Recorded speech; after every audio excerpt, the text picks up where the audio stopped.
Welcome to the treasure room.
Ten, 9, 8, 7, 6, 5, 4, 3, 2, 1, 0. Prepare for vault door opening.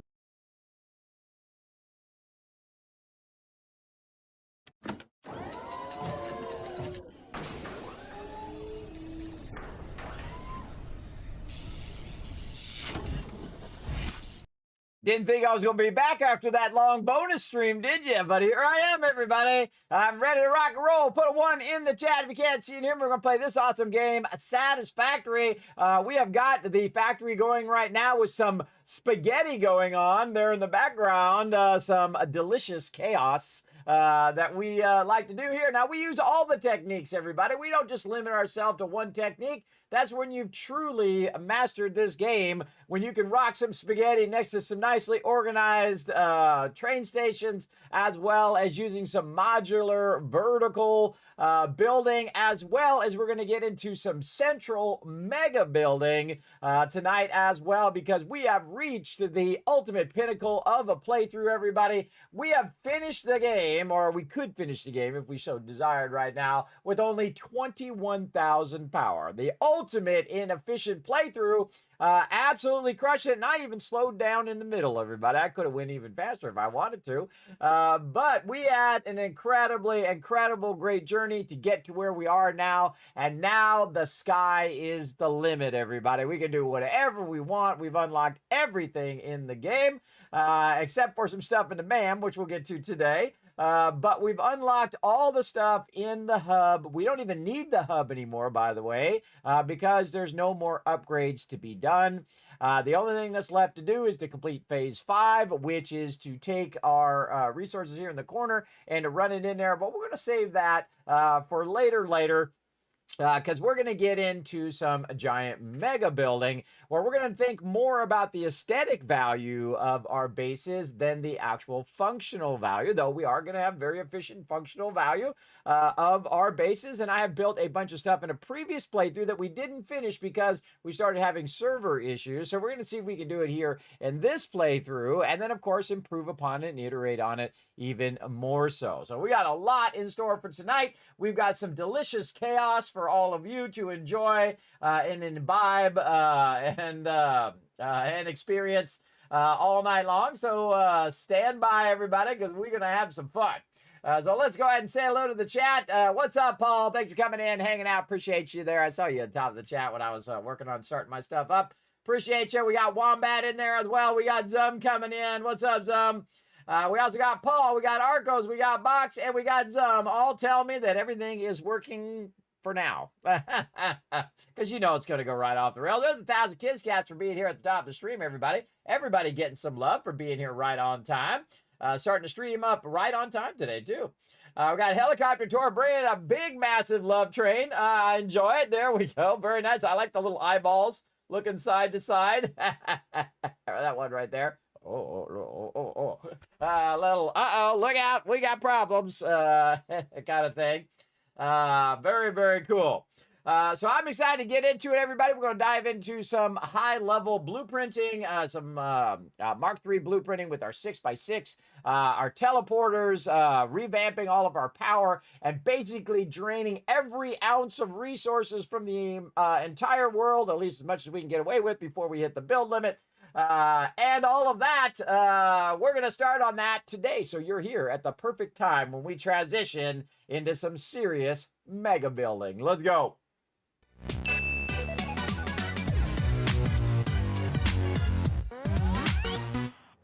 All right, everybody, we're going to get it going on. My microphone is in the way. I just hit my arm on it. Hey, we got our little Vault van over there, everybody, because we are raising funds for the Vault van life.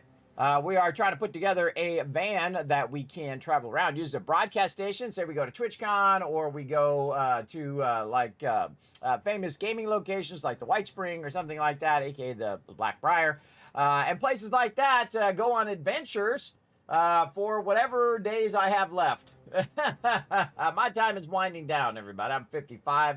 That means I only have so many days ahead. Want to try to make them as good as I can while I got the health to do it. I've really been fighting for my health big time.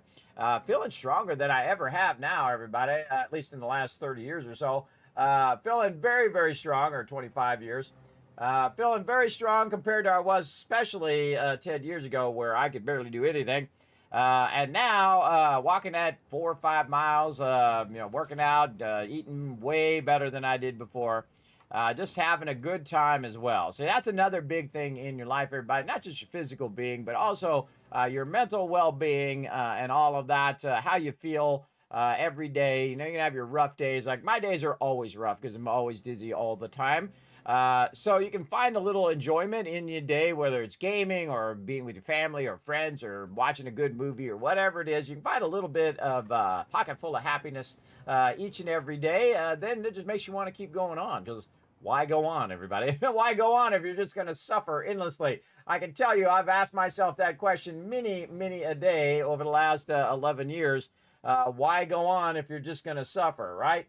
And you go on because of the things that might be ahead. You never know. Might be good times ahead. Everybody, magical things might happen. That bar might make it all the way to the end. You never know. And then we're on to another adventure that some people would say, kids, that's never going to happen. Well, I was never going to be a Twitch partner, and yet I am. Never going to be a YouTube partner. Yet I am. Never going to raise $16,000 for charity. Yet we did, didn't we? We sure did. In my little tiny channel over here, we've done some remarkable things, I think. I think it's pretty amazing. Again, you have to enjoy it in the moment. But when I was young, I was very successful. I did a lot of amazing things. But in the moment, I didn't know those things were amazing because I was young. I was young, and I didn't appreciate how lucky I was to get to do what I love to do, graphic design. Every single day, I got to do what I love to do. And not everybody gets to do that. A lot of people in life, everybody, they're out digging ditches, they're out, working, flipping burgers, whatever it is, and there's nothing wrong with that, everybody. Don't let anybody put you down if you're out there grinding. You're out there grinding, getting a food, water, shelter for your family or for yourself or for your grandparents or whoever you're supporting and looking after. Even if it's just for your pets, everybody, they need love too. So never let people talk down to you because you're out there grinding on the lower end jobs or whatnot. Everybody's got to survive, and you got to do what you got to do. But not everybody gets to do what they love to do every single day. And there's like a magic that comes over me every time I turn the stream on, though it is a giant undertaking every time because I've got to do it to the nth degree, everybody. Everybody else, they just flip the thing on and they're good. But I try to put in, tons of emotes. I put lots of time and effort, hundreds and thousands of hours into just trying to bring as much entertainment and trying to make the best stream ever. That's what the BSE stands for. The best stream I've ever done every single time. And that takes a lot of time and effort to do so. So if you're not where you're at now, just keep grinding away at it, everybody. Just keep that vision in your head. Remember, life is a crooked road. You never know what's going to go on. It's all full of randomness that will happen, and you'll get distracted off your mission of whatever you're doing, just like you do in game, right? Like you're like, hey, I'm going to go do this thing, but oh, wait, I have to go do this other thing first so I can go do this other thing. It's kind of like you got to go work your job so you can have the weekend to do the thing you want to do, right? Because you really, I mean, if you could just get the money, you would just go do the thing you wanted to do, right? Right? If you didn't have to work, you would just go do the fun thing that you wanted to do instead of doing the work thing. Don't believe me, I know how it goes, everybody. That's what you do. So, but if you could combine both of them into one, I think that's the ultimate, everybody. That you would do it even if you didn't get paid. And that's the way I was about graphic design. I would do it if they paid me or not. I did T-shirts, billboards, you name everything, everybody. Anything you've ever seen in a store, packaging, I've done everything. Because I was obsessed with doing as much as I could, every different type of design. I have 100% achievement in real life of every type of design you could possibly think of. From embroidery designs to T-shirt designs like this. I did this one, by the way. And just anything and everything, from little nail labels on, nail polish, from little booklets that you find, magazines that you see on the checkout store, big billboards that you see on the side of the road, CD covers, posters. Man, I go on and on for hours and list off all of these things I've done, including comic books and, silk screening and embroidery, all that stuff. Just everything from every different type of label, every different type of thing you'll see. Graphic designer is behind all of that, everybody. That's what we do. We basically communicate. We combine ideas, right? So say you were trying to figure something out. You're like, what is this company all about? Well, we'll make a logo and try to make it pretty obvious. Or we make the logo and then the advertising of it is what makes you know what that thing symbolizes, right? So they build a brand that way. So it might be something that's similar to whatever they do, or may have nothing to do with what they do. They just wanted it to be, say, an apple. What does an apple have to do with electronics, everybody? It has nothing to do with it. It has nothing to do with it at all. But when you think of Apple Computer, you think of their electronics and their stuff that they came up with. And that's the way it goes. That's how it goes with a lot of companies. That symbol symbolizes whatever they do. For me, this is actually the double twin dragon here, which is time and destiny. So again, symbolizing, and they combine together to make our reality. Everybody, I know, kind of a meta thought there, right? Kind of a next level meta thought. That's where I came up with that logo. Also in the center, by the way, I don't know if you guys can see it here on my shirt, but there's a K right there in the center where they come together, and that is me, Kismet. That's where it comes together, everybody. We combine both time and destiny, because time, of course, being your most precious resource, and you can bend your destiny where you want it to go, wherever you want this thing to go, whether you want to just make it into giant spaghetti, or if you want to combine all the different techniques, which we've been doing in this particular playthrough, a mega technique where you just run all of the power right here into a central location, and then you're just building that power off of that. Or you can build remote bases and remote factories that we kind of do over here. These are kind of more remote, and then some that are way out there.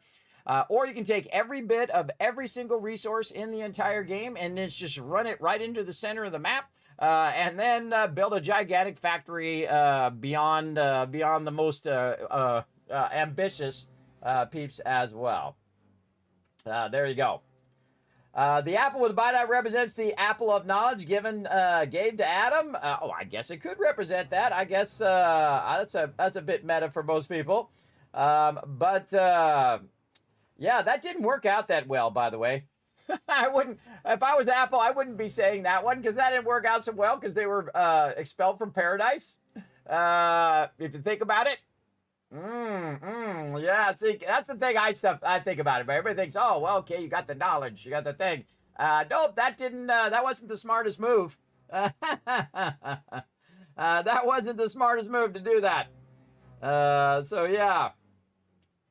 They probably should have stayed in paradise, personally. I think they should have stayed there. I don't know. That's up to them, I guess.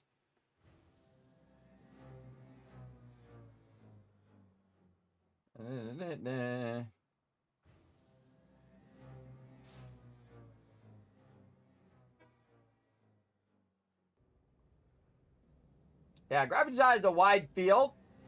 I wouldn't say videos is graphic design. That'd be more like videographers. But graphic design is more like combining symbols. Like when you take multiple things and you combine them together to create a symbol or a representation of that thing. Like text and graphics would be considered combining symbols or combining objects or combining things together, right?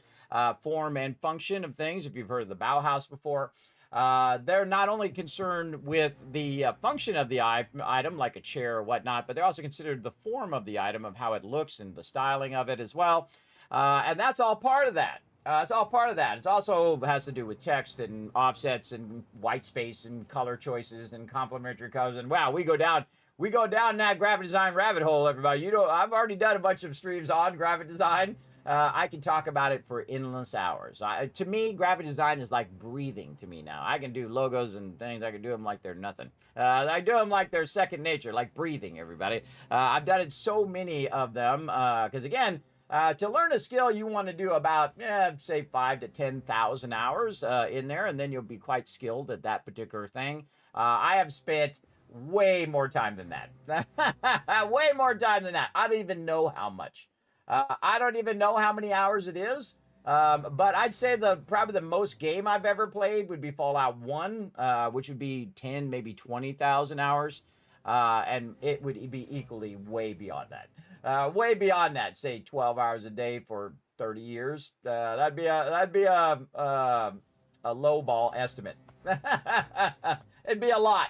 And I still do it today when on the stream here, right? So when I'm designing that over there, everybody, you got to use some graphic design elements. Where how do I get the stuff to go into the back of the van? How do I make the van transparent? Where do I get that photo from? How do I cut it out? How do I get it to go up there? How do I get the bits to drop in there? How do I do all that stuff? That's graphic design right there. That bar at the top is graphic design. Everything you see is design. And also, when you're in here, you're designing your factory, too. So you're using your design skills in there. And you can see I'm using different colors as well for different things, like red represents trains in that particular thing. And that's how graphic designers think. They think in terms of segmenting things and breaking it down into smaller parts and then making it into a cohesive whole when you are done, right? So you start with your smaller parts, and then it will then build into one cohesive thing if you do it right.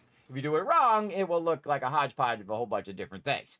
And that's the whole thing about mega building, everybody, is that's when we take the hodgepodge of stuff we've been doing here, which is the spaghetti and the towers and all of that other stuff and the power and all of the central stuff, and we try to combine it all into a connected, thought-out process, right? Now, you can do it right from the beginning of the game, but at this point of the game, this is when you have everything unlocked. You have all of the tools and all of the things that you're going to have in the game unlocked, and you're able to use those things, right? So you're able to use those faster belts. You're able to use the larger blueprinter. You can build bigger and higher scale items. And that is really where the game starts.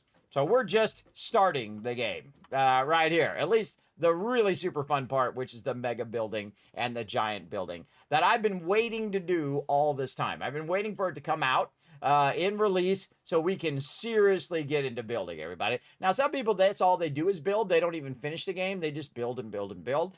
Big love to all of them. I know a lot of those creators out there who do those big giant builds with fancy lights and neon and all that other stuff.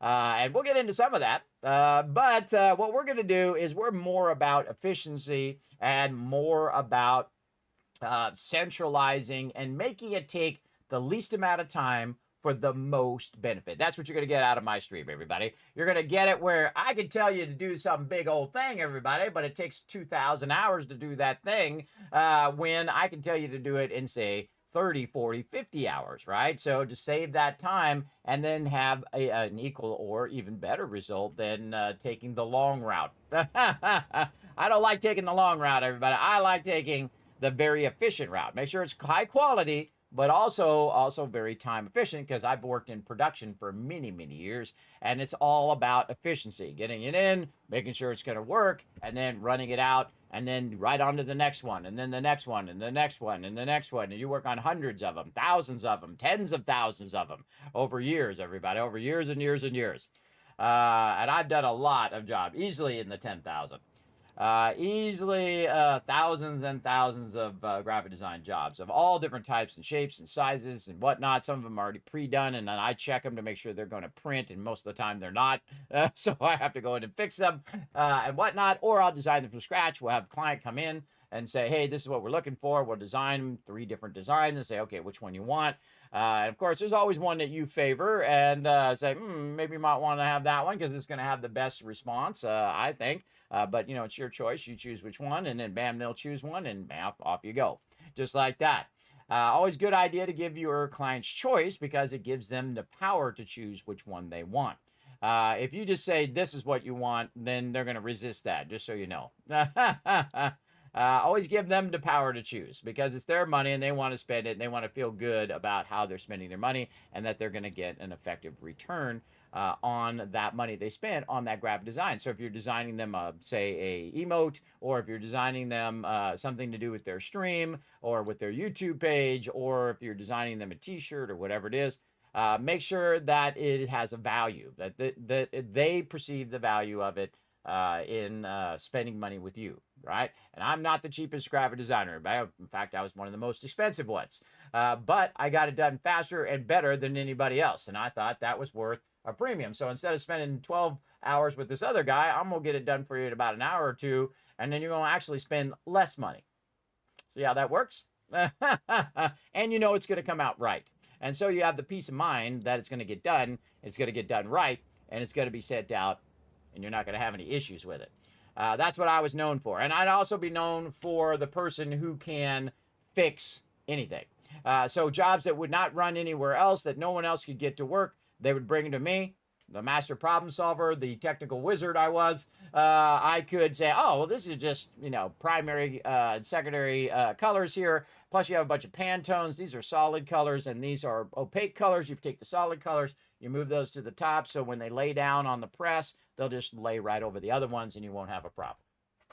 See? That's the power of knowledge, everybody, because I also studied printing, plates, ink, how all of that stuff works when you actually put the ink down on the paper. That's important to know. You can't just make a design and say, well, I hope it works. But some people do. That's why they send it to me, so I make it work, right? They come up with this crazy design that is definitely not going to print, and then I make it work where it outputs and then runs to the press, paper, whatever it's going on to, whether it's a box or cardboard or a t-shirt, whatever it is. You got to make it work. It doesn't matter. You can design anything you want, but if it doesn't print out, if it doesn't make it to the end result, it doesn't matter. That's why you always start with the end result and work your way backwards. So if you're going to print it on a t-shirt, okay, what type of t-shirt? Is it a cotton t-shirt? Right? Have you ever thought of that? What type of t-shirt you're printing on? Have you thought about what kind of colors you're going to use? Right? How many colors you're going to use? It's going to cost more if you go past 4, right? So if they're putting down cyan, magenta, yellow, black, okay, you're fine. You're using your 4-color process, right? But if you're going to use Pantones, you're going to use all that. You got like 50 colors in there, everybody. It's going to cost you $1,000 for that t-shirt. And I'm sure you're not going to be able to sell them for $1,000. So you got to basically get all of that. You got to know how about printing works. You got to know about a thing called trapping, where it's called offset, right? So if you have black and say red next to each other like this, and you have no underlaying, black and red under, red under the black, then what's going to happen? It's going to separate, and you're going to see the white of the paper in between. You'll have a white line right down the center. So that's why you underlap that red underneath the black, because the black is a covering color. It's going to go right over the top. They'll never see that that's overlapping, but you'll also not see the separation for when the press moves, right? Because the press is going to move, because I think that thing's flying through there at thousands per second. It's really, really fast, especially if it's a sheet fed or if it's a web press. We go on and on and on, everybody. I would go on and on. So again, I studied inks. I studied everything. And I did it since I was like 8 years old. I absolutely fell in love with that. I went and saw a press.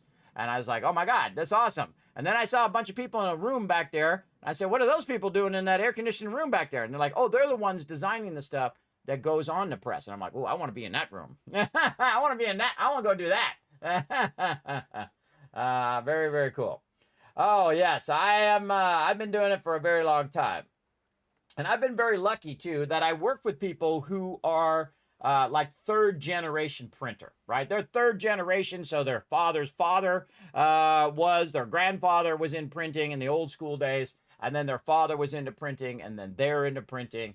And they learned the old school way, like I did, where you did everything by hand. You didn't do stuff on the computer. You did everything by hand. You have to type sometimes, typeset. You get the photos done. You shoot on a big electrostatic camera. You get it turned into film. You take that film, and then you would contact it together into your contact sheets, and then you burn it, is what it was called. You use a light to burn it onto another piece of film, and that film would become your master, where it had all your stuff on it, your text and your graphics and all of that. And then you would take that, put it on a press, put it on a plate, take the plate like a big rubber stamp, stamp that color onto that paper, and you're done. Kind of. You have to let it dry. Depending on if you have a dryer in line or not. And we go down that rabbit hole for a very, very long time. Ah, there you go, Chester. Yeah, you've been in the industry since 1981. See, that's what I said. Look, a father's father, your father. See, look, I said it before you said it. Did you see that? That's a Kismet moment right there. I've known lots of people who were in it because their father or grandfather or whatnot have been in the printing industry forever. And so not only did I show them how to use computers so that they could still have a career, because remember, computers took over right in the early 90s, late 80s and 90s. They started taking over the entire printing industry, and still are today massively taken over, because it's much easier to do it on the computer, because you can then take it and transfer it to output machines that will output it, and you can also send it directly to plate now. And see, that's the thing back in the day. So I learned a lot from them in the traditional style, how printing works, how those big cutters work, how inks work, Pantones, regular, and all of that stuff. And you exchange that knowledge back and forth, what you know and what they know, and you combine that knowledge together to make it even better than it was before. I pioneered all of that, everybody. I pioneered Photoshop 1.0. Actually, it was 0.09, by the way, before it was even fully released. And also Illustrator 88. Yes, 1988, way back in the day. And of course, it was 1988. It's like a car, everybody. You got it in 1987. You got it like a year before. So way back in the day. Way back in the day. And again, I was like 8, so that was in the 70s. That I fell in love with printing and publishing and graphic design. And I studied graphic design in college, and I was so far ahead of everybody else because I had a job as a graphic designer at a pre-press and printing shop. So I was bringing home $500 chromolins, that they just thrown away over there because, these big companies have all this cash. And so I bring that into my class, and they go, "What's this?" The teacher would say, "What is this?" And I'm like, "This is a chromolin." Don't know what a chromolin is? A chromolin is basically takes all 4 colors and combines them together so they can look it over. They can proof it. Kind of like when you print out in your printer, right, on your laser printer or your inkjet printer. Well, in those days, those things cost $500 each. So if you wanted to see what your product looked like before it went to press, you had to pony up some cash. And that was remember everybody, $500 in the 80s and 90s. That would be like $3,000-$4,000 today. So just keep that in mind from way back in the day. And then let this 20-year-old kid play with their millions and millions of dollars worth of toys over there. Big time. Yes. We on the 3rd gen also. None of them will learn the offset printing. It's a dying breed. Yes. Big time. PageMaker way back in the day. Yes. Yo, I used PageMaker with the original one, yes. And Quark Express. I also had a program that preceded all of those. It cost $10,000. It wasn't my $10,000 of the people I work for. It was called Lightspeed. It basically did what PageMaker and Quark Express and all of those did. And, they actually stole all of their features from that program and made it down. Instead of it happening to be on a big proprietary system, they took it down to the what's known as the mini computers, which are like your Mac and PC and all of those. So I got to use the program that started it all, everybody. It was pretty awesome. And again, it had like a special little key in the back, like it was called a dongle, right? It's like a little plastic box with a little cord that plugs in the back of your computer. And we had like 12 of those. For all the different types of software we had. The scanning software, the layout software, all of that stuff. The computer I used alone was $11,000. It was $11,000 Mac 2 FX way back in the day. And we had what's known as a bottom mount drive. It was 600 megabytes, everybody. It was the first of its kind. It was massive. It was a massive hard drive. I don't even know how much that costs. $8,000. I don't know, but those people had lots of money, and the reason why they had much money is because they charged these big companies $500 an hour, and they could buy that stuff like it was nothing. Everybody, remember, you're making millions and millions of dollars. That stuff, you know, buying something for $10,000 is not that much to them. To the rest of us, that's a lot of money. As a 20-year-old kid, that was a lot of money. But then again, I was getting really well paid as well. So there you go. Back in the day. Way back in the day. Yes, I've been using Adobe products since the very beginning. I actually used the original Mac Paint and the original first programs they ever had. You know the first thing I ever did on a Mac, everybody? I actually played the 15 puzzle. There's a little puzzle there, and there's actually 16 slots. But there's only 15 numbers, and there's one slot that's empty. So you move that empty slot around until you put all the numbers in order, 1 through 15. And I got so good at that, I could do it in under 20 seconds. 20 seconds, I could do that 15 puzzle back in the day, which is pretty awesome. Because I learned the secret of how to do the puzzle. First thing you do is you work on the first 2 rows, and you just keep circling them around until you have 1, 2, 3, 4, 5, 6, 7, 8. And then you work on the second 2 rows, you rotate them around until you get them all in order, and then boom, you got it done. Just like that, 20 seconds done. Which is pretty cool. In fact, it got so easy, I stopped doing it. So there you go. So yeah, way back in the day. Now, I don't do graphic design for people anymore. I've done it all. I've retired from graphic design for other people. I do graphic design for myself, and I really enjoy it. I still enjoy graphic design. But I do this now. My job is to entertain all of you, bring a little joy and positivity into the world. That's what I try to do every single day. That's my job until my time is done. So we're going to go ahead and get that going on. Hey, Bubs, what's up? Good evening. And thank you also for that 11 months of sub love. You're 1 month away to getting your dragon wings there, Bubs. Look at you go. Let's show up some love in the chat, everybody. Anytime you see that Kismet love train come through, I want you guys just take a quick moment, put some hearts in there, put a thank you in there. If you're a sub, you got a thank you emote. You got some global hearts. You got some GGs you can use. If you hit the follow button, you do get some free emotes as well. You can use those GGs from my stream. And show Bub some love in there. Again, every person that comes in keeps this crazy love train going. I greatly appreciate each and every one of you. All right. So tonight is the night, everybody. You're here at the perfect time. This is when we transition from doing, kind of playing through the game. Now, I've already finished the game multiple times, both in early access, 30 times in early access, and a couple times here after 1.0. Because after 1.0, they added a bunch of storyline, and they also added some tiers, especially tier 9 here, which is where we have all this high-end stuff. Including all of this converter. We have all these time crystals and fixed trigons and all sorts of fun.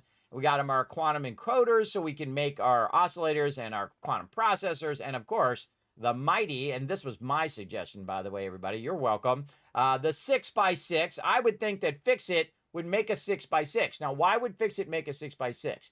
And the reason why they would do a 6x6 is because that is the maximum length of a belt. So they would have at least the ability to do the maximum length of a belt that you could put on a blueprint, and then you could then just connect it to another blueprint. Now, we also have Auto Connect, which connects not only pipes and belts, but it also connects railroad tracks as well. So very, very cool stuff that you can do, and other things as well, which we'll get into. But mainly that's what they're used for. So if you were watching last time, we had used that feature to go ahead and run a lot of tracks real quick. And we were able to run it out, get our coal coming through, as well as to get our SAM ore in to do our trigons and all those other fun things that we did. And we did a combination of both vertical building, vertical modular building using blueprints, as well as a little bit of spaghetti for just the things that we didn't really want to make a big old factory out of yet. But our goal in this particular mega playthrough is to do every process to the maximum degree. So we're going to do every single process that you can be done, and we're going to do it in the mega Kismet style as we do, all right? So let's get started. Let's get started on it. So again, you can see that the hub is now obsolete. We have done all the things that we need to do, and we're ready for a nice level 3 blueprinter. So we're going to go here in here, and we're going to go ahead and take out what we've got in here so far, and we're going to go ahead and put that right there. Now, you can also see that we've got some things to do. I made some notes last time. We got some MAM upgrades to do. We got to run trains, get all the oil and coal, and bring it back over here. We need some more Mercers for the dimensional depots, and we want to get our M3 blueprints going on. Now, remember, if you are one of my Patreon supporters, you will get all of the blueprints that you see here on the stream to try out for yourself. It's going to be pretty cool. Pretty cool. All right, now look at this sweet spaghetti, everybody. Imbibe it in. It's delicious chaos right there. Get it going on. I thought of that today. I thought of, oh, delicious chaos. I like it. All right. Now, we have a blueprint around here somewhere. Where did we put that blueprinter? That's a good question. I think I might have picked it up. I think I picked it up so I could do that other stuff. Yes. Now, here's the thing about this, everybody. All of this, bye-bye. Because there's certain stages in the game where I just go ahead and wipe the whole thing. Because the reason why you do that is because everything is going to change after that point, right? Like when you're in the early stages of the game, you're just running stuff to get stuff started, right? And then you want to let it run so it builds up a bunch of resources. Then you get into the middle of the game where you're trying to transition to unlock the further stages. And especially things like the hover pack I have here, the skates, the blades that you use, as well as those higher end resources so you can get the faster in belts to use as well. But you will have these big major transitions. Now in this particular playthrough, I actually slowed down a bit and I used a lot of level 3 and level 4 belts, which I typically just skip over because I feel like they're irrelevant. You get your level 1s and level 2s going, and then you just jump over those middle ones and you try to get to aluminum as fast as you can, so that you can use that aluminum for those faster belts. And once you have the 780 belts, you of course are now exceeding the maximum output of a lot of your nodes, right? A lot of your nodes that are not pure nodes, anything that's not a pure node, is pretty much going to max out at 600 most of the time, 300 or 600. And so we can go ahead and take a look at that. Oh, look at our trains working over here. Pretty awesome. I seem to hear my trains. Oh, there we go. Turn it up a little bit. So as you can see, we have a lot of trains going through here. And this particular playthrough, we've done been showing you a lot of more advanced track switching. Now, whenever you go into a switching is when you want to put your block signal in, when you're going in, going out, or you might want to just have it where it's kind of spreading out the trains. You can see we've got a pretty complex train system going here. Not too complex. It's actually fairly simple to understand. We have our main line, which you can see is coming back down the center. Now, we have an offshoot of these lines, which are our box ride, our quick wire here, that can just kind of pop off the line, drop off that box right to be going into different systems. Now you can centralize the whole thing and have it just where you just have one line in and one line out, and it would just, you know, bring whatever train comes in, drops that stuff off, and then goes on to the next thing. I like the fact that the train can come in, get off the primary track out of the way while it's unloading and loading, and then the train that's coming behind does not have to wait, right? So you don't want to have that train waiting for your primary train. Your primary train is one that's doing like coal in this case. It's bringing a bunch of coal over here so I can do compacted coal. That's what's going on over here. And of course making turbo fuel over there, which is keeping our power on, which would be a primary thing that you'd probably want to work on, right? You probably want to be real careful with that, because if you knock that off, of course, bam, there goes your power, and then everything shuts off, and then you got to go, uh-oh, what did I do? And try to solve that issue. So good to have lots of room. And you can see we have a nice long coal train there. Look at it go. Very nice. Bringing all that coal over here. And I find that trains are the most efficient of anything. Now remember, it's your world, everybody. You build it however you want. Whether you want to just make it spaghetti or if you want to make it organized and everything's clean and whatnot. I go through stages, right? I go through stages. First, in the beginning, Spaghetti City, get it going, do what you got to do. Then I tear that down, and then I go into modular mode, right? This is modular vertical building using blueprints, and I can just keep adding those kind of things. And you only need a select amount of blueprints. This is what you need right here. All of these blueprints here is pretty much all of these here, right? The blue ones represent storage. The orange ones represent production, right? That's pretty simple to understand, right? That's what that is. So we're storing the raw resources here, and then we're converting them here, and then storing that output, and then converting it into something else, and storing that output, and so on. Very easy to understand, and the reason why it's square and not fancy and all that stuff is because that's the most efficient square footage wise, right? I can fit more machines in there in a square than I can in a circle or any other weird shape like a triangle or whatever you're trying to, building you're trying to make, right? It is more efficient to do a square building. This is why in real life, and that's how I like to take my inspiration. If I was really there, what would I do? If in real life you would make a square building because you would have more square footage, and thus you could fit more people in there, you could fit more factories in there, you could fit more offices in there, whatever you were using that building for. Maybe you're a shipping hub where you're shipping things in and out of there. You could store more product in there if it was a square. So that's why we're using squares. But at some point you want to get fancy, right? Because this is not real life, and in real life you'd have budget concerns, but in the game you can build, sky's the limit, right? You can build whatever you want. So we're in that part now. We're in the sky's the limit part, everybody. We can do whatever we want and make it fancy and make it beautiful, however. So we're going to go in here and we're just going to grab a bit of this over here. Actually, I could just put one of these down right over here. Let's go see if we've got a blueprint we can just do over here. That's my road one. We don't want the road one. We want this one. There we go. We want to see if this interferes with my stuff. It does. Let's go that one there. And then we'll do this one here. And then we want to make sure that we take this out or it's going to block our trains coming through there. There we go. We don't want to block our trains. So we got a little bit of a spot here. So we're going to just go ahead and put our level 3 blueprinter down here. Oh, we need some quantum processors. No problem. We're on it. And so what we're going to do is we're going to build a particular extraction based on what we feel the end result of that thing is, right? So say we're trying to make concrete, right? What's the end result of concrete?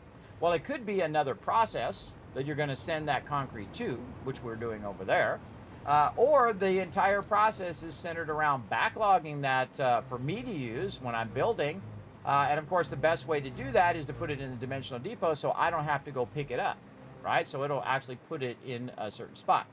Now over here, we've been making a couple neuroprocessors right over here, which is nice. Go ahead and grab those. And again, we're going to go ahead and make this blueprinter over here. We'll run back. Oh, I hear my little machine starting up over there. Go do your thing.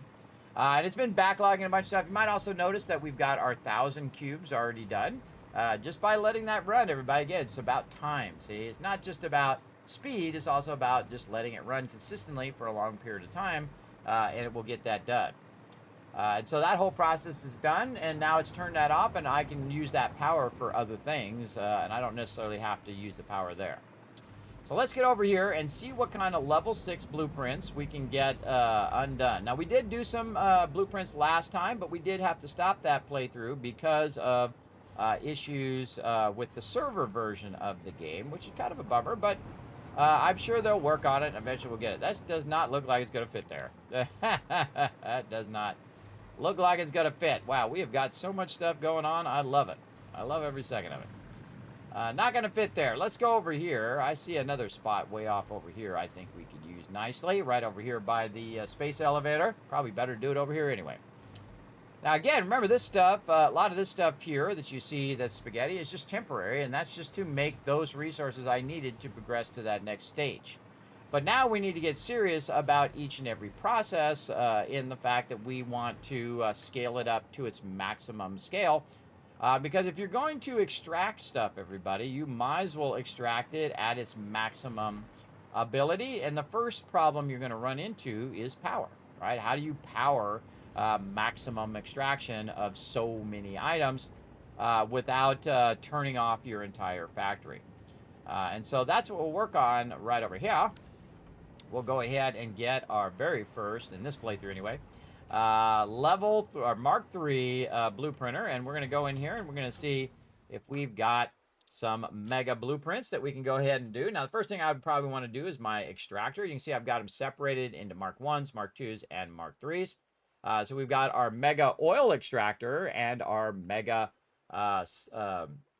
extractor, resource extractor.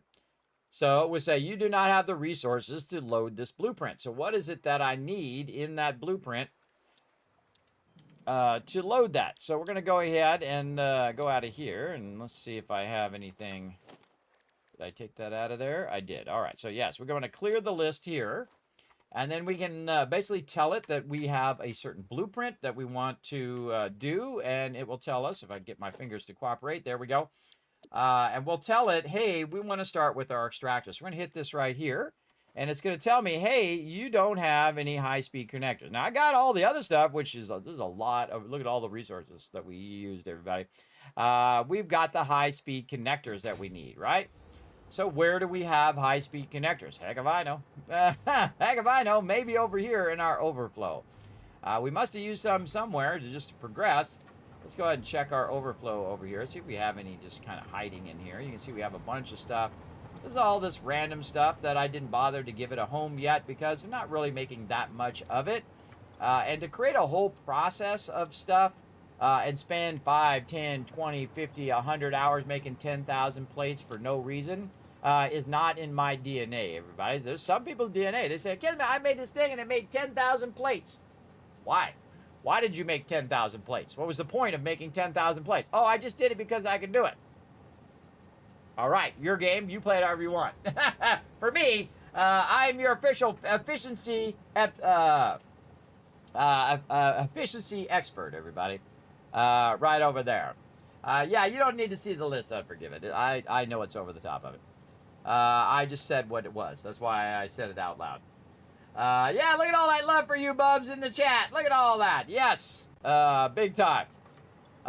So again, you can see we have some overflow items here that I'm just going to go ahead and grab from time to time if I need them, including some fuse modular frames and whatnot. But what we need is some high-speed connectors.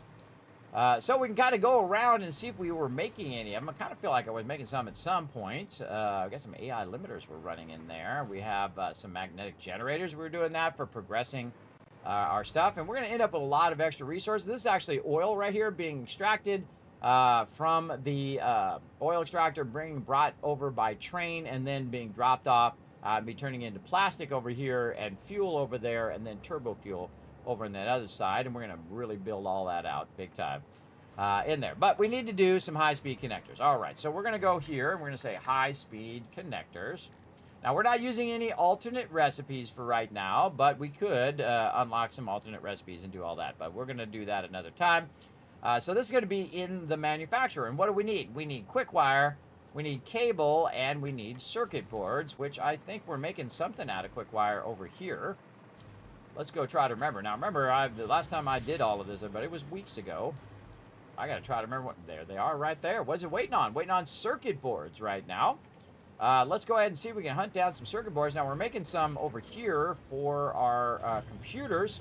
But because I have it overclocked and doubling up, it just can't seem to keep up with it. And that's how it goes sometimes. And you can see it's even trying to multiply it there. There's plenty of copper and plastic. It's just really the overclocking that I stopped. Now, I went through and I rebalanced all of the stuff so that my power would be just below that 21,000. And I'll show you right over here before that starts up. You can see, look, I'm using 12,000 powers. 12,000 out of 21,000, and I can finish the game right now. I can go and I can finish those three things, just let them run, and I'd be done. And that's all the power I've ever made in this entire playthrough, 21,000. This is a local playthrough as well, not on the server. I find the server even easier because the server has the power of time, right? So if I'm playing the game and I get a process set up and that process will run forever, then, especially if you have coal power allows you to create power that then allows you to keep your coal power going. So you create a cycle of endless power because you never run out of resources. If you ran out of resources, eventually it would run out of coal, which would then stop the thing. Or run out of water, which it never does in this game. It's an infinite amount of resource. So once you have your coal going and your power doesn't get exceeded, your stuff's going to run forever. So you can go ahead and start, say, a bunch of plates and rods and all that stuff going. Tell the server to run when you're not even in the game. And then that server will run and run and run. And you come back in a week, and guess what? You got 10,000 of everything. Yeah, or even more, depending on how much more you want to really have. You just make more boxes to store more, everybody. It'll have an infinite amount. Now, when you're playing a local playthrough, like I am, it's only running when you're playing. Right? In this case, or sometimes I'll let it run when I'm on break, or I'll let it run after the stream for an hour or two.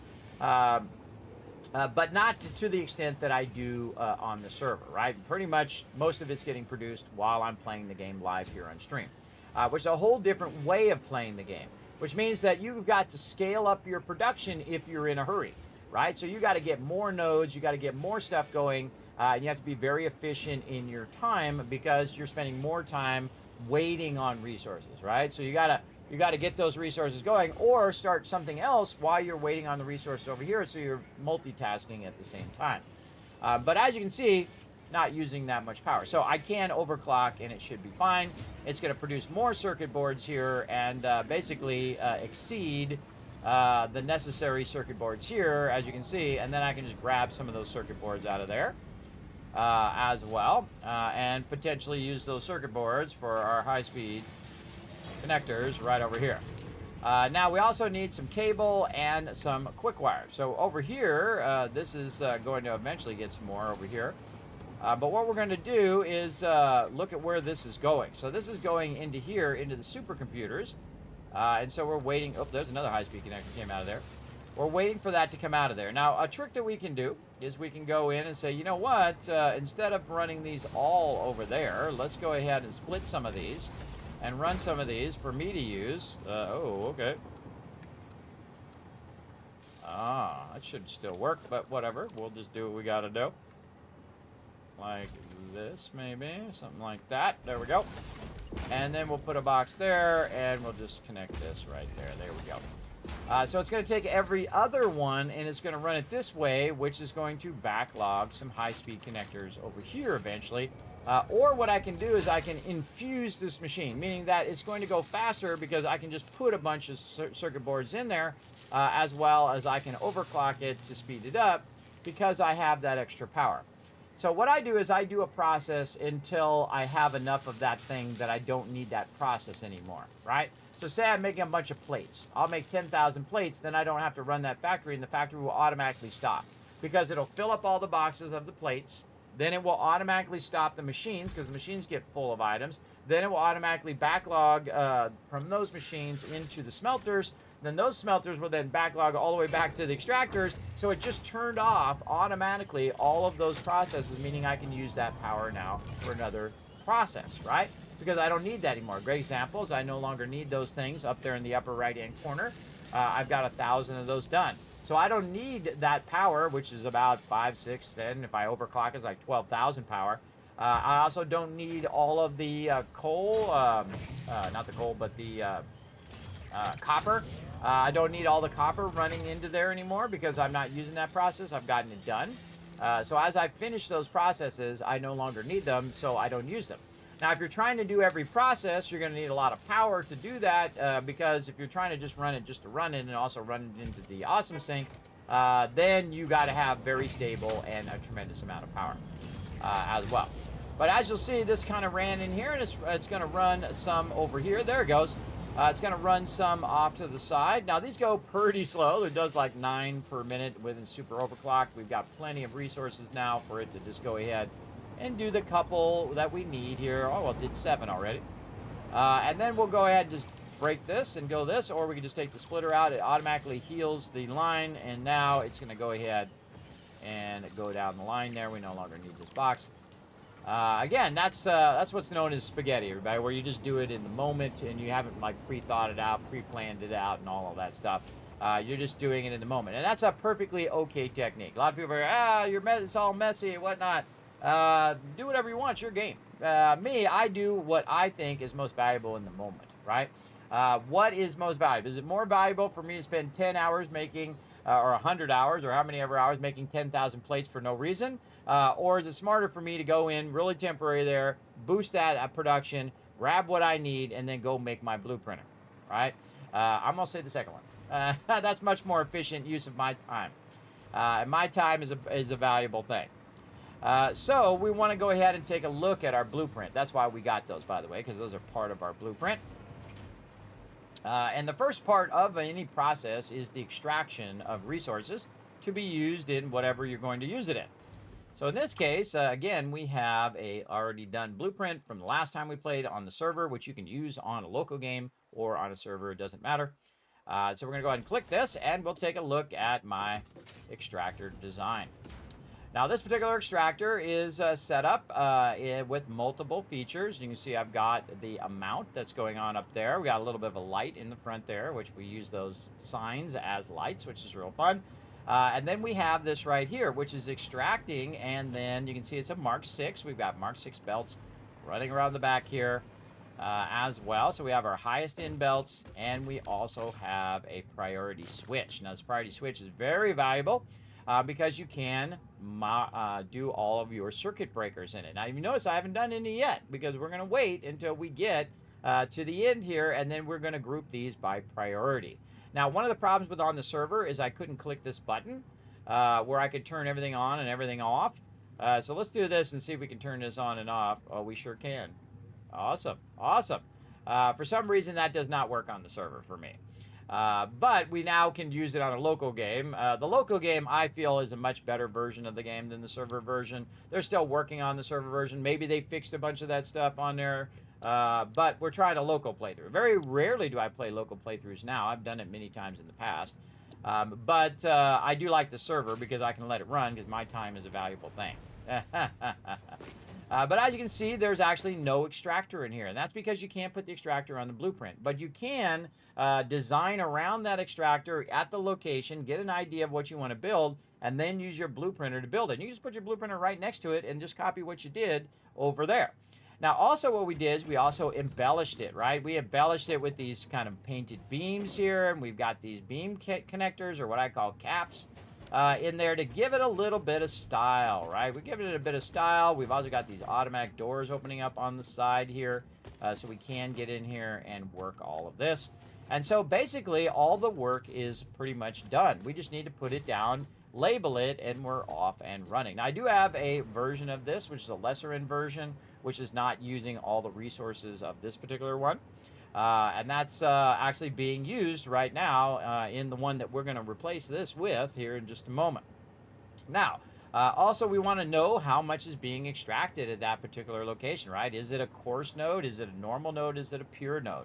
And that's going to tell us our max extraction that we can do. And you want to max every single node. This is the best use of overclocking is at your node level, whether it's oil or whether it is resources.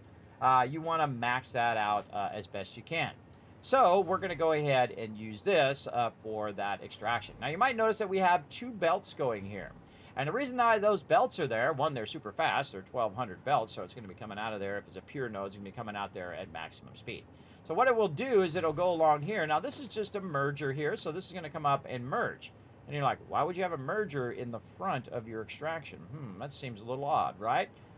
You should think that's odd because that's not really normally what people do unless you're smart. Unless you let that run up, it's going to run this way. It's going to go over here. Now, this is a smart splitter. Now, what's going on in our smart splitter is that it's going to run any output to the right out of here, which is going to go up to our factory, which is going to be vertically above here.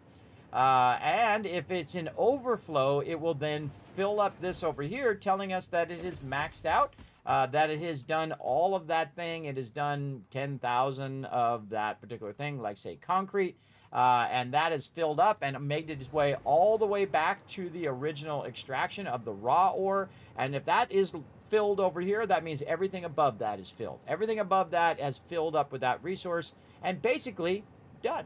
It's done with that particular thing. So that's what that's for. That's to tell me visually that this has done its job.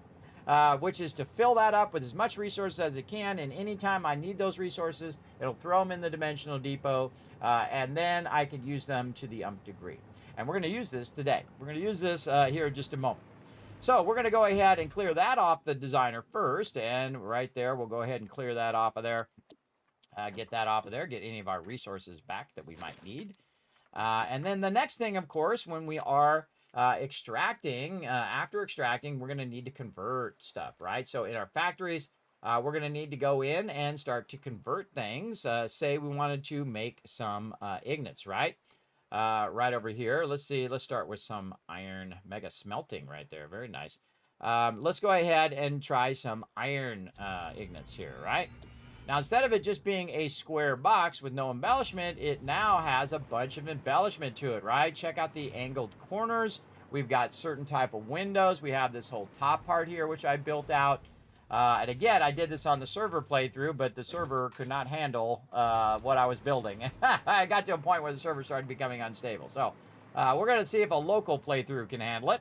But you can see that these have a certain style that I gave it, right? Instead of it just being the square buildings like you see over there, we went in and we used a lot of beams, and we used our signs here.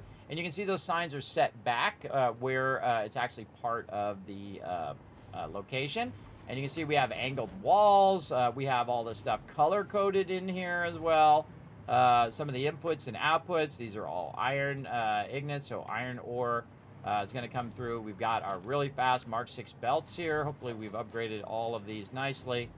All of this, look at this. Look at all this nice stuff.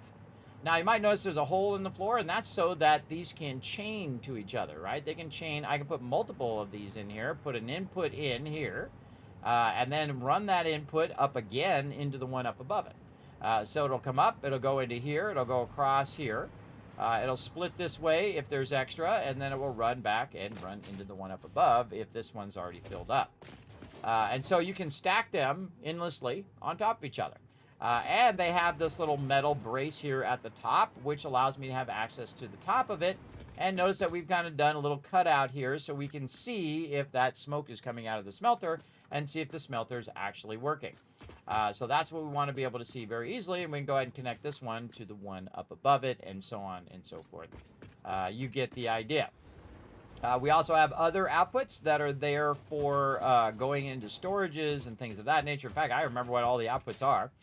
But again, you can see this one's much more embellished, and that's what I call mega building. Mega building is when you're embellishing your stuff versus going in and just doing it as a square block or whatnot. Because doing a square box is efficient, both time-wise and materials-wise.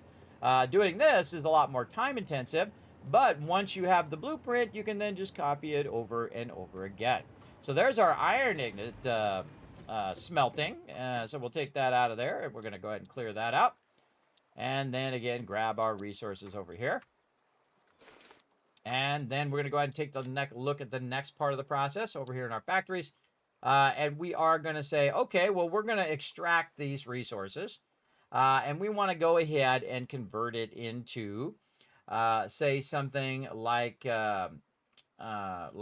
concrete. Do I have something for concrete in here? We've got cable. 7 constructed produced cable from copper wire. Where is our iron rods? There's our iron rods there, the quick wire. Trying to remember what all this is. Or smelting, mega smelting. Oh, this is just the basic one where I can turn it into whatever I want. These are mega constructors.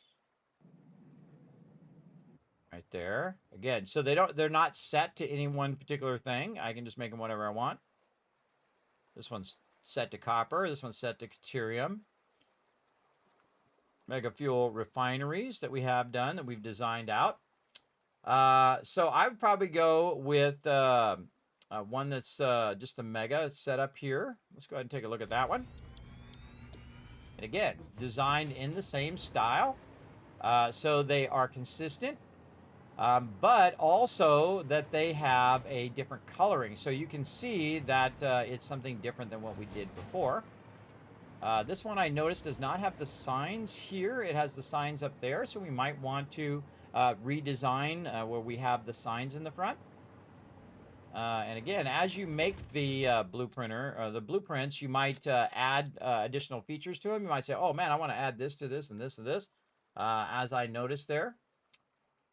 So we want to go ahead and see if we have any ones that are later in the construction, and maybe I added that in. Let's see. Let's go ahead and check the cable one here.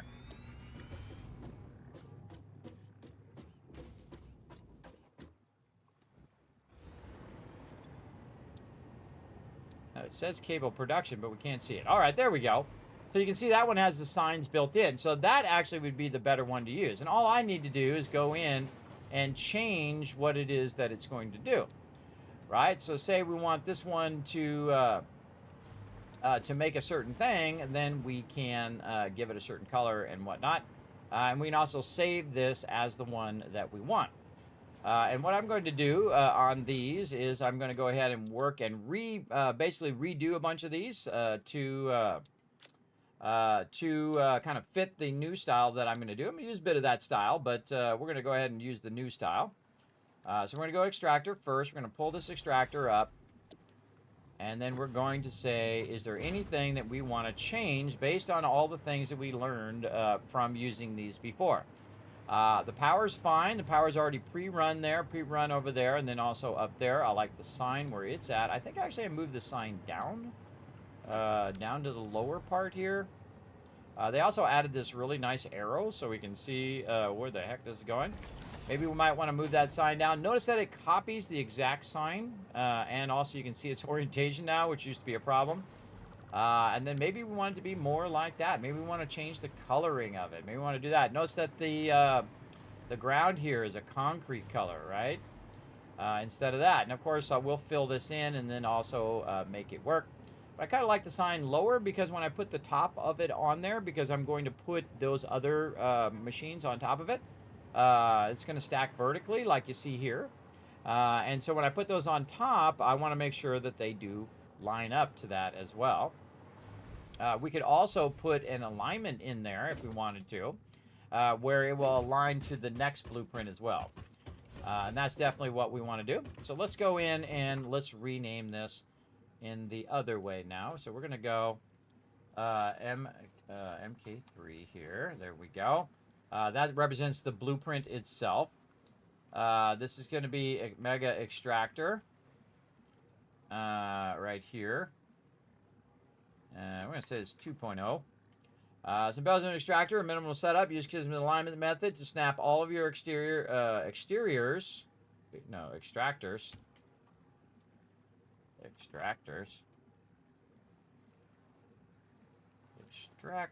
Oh, wow. Come on, fingers. There we go. Snap all your extractors to snap all your extractors. Include the ability to know when your resources are in overflow, if the belt around the extractor is full, M3K miners, and level 6 belts and lifter. So basically it describes what's going on with that particular one. And so we're going to say 2.0. Now, I actually want to put the word extractor first. So I know it's an extractor. It's an MK3. And this is Mega 2.0. Like this. And we'll put all these together because it's going to be one thing, but this is basically an extractor. So we're going to save that blueprint. Now, sometimes what it will do with your blueprints is it will put it in the default right here in the undefined. And then sometimes if you are using one that's already in there, it'll actually put it in here. So you can see it says extractor and then Mega 2.0 and whatnot. And I will eventually take all the older ones out and put these in.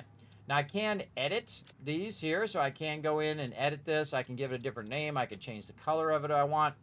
I think in this particular playthrough, we're going to go ahead and use purple for our new ones. So we'll know, kind of a pinkish purple. There we go. We'll know that those are the new ones that we did. And there we go. So just visually, we can see that those look different from the other Mega ones. We'll apply those changes, and we'll go ahead and use purple for that as well. Now, before we get into everything else, we want to go ahead and test out our extractor and see if that's what we want. Now, the first process that I always test everything out in is concrete. Taking limestone, converting it into concrete, and using that. Now, right now, we have a bunch of stuff that's basically making concrete and stuff like that.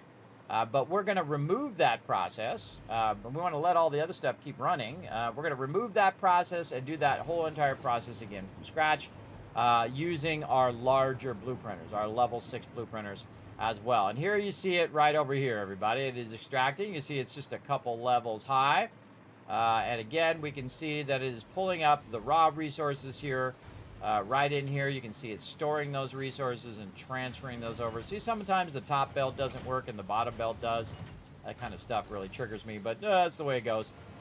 So it's transferring that in there. You can see it's not going very fast. It's going, as fast as it can for now.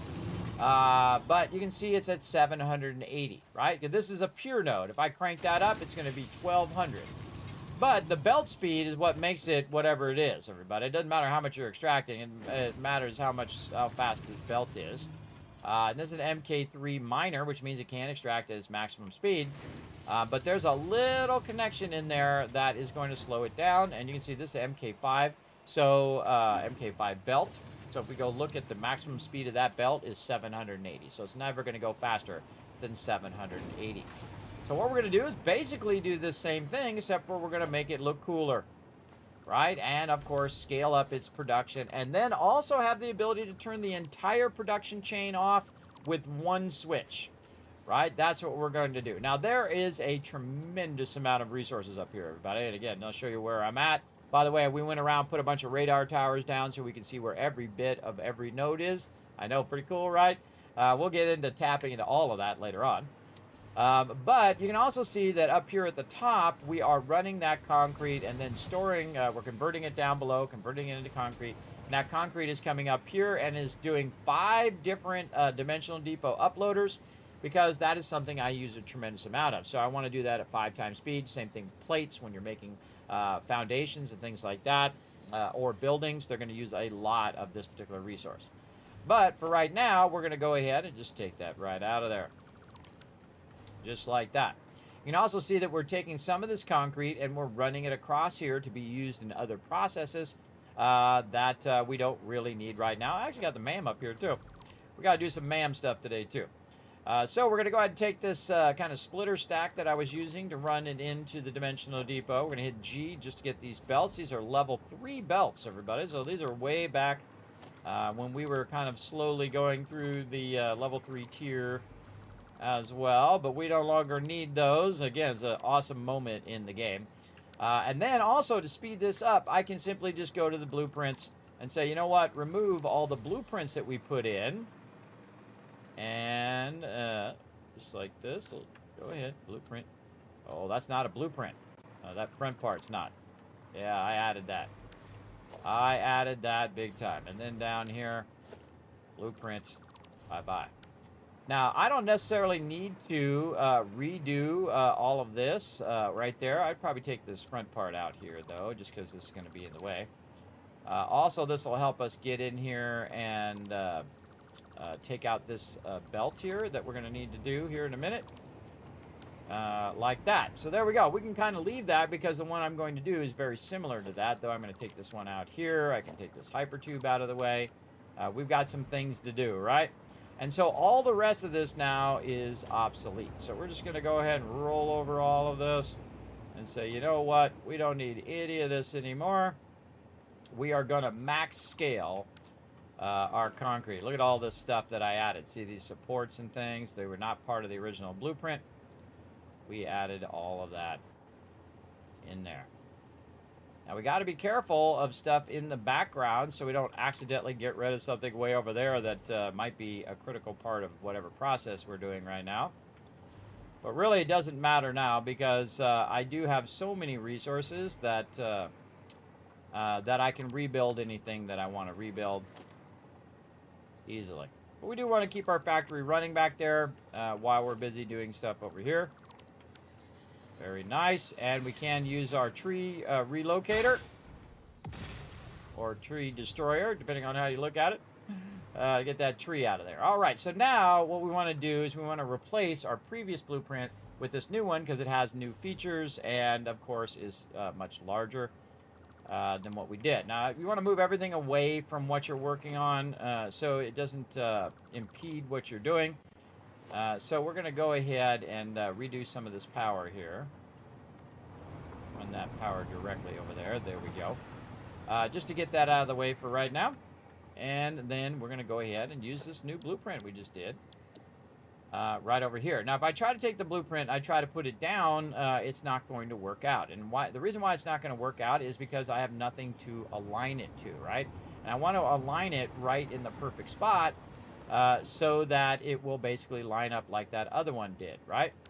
But I've already gone in and aligned this previously, and it is aligned to the side areas. So what I can do is just use a foundation here, and I'm going to use a 1 meter. Just go ahead and build out a little snapping point here for our blueprint. And let's see if it lines up to that edge. Well, it does, but you can see that it's set back by 1, right? So that tells me, hey, wait a minute, we want to go one more forward. And we can try anyway. There we go, one more forward here. And we'll take this out right here. And then we'll go ahead and say, okay, we're going to try to snap that right there. Now, I'm going to hit H to line it up, and then we can go ahead and take a look, right? We can fly inside and say, oh, man, is that close enough? Oh, man, it doesn't look like it's close enough. Looks like I actually still would need to go back by one, so that aligns itself to there. I'm going to, again, go back to here.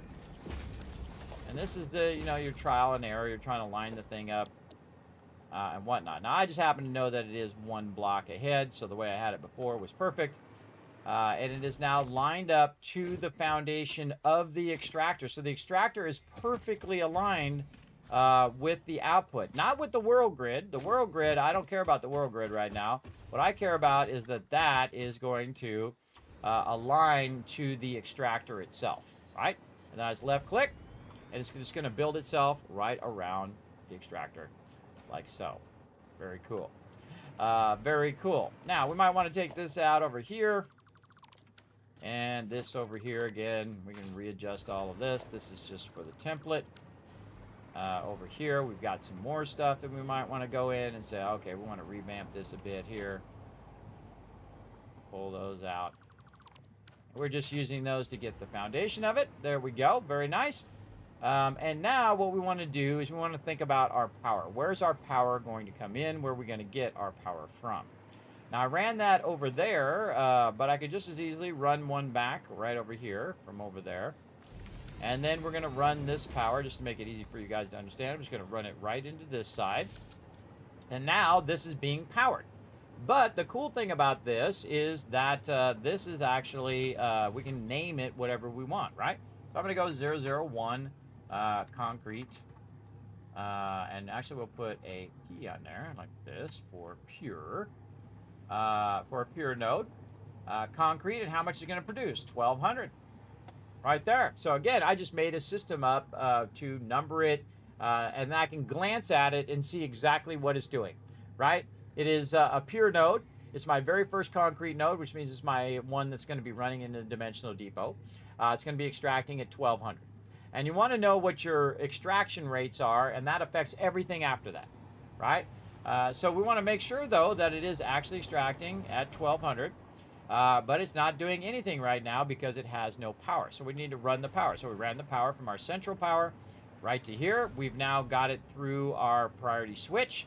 It's running this way. It's running around the back, which is connecting here in the corner right here, and then running up to the top. And then we can just take that and very easily connect that to our extractor. And now our extractor is back up and running. We can see that it has power. It's going to extract at 1,200 per minute and run those through the belts. And then we'll see it show up right here at the top. Why is it not there? The reason why it's not there is because there's a little segment that goes from there to the edge of this wall that I need to add. Right? So that's an important thing to know about your blueprints, is there might be something that you need to do to make that happen. There it goes, 1,200. 1,200 per minute. And you'll see it go around the side here, and if it ends up on the other side like it did like this, that means it's in overflow. That means there's no place for that to go, right? There's no more place for that to go, and so now it's in overflow. Now, there is a part that we're going to put over on the top of this. Actually, maybe I should have built that out over here where we could work on it right there. But it'll probably end up in the way. So now we've got our extractor going. Now what we want to do is we want to store the raw resources that are coming out of there, very much like I'm doing over here. So we want to store that. So let's go back over here to our blueprinter and let's look for anything that's going to allow us to store it. Now we'll go back and we'll label it 1,200 and all that stuff later. But we'll go ahead and work on our next part, which is our storage.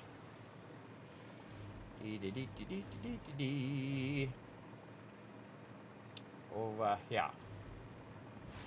Okay, and then we're going to go ahead and clear that out. And we're going to go ahead and look for our storage. Here's our mega storage right here. We're going to go ahead and click on that. We're going to bring that up. We're also going to read what I wrote about it. This is used to store your raw or refined resources by stacking on top of your extractor or factory. Offset is 2 front and 2 left side. So when you're putting it up on the top, it's 2 front, 2 left side, foundation sizes. So 2 foundations, front and side. We're going to go ahead and change that color, and we could load a preset. Don't have any presets in there. I can save it as purple. I should have done that. Let's try that. Let's try that. Let's go out of here. Let's reload our factories here. Extractors. This one. Then select a color. Mega purple. Save. Then we're going to cancel out of there. We're going to load the other blueprint. Our storage. Here. Then we're going to go here. We're going to go here. Up here. Load preset. Mega purple. I don't think I've ever used that feature, everybody. Awesome. Hey, look. Even I'm using new features. So there you go. Hey, Gaming Skills, what's up? I watch your Mega Satisfactory 1.0 VOD, and I'd like to know how do you link every nodes to your Mega top-level base? I link nodes. If they're nearby, I will just run them. If they're far away, I will use trains. Is that what you're asking? Is that what you're asking in there? Now, I actually didn't finish that playthrough again because the server became unstable. And so I couldn't finish it, but we're going to do it in this playthrough. So if you were wondering how I linked all that up, you're going to see it in this playthrough right now. So stick around. All right, so we got our blueprint. Now, it doesn't say how many of these I have in here. And again, we're going to go ahead and change this name because I did learn that it is better if you put the word storage at the front and then dash. And then this is Mega 2.0. And again, MK3 Blueprinter. This is a Mega size 2.0, which Mega means basically at the end of the game. We've unlocked everything. And then the storage like that. So I kind of wanted to make these blueprints a little bit easier. And not sure how many I have. Now, again, you can see it has a certain style to it. It says that it's storage, what it's storing. And you can change all of that. Let's see how many boxes are in here. Now, I like to be able to access the boxes from up above. So this is 1, 2, 3, 4, 5, 6, 7, 8, 9, 10, 11, 12, 13, 14. Again, we have this input here.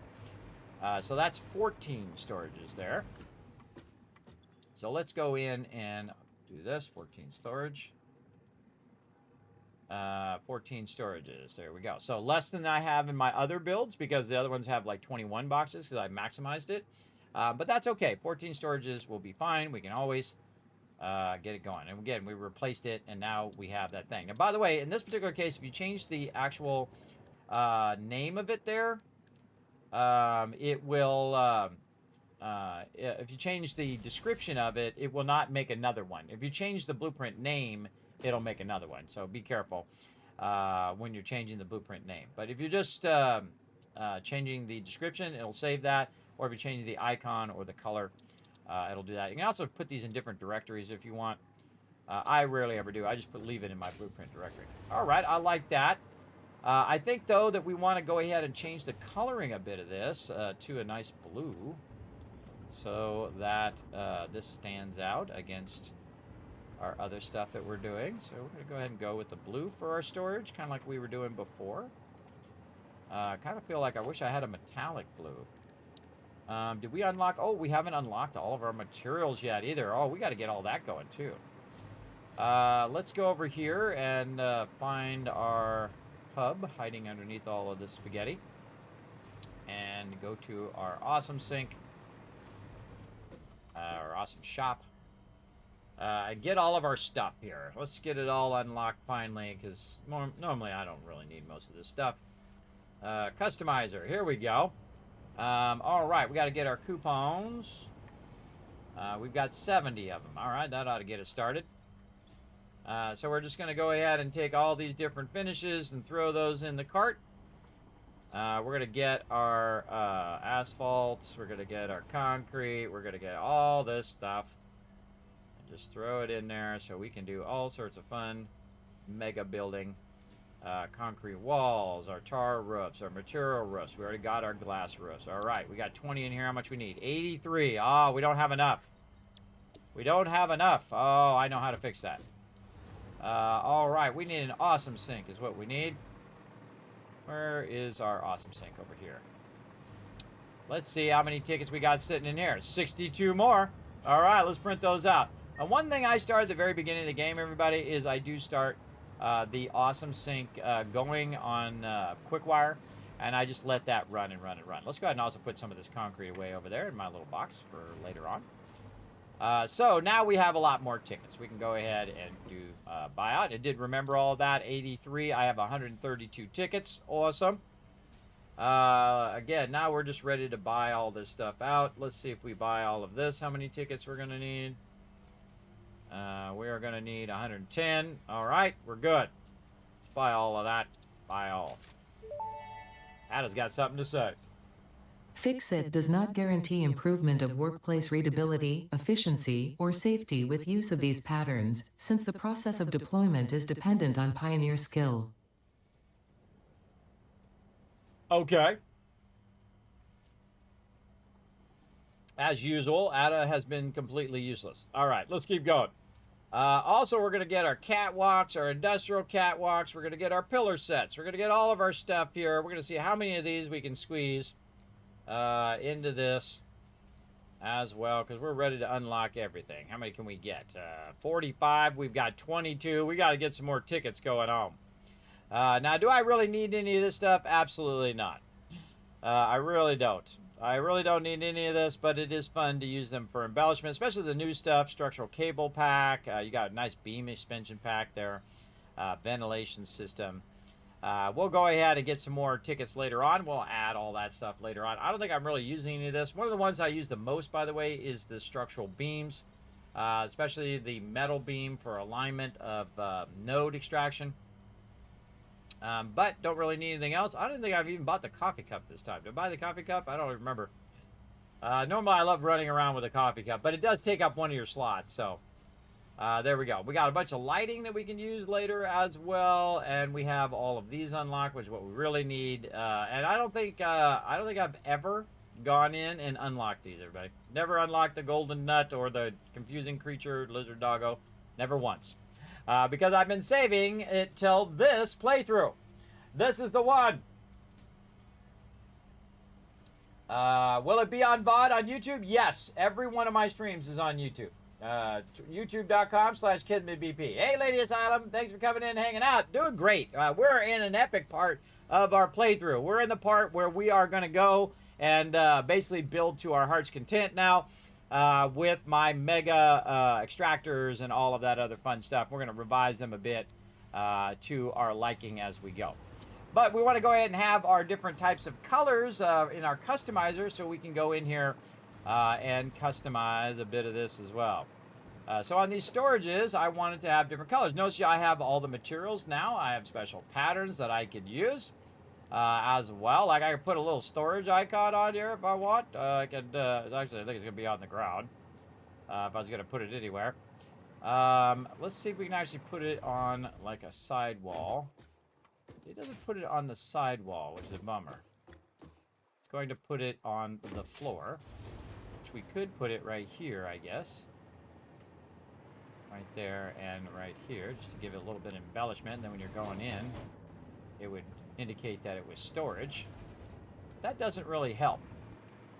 I'd probably do something up on top. Now, the way that we have this set up is you're going to see some overlapping foundations. See, I have that at an angle. You can't tell when you're using concrete, but if you have the other types like this where it has these on them, you can totally tell that those are overlapping. And you can kind of see it in the lines if you're looking for it. So if we go into the customizer and say we add like the storage icon, if I put it here, you're going to see it's going to clip. But if I put it here, I could see that this is storage, something like that.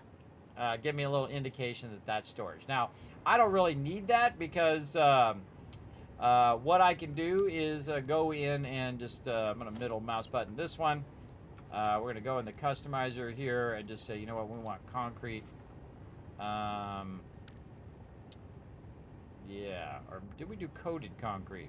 Can't remember. Yeah, that's a good question. Can't remember what type of concrete that is. Because you can see that that's a different color from this concrete here. I think we might use asphalt. Yes, asphalt. That's what it was. And so now what we want to do is we want to take that that label out of there. So how do you take that out? Well, you can go in and you can go down and say, you know what, make this back into the foundation. You can use all these other colors. We can give it a copper fix and whatnot. But you can see that some of the colors here don't apply to certain types of materials, right? The type of materials here. We can put concrete foundation down there and then say, hey, I'm going to go ahead and make it have a copper finish. Well, that worked. But it didn't work on the other one, right? It doesn't work on the asphalt one. So we need to think about what materials we're using to use in combination. You can see that it's got some Z clipping there where the two are clipping together. I find that asphalt doesn't have that problem as much. See that, how it's not doing that little flashing thing? So again, great use of asphalt there as well. Let's see what else we can do here. What else we got that's cool? We could also number it, all right? 0, 0. Actually, I'd probably do it this way, 0, 0, and then over here, 0, 0, 1, right? As our storage, and it's storage extraction 0, 0, 1. Now, I would want that to be this way, everybody. I want that to be as a sign. I don't know why they don't let you do it vertically, because that's where those labels should go. Vertically, a lot of times, like maybe you're labeling the side of a building or something. Again, that's something I wish they would change in the customizer, is that you could put it on like a wall. So we'll go ahead and just make a wall over here, basic wall. And then say I wanted to put a number on the side of that wall. It doesn't work. I put a number down there, but I can't put it on the side of the wall, which is odd. I don't know why you would give me all of these things and not allow me to put it in either a vertical or a horizontal way. And I can try to put a factory icon there, but I have to put it on the ground. Now, I feel like these are more for roads and thoroughfares, these particular customizer patterns, and not necessarily for the sides of buildings, which is where I think it should actually go. Now, if we want to take out a pattern, we can use our pattern removal and just go ahead and click on those. You can see we can take those out and take those out there. Because I feel like it's completely unnecessary, because instead of using icons and all of that stuff to symbolize what that thing does, I use color. So I use the blue shape there, or the blue color, to do that. I'd like to be able to take this copper finish and then go into the copper finish and make it a blue color, where it was still shiny, but it was blue, right? But if I take swatch number 5 and I put it in there, it's just going to turn it blue, right? Like that. But that tells me that this is my storage. So that's what I want to see. I want to see my storage in there. And you can see I tried copper last time, and it was okay. But I would prefer that it was very obvious as to which one was my storage and which one is my actual factories themselves, right? We have our extractors, we have our storages, and then we have our factories. And just like you can see over here, we can look over there very easily and say, where's the storages? The blue ones. The blue ones are the storage, everybody, so you can see it from really far away. So instead of making it really obvious, making all the walls blue, I'm just going to embellish the edges of it in blue. As well as, you can see I've already kind of color-coded all of these as well. Let's kind of make them a little brighter right here. And we're going to recolor all of these like this. Now, we also might want to check it out here from the back as well. We have this right here, so maybe just run a little bit of color along the back there. Give us a bit of a view there. No power back there, too. I got to watch out. Kind of falling off the side there. We might want to run a little bit of power forward there. Let's grab some power over here from our plastic.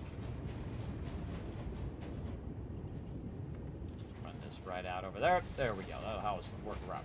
All right, so we gave it a bit of color there. Now we're going to go inside here as well and work a bit on our coloring. Now, if I change the swatch on the master one, it's going to change all of this to that color. So now you're spending more time, and this is very inefficient, by the way, everybody. You're spending more time kind of coloring things in and doing all of this stuff instead of actually producing the things that are going to save humanity. So keep that in mind. Keep that in mind that you might get lasered from space from this. I'm giving you a warning now. But you will end up producing more resources, so Fix-It will like that part. They will like the more resources part for sure.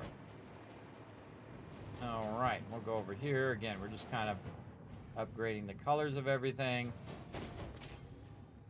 Give it that storage feel. Looks good.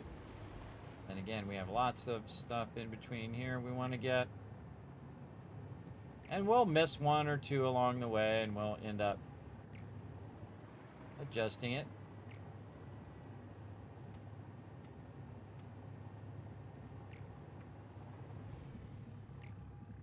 If you notice, I have 2 rows.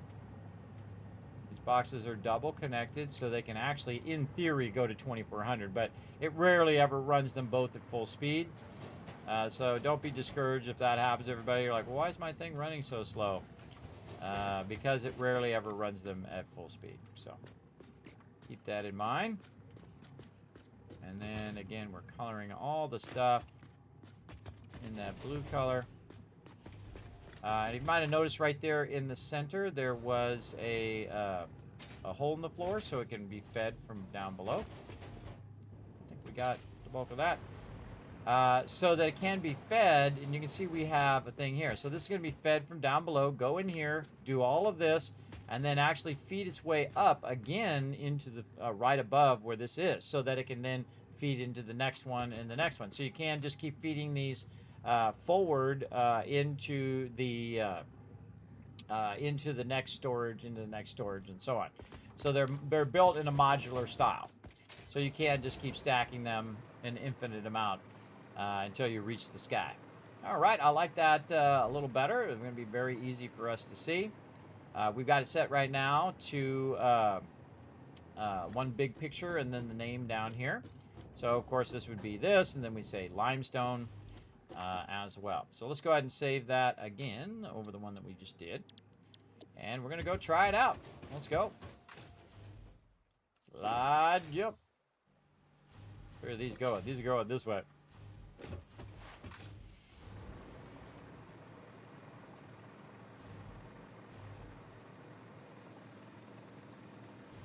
You see we got lots of processes going over here. Right over here I'm making diamonds. I actually split these so they didn't take as much power. Right through the middle of there. Have some fun. Okay. So we're going to go right over here, and we're going to go ahead and set this to 1200.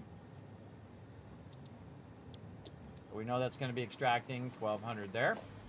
And then we're going to go ahead and store that base resource right above it. So this way it can backlog that resource while we're working on other things. Notice that it put it here into my basic stuff here. So I'm going to go ahead and do some editing here and just take all this other stuff out of here and put it where it should actually be. Into foundations in here. And then this is an MK2 factory. Again, all these blueprints will be made available to my patrons. Again, of any level, by the way, but even if you're just supporting on Patreon for $1, I give it to all of my peeps. This is MK2 extractor, or this is smelter, so this is factory. There we go. And these have served us well, everybody. These have served us really well, these MK2s. And again, factories, there we go. But we're getting into MK3 mega builds. This actually should be MK3, there we go. Apply those changes. Okay, and we're going to keep most of our stuff right here just to make it easy for you, you guys to kind of follow along. So I'm going to edit this. I'm actually going to put it here in undefined. I'm going to try anyway. It decides it doesn't want to let me do that. Undefined. Oh, I got to put it right here. There we go. Because this allows us to access it without having to go into the subcategories all the time. It just takes a while to do that. Okay, now I got to remember what the heck I'm doing over here. I think I went going up by 1 or 2. I can't remember if it was 2 or not. So we're going to go ahead and go up like this. Oh, we can check by doing our architecture here. So we can do our beam support. Where's our big one? Did we not unlock our Big beam supports. Maybe not. I don't see them in there. Unless I'm blind. It's roofs. No filter. Ah, I had that on roof filter. Okay.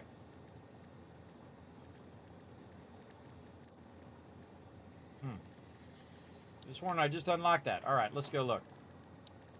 Make ourselves another awesome shop. If I unlocked those larger supports. Metal pillar. Oh, there they are. Metal pillar and concrete pillar. All right, let's take all this other stuff out of here. Right there. Buy all. There we go. We need our big architecture stuff here. This actually, we're not going to use these roofs right now, so we can say glass roof just to shrink it down a bit. All right, there we go. Big pillar support. So as you can see, this actually fits very nicely right on the top of there. So this is going to have a center pillar, and then it's going to fit. It was two. That was a good guess. Basically, I put one way and one the other way, like that, and then I give it like a nice little carbon steel feel, because you don't really want to see the supports. The supports should not be standing out. They should be very much a hidden feature of it. So we want to go ahead and align this up here. So we want to go ahead and just put that in, and then we can go ahead and put our foundation in here. Now I'm just going to use a 1 foundation here, and then again the offset is going to be 2. So in theory it's going to be, remember it's 6 long, so it's going to be 2 back from the front. So we're just going to go this way, and then this is going to be 6 across. Just. And because it's not even, because it's 6 across and not 5 across, 5 across you'd have 2 on one side, 2 on the other, and then you have your centerpiece. You've got to decide which way you're going to have it go, right? And so what we're doing is we're aligning ourselves to the extractor down here, which is on its own grid, and then aligning our blueprint that we're going to put down on top of it. In this case, the storage. So we want to get this to snap right in right here. And then also be facing toward us so that we can just go ahead and put that down, and it will sit right on top of that support like this eventually once it fills in. There we go. And now it's sitting right on top of that support nicely. And we use this to align it. Now we don't necessarily need to keep this. We can take this out and just kind of use our zooping to bring this forward like this. Now we got a kind of a nice little landing area there. And now we've got our storage. So we want to go ahead and bring this up from the back of this into this part right here. Now we got a bit of a problem with this ground. We're going to say we just dug a hole out of there because sometimes you're going to run into edges. Just do what you got to do. And then right here, we're going to turn this around. And we're going to tell that to run on up in there. And it's not doing it. Why is it not doing it? Because a lot of times this will be going in the wrong direction. So you have to hit R to tell it to go into the right direction. And we'll see if it actually goes through there. Sometimes we'll have to create a little segment there, or we'll have to create an offset depending on what it is we're doing. And then we got to add this part here. Now you can't put these in ahead of time, and that's because it's at the bottom of the blueprint. So some things you can't add, you have to add yourself, like that. And then we can just simply go out here and see if it's running. Yeah, it's running. Now when it's not running in overflow, everybody, you'll notice that the left side is empty. And that's telling you it's working. That's filling that up at 1,200 per minute right now, which is awesome. Very, very awesome. So we just went from about 300, 600, 700 per minute when we first started doing this now to 1,200 per minute. Now that's the fastest and the most it's ever going to extract per minute. So basically this node is going to be done when we're done doing this. And again, extracting at 1,200 overclocked here. Now, we don't have to overclock it. We could go get a bunch more other nodes. But I find overclocking it is the most efficient thing to do. And then while you're working, this is going to go ahead and do a lot of the work for us. Now, another thing that we want to do, of course, is to put some supports in here. So we're going to go ahead and just do what I call front side supports, where we just put supports in the front. Now, what it's going to do is keep it from tipping over, right? So if we just had the one in the middle, it might do this and then flip over, right? Especially if you put more stuff on top of it. Now, it's not really going to do that in the game, by the way, everybody. It is just going to float up in the air and you'd be just fine. But we are going to concern ourselves with the aesthetics of how that particular thing is being held up. So we're going to go ahead and run this close to the ground, but not all the way into the ground. And then we'll middle mouse button this right here, and we can just snap that right at the bottom. And it will just sink down in the ground there like we had sunk it in the ground over there. Same thing over here. We're going to run this down using our zooping method. And we're going to back it up just a little bit here. That one might be a little tricky. Let's see how it goes. And again, oh, perfect. Right there. And again, I'm going to go ahead and use that carbon steel finish, which it already has. Very nice. And now we also have those supports in there. So it looks totally legit, like it's sitting on top of that other thing there as well, which I really like. I really like that style. Very industrial strength. It has a bit of embellishment to it. Very, very cool. Now, another little thing that we could do just to give it a little bit of something. Now, remember, we're doing more of the aesthetic building than we are the, get it done as fast as we can. And then, make it as efficient as possible as well. We're going to go ahead and put a nice little ramp in here, like this. And that's going to give it, instead of it just squaring off, it's going to give it a little bit of an angle. And then, of course, we're going to give it the same type of material, this little asphalt here, right across there so it matches up. Now, we can also say, you know what, we don't want to have it all be the same because it's just going to run into itself. We can also just say, you know what, the front of this, we're just going to give it this nice reflective coating. To give it a little bit of style, right? A little bit of style there. Or maybe you might say, you know what? I want this to be metal grip. Like that. Don't want it to reflect because I don't want to draw too much attention to that particular item. That item, I just want it to be an embellishment or an accent piece to the thing. Maybe you want it to be lighter, right? So this part lighter just so you can see where the landing is, but not have it so shiny that it's reflecting the thing. Me, I like the coated one. I'm going to go ahead and leave it shiny, so we can spot where that is from way over here. Right, now look at the difference of that one, right? And the embellishment and everything that we did on that one versus this, right? This is just square, slapped together, basic colors, functional, works great, easy to put together, uses the minimum amount of resources that you need to get that process going. This is not that. This is, oh my God, that looks awesome. Right? Right, what do you guys think so far, right? Looking pretty awesome. Also has a high functionality, lets us know what's going on with it as well. Lets us know that it is working, it's not an overflow, it's 1,200 per minute, and we're good to go. Now, we're going to go ahead and store a bunch of that, and we can go inside here as well and see it getting stored. Right over here. Now, I'm also a little tempted to fix these by just rerunning these again and see if it will actually run the bottom part as well. Yeah, that just irritates me to no end that both of those don't run. The way you do it is you take the top one out, it'll start running the bottom one, then you run the top one again, and maybe it'll run both of them. No. They really need to fix that. Both of those should be running. That's why I connected both of them. And usually I use those as splitters and stuff, but it doesn't work right, so that should be running both of those simultaneously, I think. But the fact that it's working is what we really want to know. Now, we're going to go in here to the very end of the whole process here, which is going to end up over here somewhere. Let's see, it's coming in through here. I honestly forget how that cycles around. I think it's this one. Yes, so this is the last one in the chain. Also, if it has any extra, I can flow it up into a second storage if I want. You don't need more than 14 boxes of raw concrete, everybody. That just acts as a buffer so that if it starts and stops or needs to start up again, it'll have plenty to start back up again. It'll have it backlogged in there.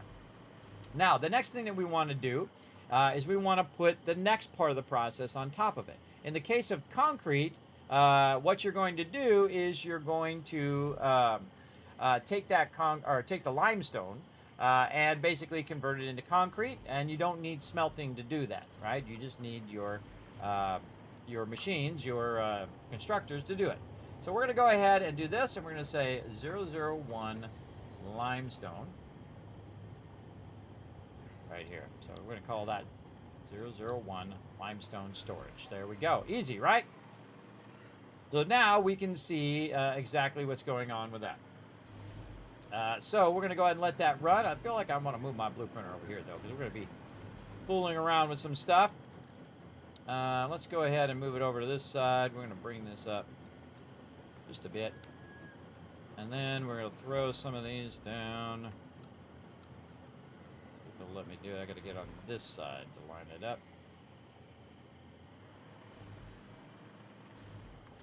Go with that.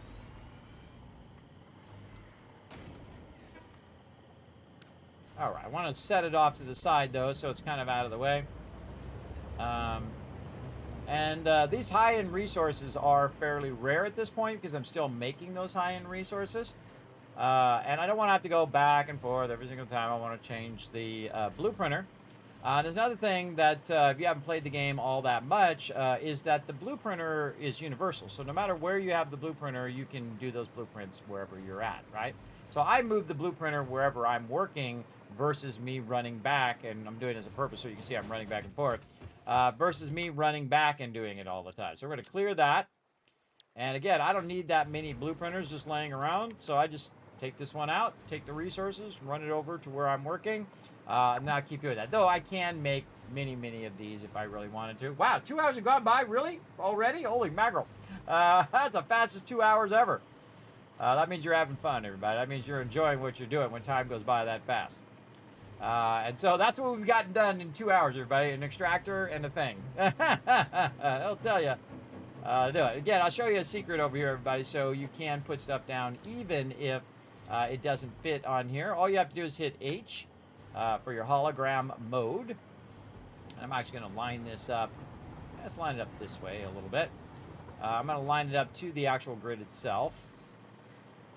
I like to line it up to the grid because it does help you if you are lining things across into the blueprinter. All right, there we go. Oh, we got some problem with stone right there. Not good. All right, we got to go forward. Thought I might have an issue there.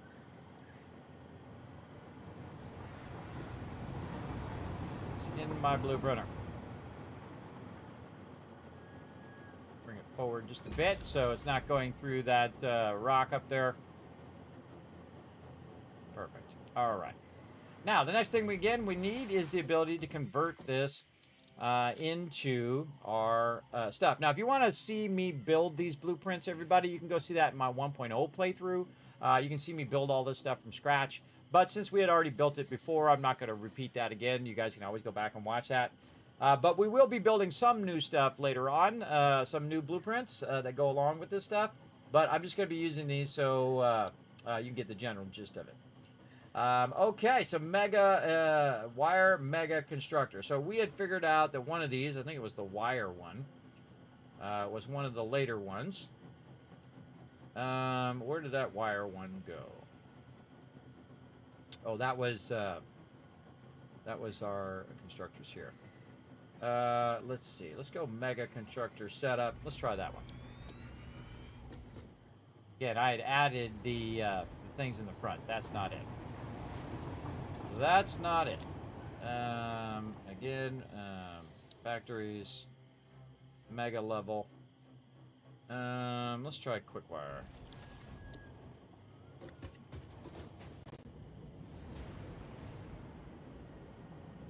You want to give it a minute too, because it takes a bit for it to fill all that in.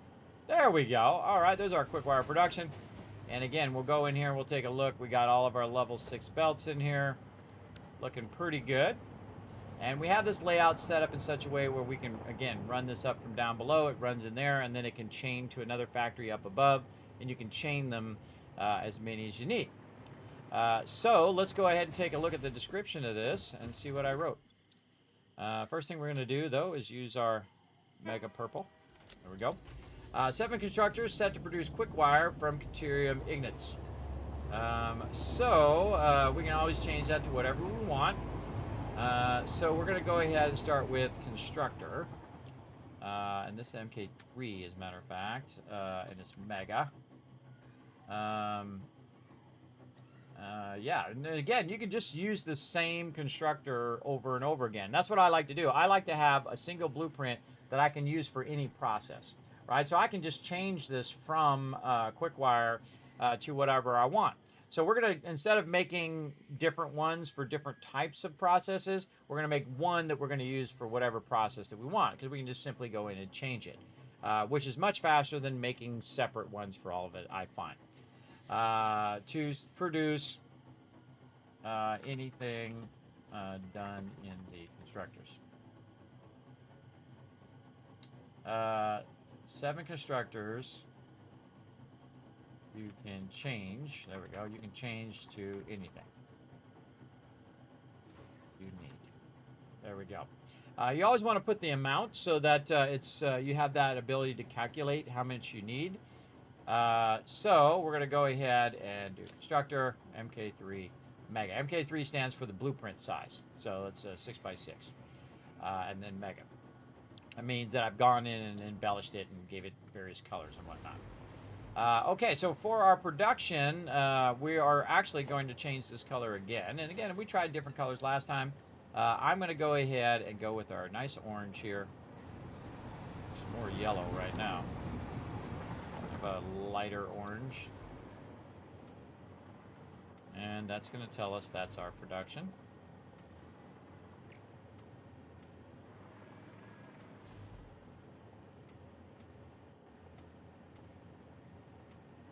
Maybe I should have done that with the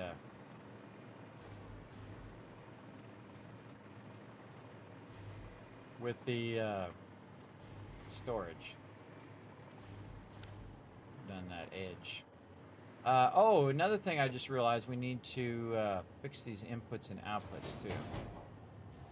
It's an input or an output? I think that's a potential output I could use. Let's just do this. Put that in green. Or no, it'll be red. Red for output. Give that a bit of red color. And then we're going to use orange, just like we've used here for our various production up here as well.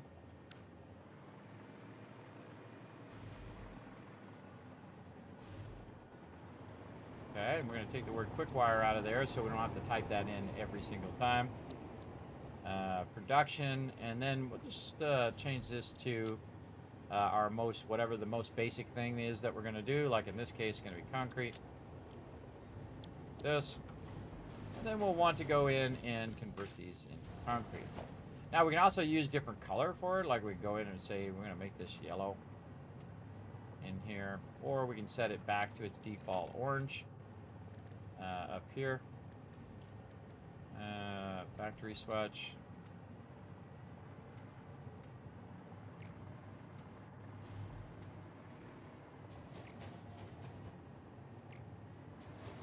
By the way, you can even color the belts different colors. I'm just going to put this back to its default orange.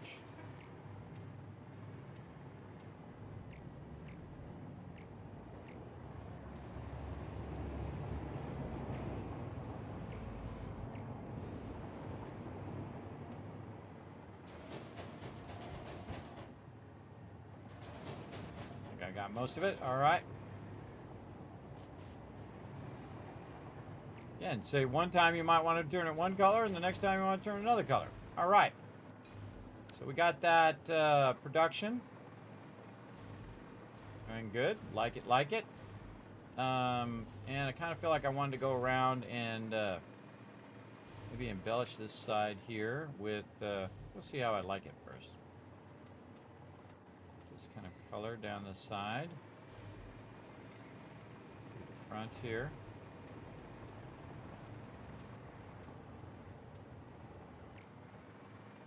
Best thing to do is back away and look at it and see if this was like, oh, I like that much better. Okay, so we're going to fix that in the blueprint. So any further ones that we make will automatically have that change done. Again, see, as you do one thing, you might say, hey, oh, on that previous one, I want to change it. But if I change the blueprint, it won't change that, right? Because that one's already down, so I have to take it out and put it back down again. Or I can just change it manually, and then any future ones that I build will be that particular color. So yeah, all right, so we're gonna use orange. And so again, we'll go in and we'll save it over the one we have here. Save that blueprint in that mega style. And while we're thinking about it, we'll go ahead and load our previous one, this one here, and make that change before we move on. Now again, if your swatches are different than the swatches you used before, the actual colors are going to be different as well. So say you load my blueprints and you're like, well, Kismet, all the colors are different. Well, that's because my swatches are different colors. So if you want to see what my swatches look like, there's the colors of all my swatches. So if you want to sync up the color of your swatches with the color of my swatches, then you will have the correct colors that I use. But again, you can always go in and change it to whatever you want if you want to use those blueprints. Okay, yes, I like that a bit better with the blue on the side. Again, just a little hint of color. The whole thing doesn't need to be in color. But a little hint of color, so when I'm looking at it, I know that's a storage. All right, awesome. All right, and then we're going to save over that, so we can use that in the future. Now what we want to do is we want to align the part on the top of it to the part that's on the bottom, right? So we want to go ahead and just take this, and we're going to bring this up like this. Now, this actually sits on the top of this metal beam here. You can see we got a little bit of overlap there, but we won't see it because we're going to put one on top of it. Don't sweat the small stuff, everybody, if you're not going to see it. You're going to put it right on the top of that. Now, the hard part is me remembering how I did this before. I think what I did is I went in and I used a foundation here, which I do quite often, and I ran it this way. Then I ran it this way, and then I just take the blueprint, which is our constructors, aim it at the edge here. I believe the arrow is facing forward. We'll find out here in a second. Make sure that it is vertically lined up as well, because you can vertical nudge now. And we'll go ahead and just set that down right there. We'll pull this edge back off.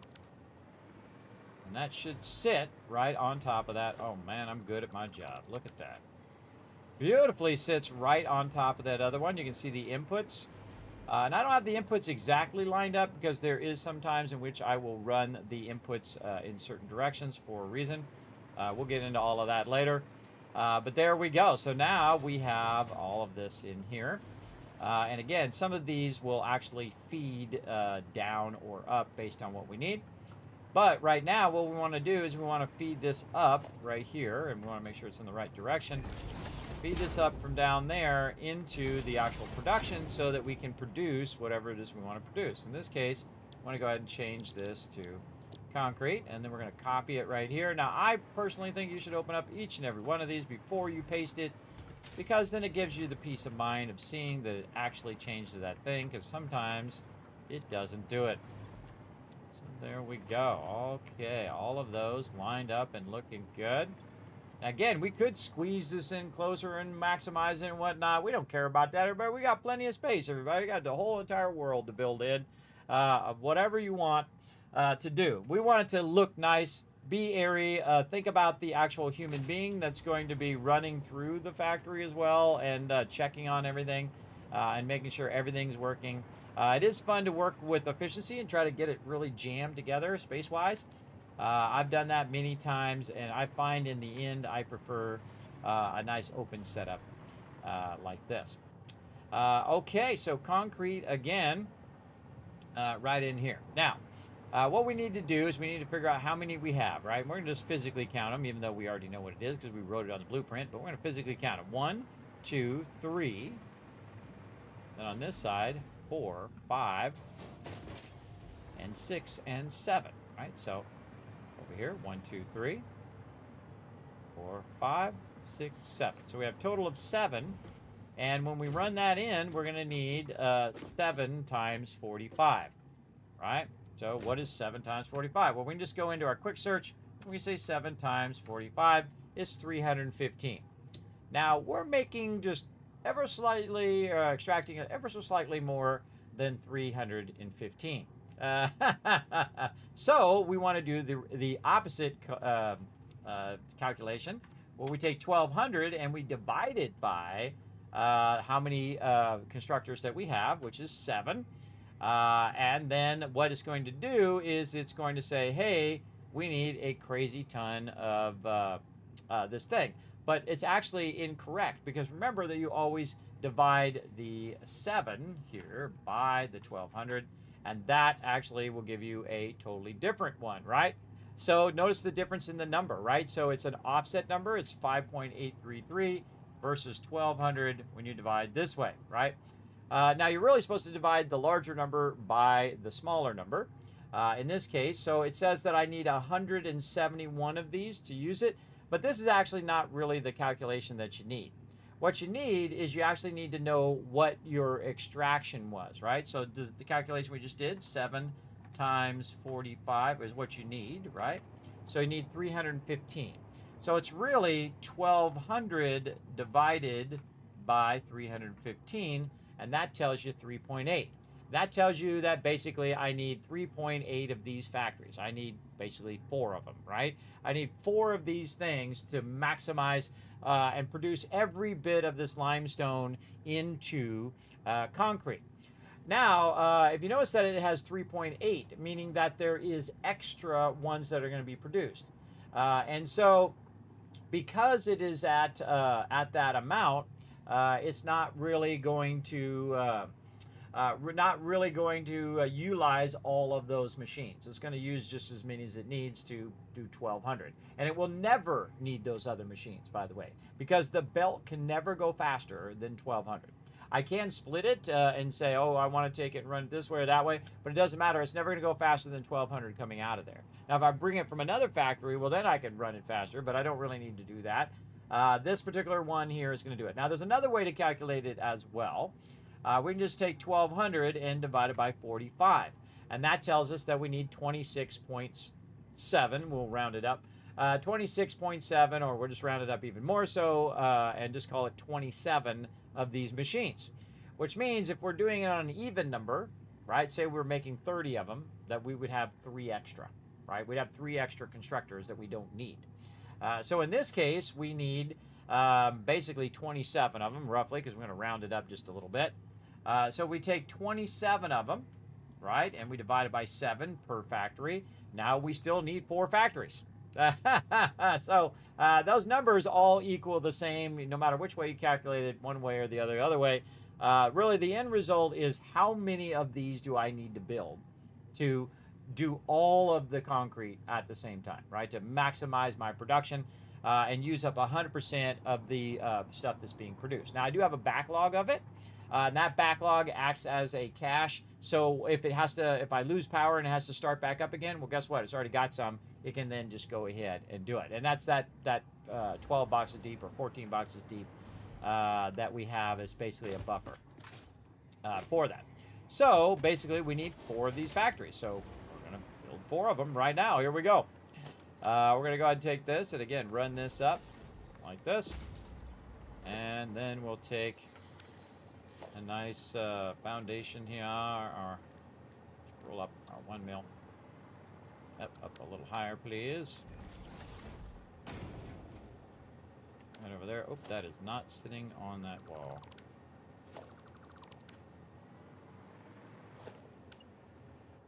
There we go.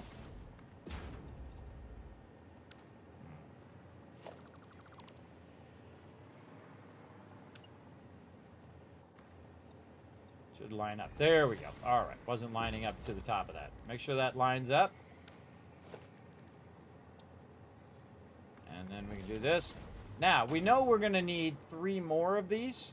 So we can just kind of preemptively think it through. Oh, wait a minute. We're going to need 3 more of these. Well, let's just go ahead and look at how many of these we need to do. And we can just run a bunch of these like this. It's because we know we're going to need more of those here in a minute. And so we're going to go ahead and just run those up. And then I will run these to the side. Again, I put it as wide as what it is, so 6 wide. I'll just take a bit of this out just to make it easier for me to align it. Like this. And then we can go ahead, again, put down another one. Right here. And what do we need? Funny irony, you know what we need? Concrete. To do that. Now, somewhere, by the way, there is a concrete box full of concrete, probably right there, that we need to go ahead and go find and utilize that concrete. Because I took that out, and it now has like a central box where it just puts all of the stuff. If you tear all this down, it'll just go into one gigantic dismantled box instead of making a bunch of smaller boxes. I absolutely hate these boxes. I really dislike them, but somewhere over here there is a dismantled crate that we can tap into right here. And there it is with all of that concrete. We'll just take that out, or take some of it out. And there we go. And then we can also put some of it back here in our storage by our hub. All of this, by the way, is obsolete now that we have the dimensional depot. But we'll throw some in there just so our inventory is not too full. Speaking of dimensional depot, we'll throw those in there. I don't like to carry those around. And we'll throw some of these in here while we're at it. Let's throw some of those in there. Let's do it. Now again, this is just the start of a lot of other processes that we're going to fix along the way.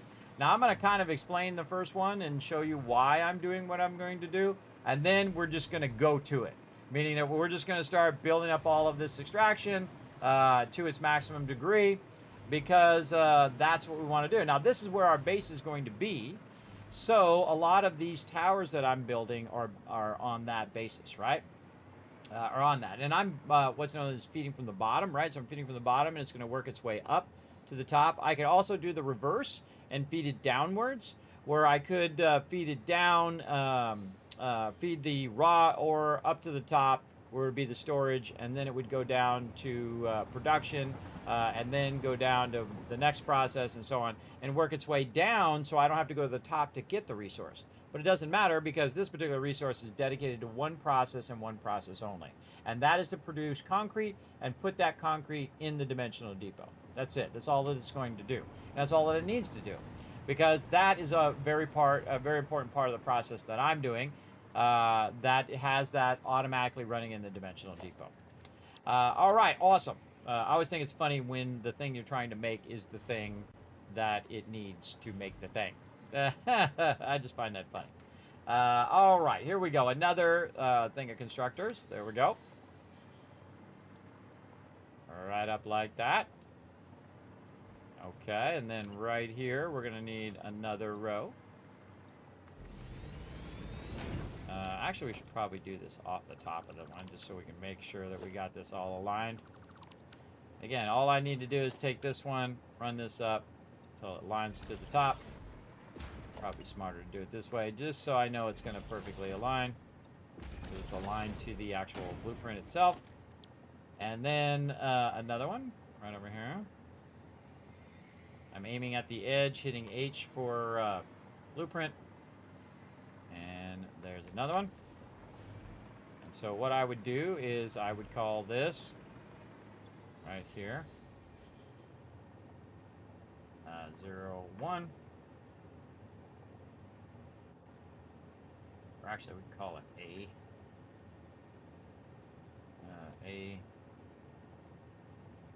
What's the way we can do that? C, 0, 1. Concrete factory 1. So this is concrete. Like that. And then we can copy this. Like this. And so that's the first part of that process. And then up here, paste that. And then just change it to a 2. It also helps us, you know, make sure that we're on track, that we're making the ones that we need to make and make enough of those particular things. This is 3. There we go. Bring this up just a bit. Sometimes you see it doesn't align. It didn't sit on there. It sit on top of that wall properly. You just got to have an eye for it when it's doing it correctly and when it's not doing it correctly. You'll know the second you put that one up there and it's just floating up in the air like it shouldn't be doing. Okay, very nice. Now, we also want to run our power because I'm getting to the point where I can't float up anymore. So we'll go ahead and run our power. We're going to go ahead and tap our power in here. Right up here where our extractor is. Get in there. There we go. Grab that there. We're going to run this up into our factory floor. Now, the blue one is storage, so that's not going to have any power. But we're going to run this into our factory floor here. So go in the door. There we go. And we can just tie this in really anywhere we want, but I'm just going to tie it right there to that central one. And then I'm going to chain this one, just like we did below there, into this one, and then chain this one. See how I've pre-built all of these so that they work this way, so they can chain between all of it. And now I have enough power to float up there with my hover pack, to float up above, and put the last part of this process in here that it will ever need. It will never do more than what we're doing right now. So it's like a set it and forget it kind of thing, which I really like. All right. Take that out. Take this one out as well. Just take out these various things that we just used as templates. Now we got this nice flat face to it. And we'll just go ahead and take these ones out here. That's not blocking our screens. Again, those are like scaffolding, used temporarily. This one here, see how this one has it sideways and this one has it like that? I did that on purpose to give it a different look. So you know, so once again, just tells you, okay, what's storage and what's production, right? So there's 3, and then it should have remembered what we had typed before. It's 4. I wish you could control the font size of this, so it'd be great. So 04 concrete production. So there we go. All that doing concrete, looking good. We need to make sure that each one inside each of these is actually doing concrete. So we're going to copy this, and then we're going to go to the second row and make sure that we paste all of these.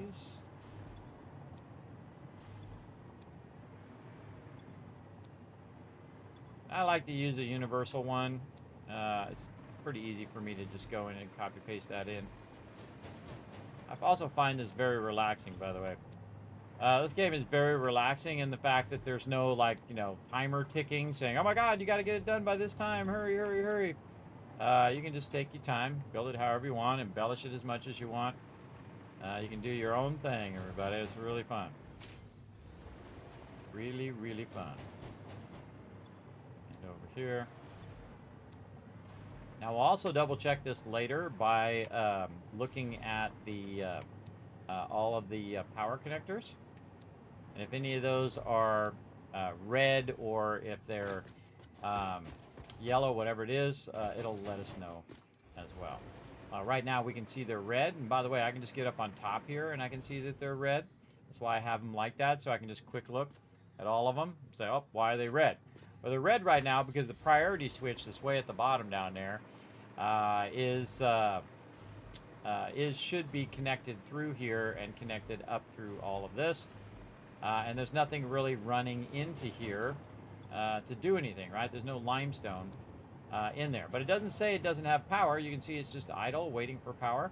And you see that these ones are yellow over here. So these are fine. So let's go take a look at these. These are yellow now. Very nice. And these ones up at the top are yellow. And then these ones are red. Why are they red? Well, that's because we haven't connected the top one's power yet, right? Or the priority power switch at the bottom has been turned off. But in this case, we want to just chain the power back up again. So we'll run out here like we did before. And we'll take this one. And we'll not that one. Down one. There we go. Down here. There we go. Now we'll grab this one. And we'll chain it up to there. There we go. Then we look at this top one. We can see now it's yellow waiting for the input of those resources. So now we have a backlog of resources down here, right? Right here at the bottom of limestone. So we want to take that limestone and we want to run it up into the next part of the process. So we're going to run it up here. And then we're going to tell this to go into there. And that does work, by the way. That does transition into there. And then we should start to see some of our resources coming out of there. Yeah, we see them there. There they go. Right up into here. And we've already connected this, so this is already going into there. And then once it fills all this up and it's ready to go to the next stage, it's going to go up through here, right? And so we've set this up to be in a modular style, so we can then just say, okay, well, hey, if you've got any extra left over, go ahead and run it into this top one right up here. We get it to go in there. There we go. Run it up to this one. And then we have to go over here and say, okay, we're going to take this, we're going to run it out, and we're going to run it into the thing here. There it goes, right? So now it's also doing the second one up, and so on and so forth. You get the idea. And they're all set up in that modular style. So we can add as many we need for that particular process. We need 5, 10, 100. We'll do whatever we got to do. Snap that up there. Again, there's a little bit of work that we need to do, but overall, it's doing the bulk of all of the hard building of everything that we need to do. And these ones are nicely aligned, where they're perfectly aligned from one to the other. Right into there. And we're at the top. All right, nice. Oh, we're all good. Okay, so we should, what you want to see is occasionally some stuff up here. Remember, these ones at the top here are going to have a lot less in the beginning. And the reason why is it's starting to fill up the ones down below.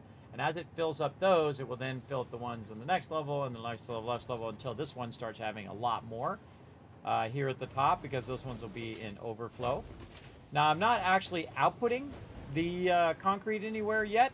I'm going to put another storage on top for that concrete storage as well. But basically, we can just go ahead and let this start to overflow. And we can go in also and take a look, and then we can see that the concrete is coming out and actually ending up right here and goes up here. So that's what that other output is that I was talking about earlier. Also, we can chain the output from the one down below to the one up above. So we can chain the output that's coming out of here into the one, I get it to go, there we go, into the one up above. So the output is going to chain upwards, and then we'll go up here, and that goes to here, and then that will chain into the system, which will then chain to the one up above. You get the idea. See how intricate I think stuff through, everybody, both the inputs and outputs, and the ability to build in a chaining modular style. Now I can just go ahead and save myself a little bit of time here by just doing this. And that's going to chain it all the way up to the top. We don't want to forget to go in and is that missing a door there? Or is there no door there? I think I accidentally took that door out or something. Weird. Not sure why I would do that, but it's possible. There we go. And again, we got this already in there. It's already chaining up there. Let's go to this one. Now, see, I don't always need that, so I can just take that out if I don't need it to chain upwards into here. And then this one's already chaining up. And you can see it's right here, and then it goes up here, and then we have one more up on top. And then it's going to come out of there and then go into the storage. So let's go ahead and get a storage in there. So let's take this out, do this, turn our zooping on, make this easier. There we go. And foundation. See that way. Oh, yeah, it's because it's it's 3x3 or I mean 6x6. It's got to be kind of off one way or the other. Storage. The arrow pointing forward. Nudge that over. Nice. And this is our end result right here, which is our concrete storage. We'll wait for it to update first. It's got to build in all the inner parts first. There we go. And we're going to tell this to be concrete. Right here. There we go.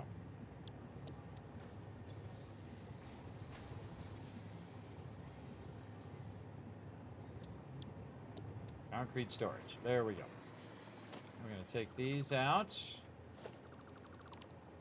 This might have accidentally hit the door when I was taking one of these out or There we go. It's actually pretty difficult to get that that set back. I had to use a bunch of bars and a bunch of tricks to get that to set back out of there, so it you could see it, and also so it was centered.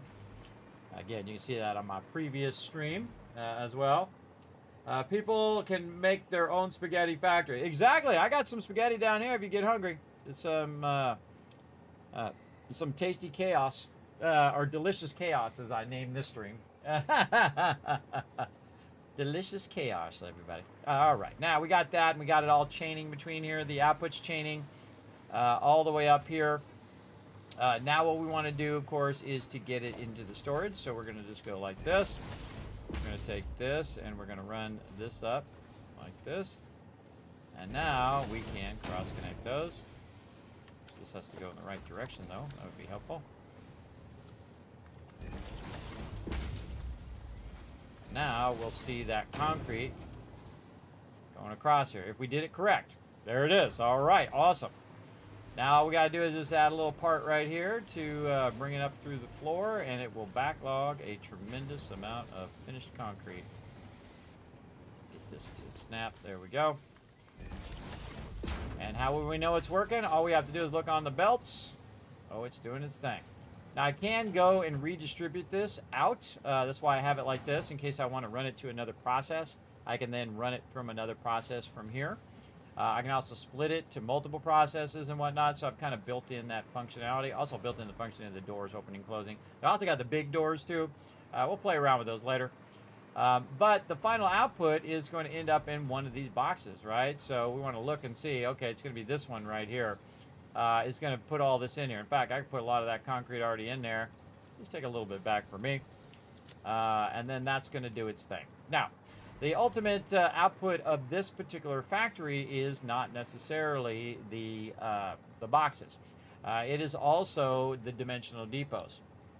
So what we're going to do is basically put ourselves in an array of dimensional depots over here. And I'm just going to let them kind of hang out in the back here. Let's put them in the center like this. Oops. Put them right next to each other. And you're like, Kismet, why are you using 5 of them? Oh, I'm using 5 of them because it's going to go 5 times as fast. That's just my particular number that I use. You could use more or less depending on what you need. So we're going to need a splitter here. We're going to need splitter here. Now we could just put them on either side of the splitter, but because we have these down below, I'm just going to do this. Now you don't need the last splitter because this one's just going to go in here like that. And so we're just going to take all of this, like this, and then again we have this output we can use right on the top. And that means it's going to backlog some of it, and then the rest of it is going to go into here. But this is actually not the output you want. You want the output from the last box, the box that's going to hold all the stuff over here. That is going to hold it. So anything that's in these boxes are also going to go in the dimensional depot, right? So you don't want to just whatever it's producing goes in the dimensional depot. You want the backlog itself.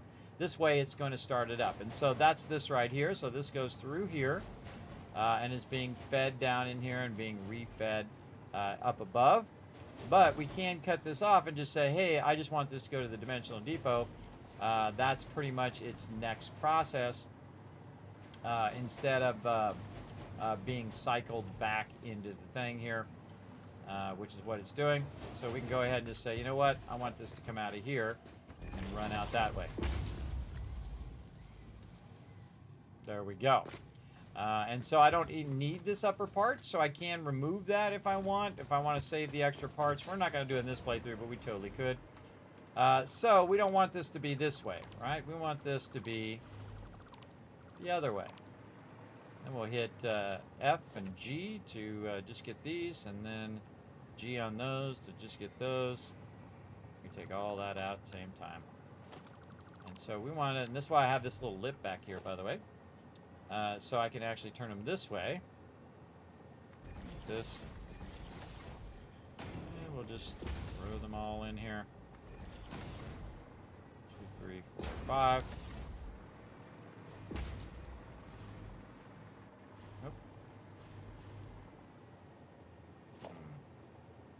don't like it. Take it out.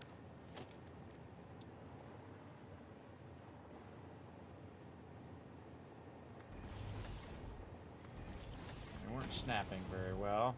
Should snap right next to each other. There we go. And this is going to come up. We should have actually aligned this one to the output. Let's do that. Just to make my job easier. Something like that. And then we're going to go ahead and put our input here. See if we can get this to go into there. Got to go forward just a little bit. I'm going to put that in there like that. And don't like how that's clipping. Go ahead and extend this out a little bit. Bring this out just a little. There we go. Much better. Much better. And so we'll go ahead and put this. Could probably engineer that so that ends up right there. So we're going to move this back just a little bit. Honestly, forgot I even designed this whole part here. I like it. And so that will end up going into there. If we did it right, then it should go into there. It sure does. Okay, cool. Okay, but I'm going to fine-tune it some more. I'm just that guy. I'm just that guy. All right, and then we're going to just go ahead, do that. Again, sometimes you got to fuddle with it, so you get it the way you like it. See, I'm really good at knowing what I don't like straight away. I'm like, nah, I don't like that. Not doing it. And I'm also at that age that I don't do stuff that I don't want to do. Very simple. There we go. A little awkward because of the offset of this outside thing, but we got this. There, and then this one. Double clicking because they're so close, you can just double click and it will put it in there for you. And there we go. All right, so now distributing it right back in the dimensional depot again. And I also still have access to all of these so I can see how it's backlogging. And again, now I don't even need to carry this on me now. I don't have to ever touch this again. This is the most it's ever going to produce. And it will just do that endlessly. And if I go in and upgrade the dimensional depot to go faster, it'll automatically take effect. There's nothing I need to do on any of this. I can easily check to see if it's working. I can see these are all green here. I can go in and remove the excess production if I want to. I rarely ever do because that machine's just not going to work anyway. It's just not going to work. So if there's one extra that's not getting enough limestone, I don't really care. Because eventually it will get enough limestone. And you can make it 100% efficient, everybody, but I feel like it's a huge waste of your most precious resource, your time. I have this in here as extra, but we could figure out the math of how many of these we need and how many of these we have very easily. You can just go, okay, well, we got 7 times 4, so we have 28, right? And how many do we need? 1,200 divided by 45. We need 26 or 27 just to get that extra little bit in there. And again, we have 7 times 4, which is 28. So we can just say, you know, one of these I can take out. But you got to be careful which one you're taking out because it could be part of the process of the output, right, of the output over here. But the one I could take out would be this one right here. And it wouldn't overall affect my production because we can just go ahead and do that. Now, I'd take also out the splitter if you were going to do that, like this, because you don't need the splitter there. So all you really need is the belt, like that. And there we go. So now we have 27 of them. We need 26. We have 27. We're running pretty efficiently, right? And if we have any excess in there or whatever it is in the system, it'll burn up that excess. We can also take another one out and just forget about the remainder. And just bring it down a little bit, and that'll create a backlog of our raw resource. Should we want to use that raw resource or a section of that raw resource, whatever we have left over, that 0.6 or 0.7 if we round up, in another process if we want. But I like that as a buffer, a little backlog buffer. And I typically have production over what I'm producing. so that it's burning all that up, so I don't have this excess waste of resources just sitting in a box for no reason. I prefer to have it just a bit over and burn up that extra that I just backlogged in there. And it will take a while before it burns that up, by the way. It'll definitely take a while to get it going.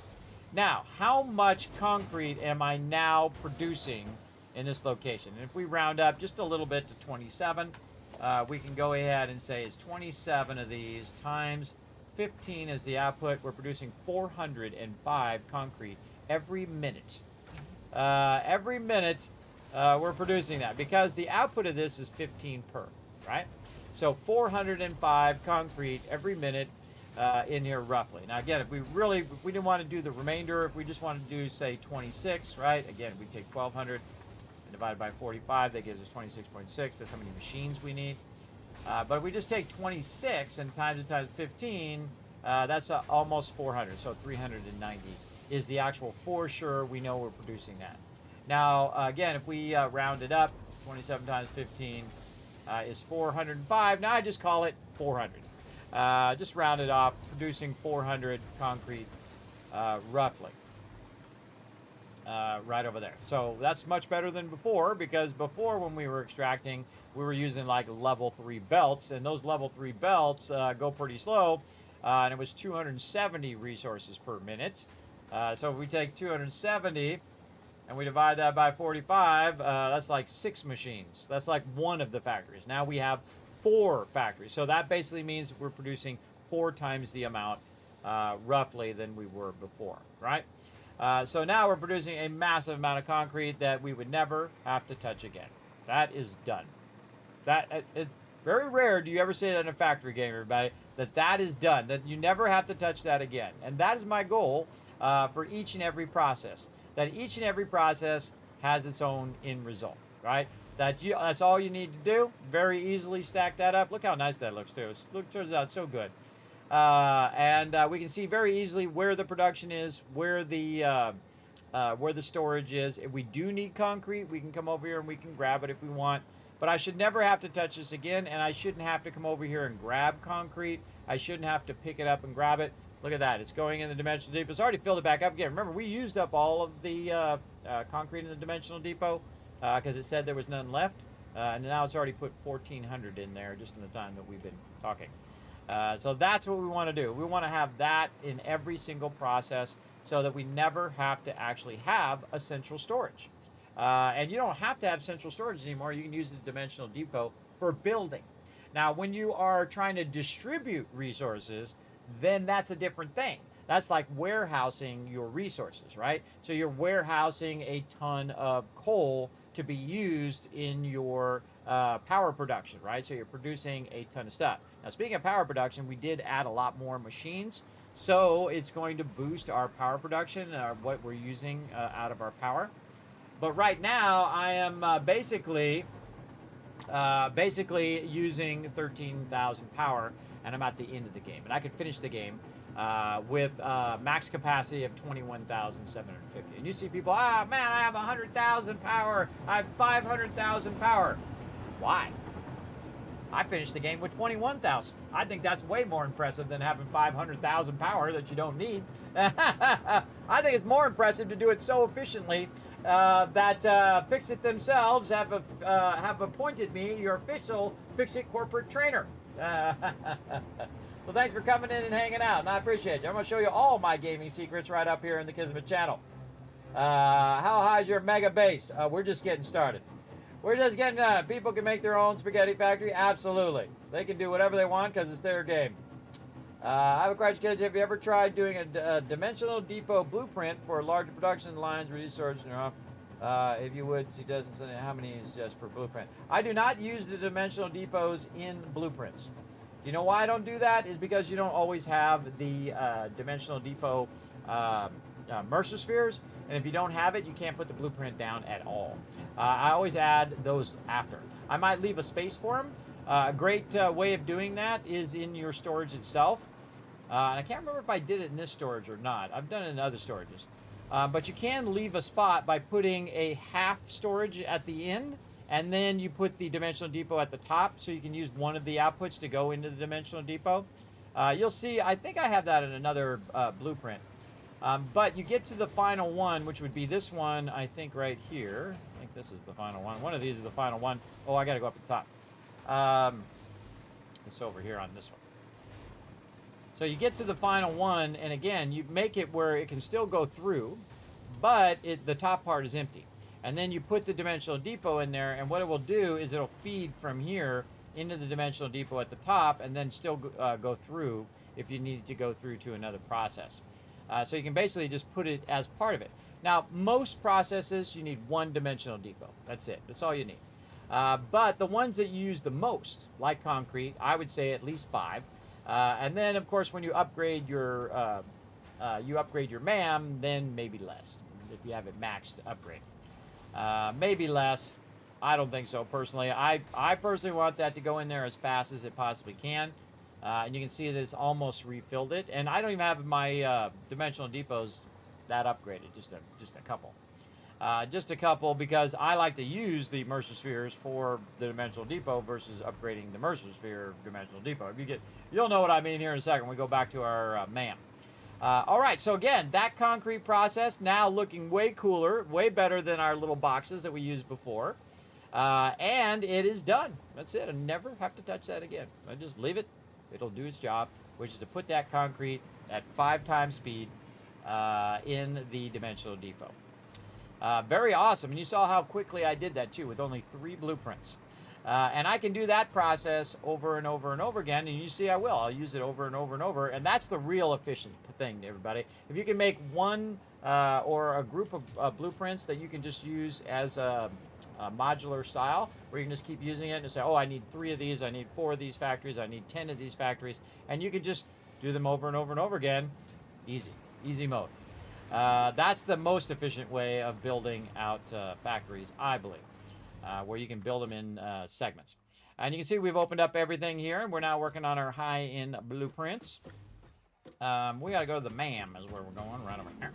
Now, there are some things that we still haven't finished doing over here. We're going to get around to it.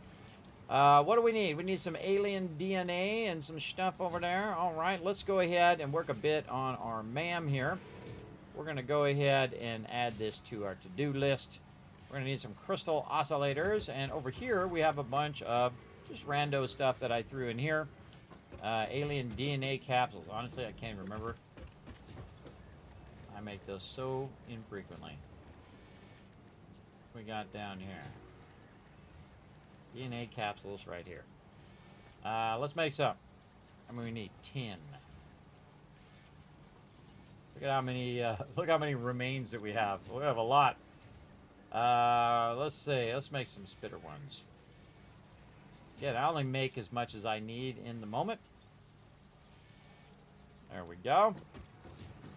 And we have crystal oscillators, but we don't have them on us. Now, when you're doing this kind of stuff in the MAM, you have to have it physically on you for it to work. And there we go. Let's get that one completed. Ada's got something to say, I bet. Hostile organisms added to the object scanner. Note, it cannot detect the species, only aggression. There are many creatures that dislike you, Pioneer, but I am your true friend. Oh, I didn't know Ada was my true friend. Okay, and you can see we've unlocked all the other stuff here, buddy. Oh, we did go in and I forgot, we did all of these. Yes, we did all of the size expansions. Yes, we got to do the upload speed expansions here. Yeah, we'll get to those. What are we doing over here? We need a whole bunch of SAM fluctuators and some singularity cell things over here that we have not gotten to yet.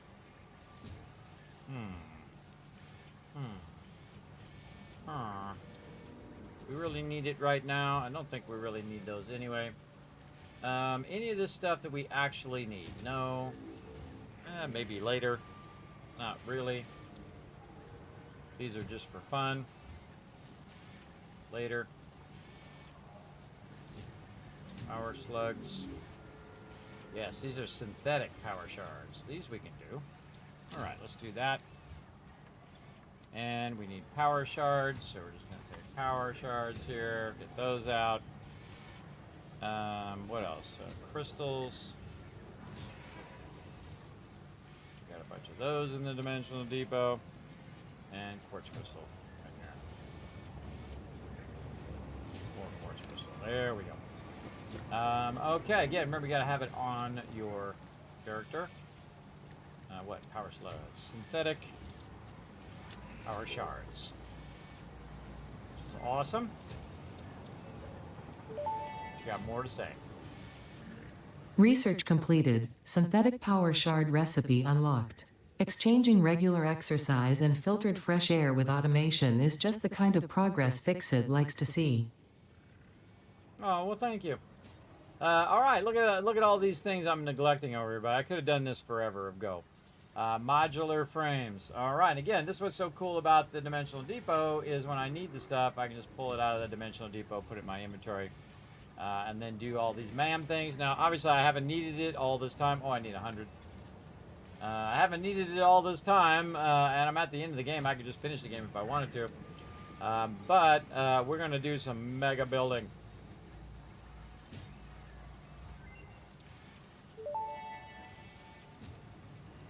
Explorer unlocked. This personnel transport vehicle facilitates rapid traversal of difficult terrain and climbs like a mountain goat that has returned from extinction. I didn't know mountain goats were extinct. Now we know. All right, priority merger. That's a new one. I'm going to fool around with that a bit. Priority merger unlocked. Useful for prioritizing between inputs to avoid eventual stoppage. If you have an issue with stoppage somewhere else, consult a physician instead. Oh, I just got that.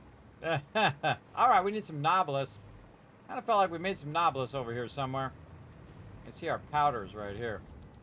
Where do we make those Nobilis? Again, look at all this spaghetti, everybody. We're going to clean all this up and make it awesome. Oh, there's some of our stuff there.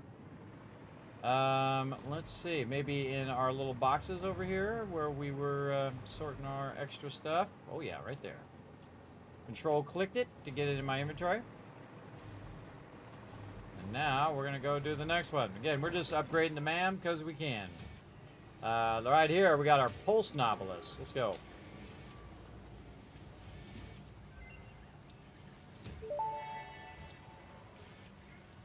Pulse Nobelisk unlocked. This ammunition for the Nobelisk detonator generates a powerful shockwave capable of repelling nearby objects, including the user.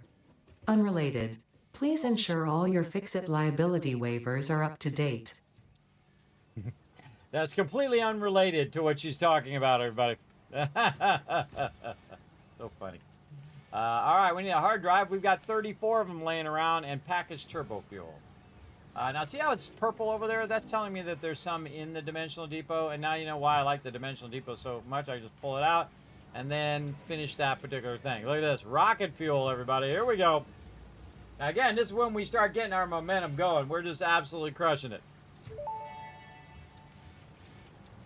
Rocket fuel unlocked. Pioneers will be able to use rocket fuel in the fuel generator and any vehicle that uses fuel, including the jetpack, with appropriate results. Warning: mixing rocket fuel into coffee does not enhance its energizing effect. Oh, I didn't know that. Thanks for letting me know. Packaged turbo fuel, which we have a bunch of that. Right over here. And aluminum casings. Right over here. I always grab a bunch just in case I need it for something else coming up after this. Now, we don't have any ionized fuel and packaged fuel yet, but we can, we don't have packaged rocket fuel yet. We haven't got to packaged rocket fuel, but we'll get to it because we just unlocked it. And over here is turbo rifle ammo, which is actually really fun, so we'll get that going.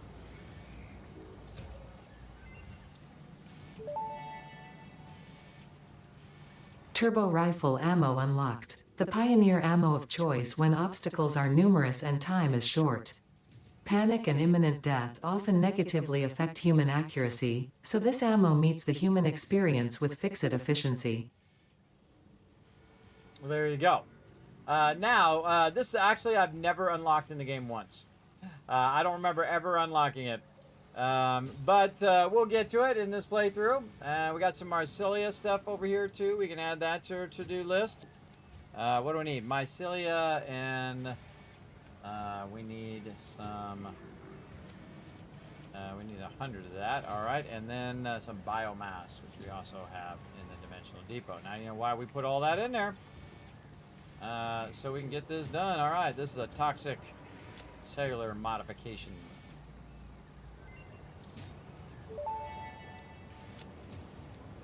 Gas Nobelisk unlocked. Chase away creatures with a damaging cloud of gas. Note: also harms unwary pioneers. Not for recreational use.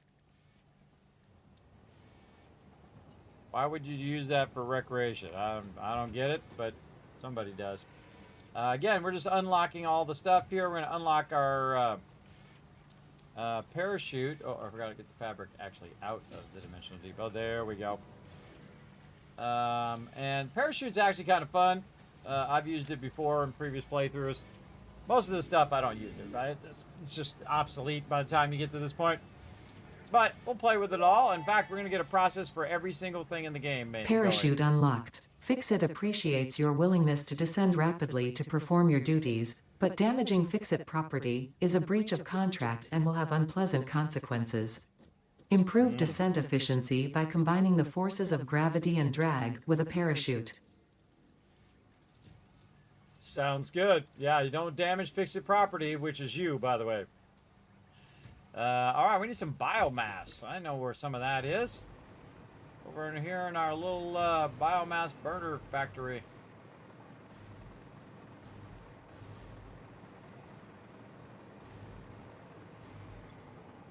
Oh, look at all that. Nice. Let's see if we have any backlog in here. Looks like we used it all up to actually make our solid biofuel. Do we have any leaves anywhere? Let's go ahead and get that going. Or wood? Yeah, we got some wood. And leaves in the Dimensional Depot. There we go. And you can see I have these labeled, so I can put leaves in the correct one, and also wood. You can find where it went in the other one. And now what it's going to do is make a bunch of biomass and run it into here so I can turn it into solid biofuel, but I'm going to stop it. Right there, and then it's going to just backlog the biomass right here. Then I can grab the biomass and use it for what I need it for, just to make some fabric. And we'll give that a minute. Just go right out here, and instead of running all the way back to the crafting bench, we will make another crafting bench. We need to make some fabric. We need to make 25. Is that enough? Oh, so close. 23.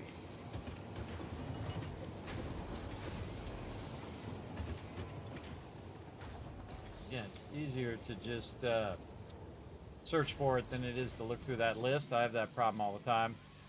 And then we'll just go ahead and have it convert this out.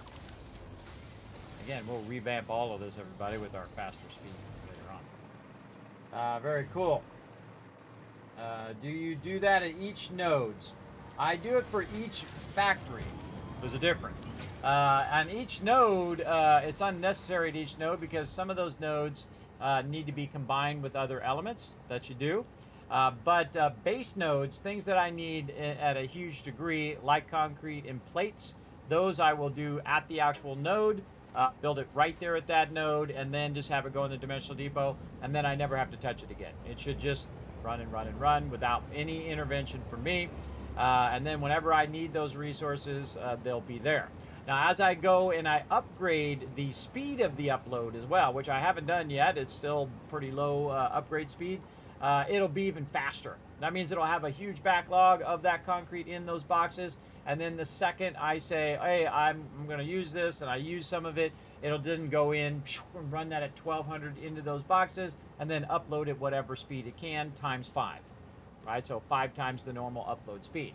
So it'll be even faster. So basically it'll replenish it at such a high speed that I will never have to go and grab a whole bunch of concrete, put it in my inventory, and go do that anymore. right? And you could, in theory, do that with a lot of the ones, not all of them. I don't think you have 5 on each one because you only have 298 Mercer spheres, right? And I have it written down in my little spreadsheet over here.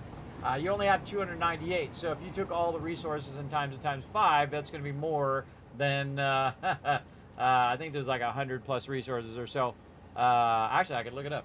How many resources or how many items can you make? Well, actually, we'll find. Don't tell me. Don't tell me. We're going to find out in this playthrough. Even better. We'll find out how many total items that we're going to make at the end that we're going to put in there, because we're going to need a dimensional depot for each one. And I know there's enough for each one, but also you're using them for your upgrades. So you're going to end up with less overall. You're not going to end up with all 298. You're going to use Mercer spheres for upgrading the speed and upgrading how much it can carry.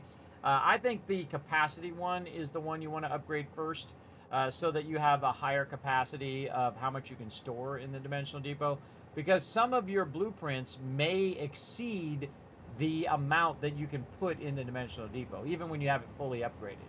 So when you're building really big factories and really big items, it'll say, well, you don't have enough, because then you have to go grab some out of the storage, put it in your inventory to combine it with the amount that you have in the dimensional depot. And yeah, you can build stuff that big where you can't even store enough. You can't store enough in the dimensional depot to make that item. So keep that in mind as well. So we'll work on all of that stuff as well. Does it have a Halloween event? I don't think it does. Right now it has the 1-year anniversary event that it was doing. I turned it off. It was really annoying because that music didn't stop playing. It'd be nice if you could have just turned the music off and then had it going. Big congrats to them for a year on release. Pretty awesome. But yeah, we got to get to it here, and we also need to remember to take a break here. I don't go too long like I did yesterday. Polymer resin, that's what we're looking for. So we want to go over here and grab some of this resin over here as well. We probably grab, while we're out here, my turbo fuel there. But we already took all those out. And then what do we run in here? We're running our modular frames in there. We're going to take that out. So we can kind of siphon some of this polymer resin. Now, polymer resin is a byproduct of what we're producing right over here, which is a, actually it does have a dimensional depot for our petroleum coke. That's cool. I think it's over here. Actually, I think we're producing petroleum coke right now. Resin. What's the byproduct of? Well, oh, it's fuel, not plastic. That's over here too. We'll get it. It's right over here. Sometimes I get it mixed up. There it goes. There's our polymer resin. Running down the way, going in the dimensional depot, or I mean in the awesome sink there, but we're going to throw it in the dimensional depot as well. Like that. Dimensional depot over here. And we're just going to go ahead and siphon a bunch of this off. Right into the dimensional depot. There we go. Very nice.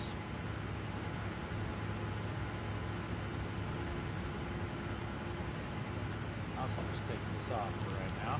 Put it all in there.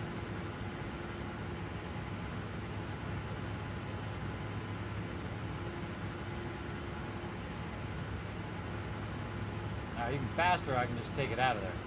Put it in my inventory. We'll let that go in the dimensional depot as well. We'll also siphon it off over there when it overflows.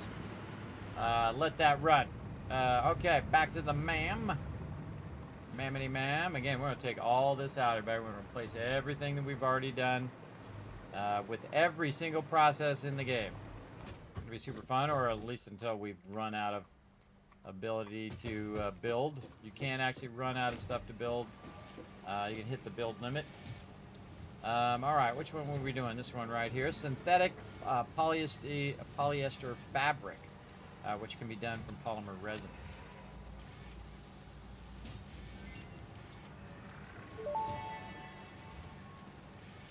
Research completed. Polyester fabric recipe unlocked.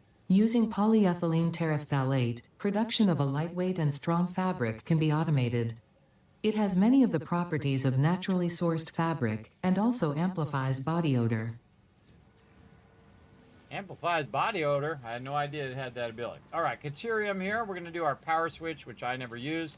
So I would rather use the priority power switch because you can control entire lines of stuff.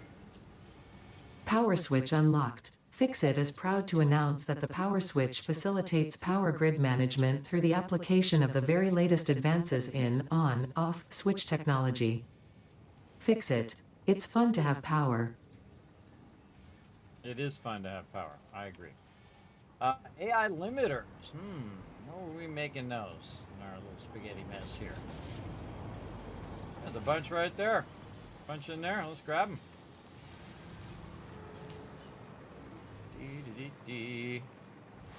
Back in the MAM. And again, we're just doing the ones that I typically don't bother to use. We got our programmable splitter, which actually is somewhat useful, depending on what you're doing. Programmable splitter unlocked. This upgrade to the smart splitter provides additional options to improve conveyor belt logistics. Now you know why we put all this stuff in here earlier. Just for this moment. High-speed connector, I don't think I have any of those in there. We know where we're producing those. Right over here somewhere. Right here, out of circuit boards again. 9-dimensional depot. Over here, big old fat stack of them. We'll just take it out of there, throw this in here. Again, siphon some of these off. Also just grab some out of here. Need 100 of them. Wow, okay.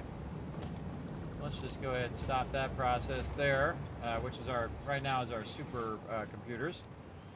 But we'll want this to just go ahead and make me 100 of these suckers and put it in there. It's got a lot of circuit boards, it's got quick wire, it's got cable, it's got everything it needs.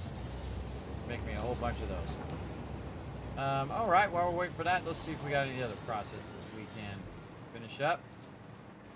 Again, we just want to get all this stuff going on the various MAM stuff here, and we'll get all these processes going as well. We need motors as well, right? Motors, which we have in the dimensional depot. Now, a lot of this stuff that I'm pulling out of here has a equivalent dimensional depot that's going to put it right back in. See how the motors went back up?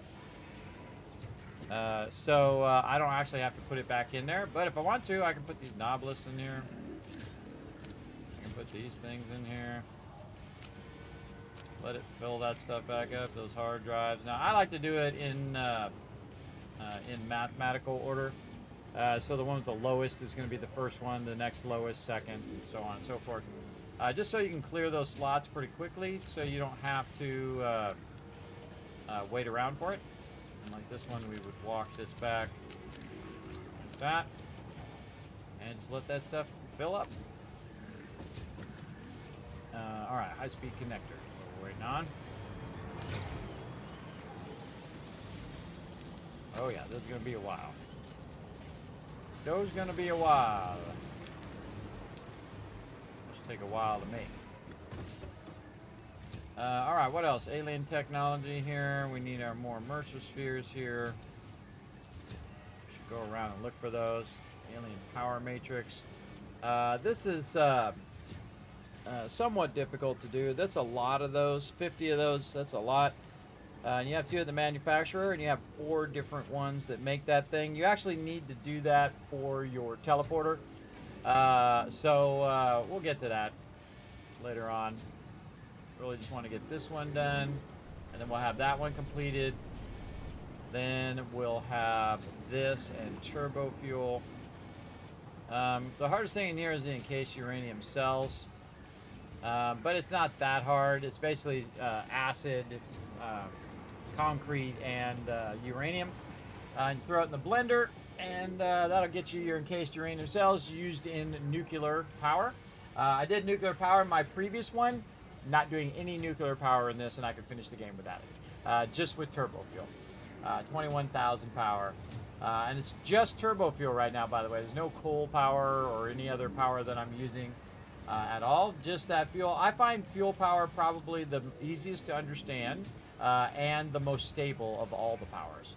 And the best kind of bang for your buck, for your time and effort, I feel. So we'll get to that eventually. And this over here is basically just making some fuel. Over here. Good to go. There we go. Making some packaged rocket fuel. So you make some rocket fuel, you package it, then you got it, boom, and then you can unlock the ionized fuel, which is the next fuel after rocket fuel. And we'll get all of our rocket fuel going, and then we'll get all the processes going there. We've got a lot of other things to do too. We got to bring in a lot of power. We're going to go tap all of the coal and all of the oil. We're going to bring it back into one gigantic central power plant, which is going to be over there. We'll have one gigantic power plant here at the center of our base. Now, the actual center of our base is no longer here. And the reason why is because we no longer need the hub.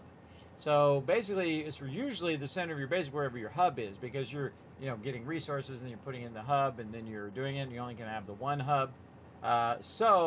Basically, and again, you can't just go in and go in special and make another one. You can see it doesn't even give you an option. I don't think. I think I've tried to make another hub before. Can you make multiple hubs? Can only build one. Hey, all right. It's still you can only build one. I'm still correct on that. So normally what happens is it wouldn't even be in there. In the old days, you put one down and wouldn't even show you an option for it.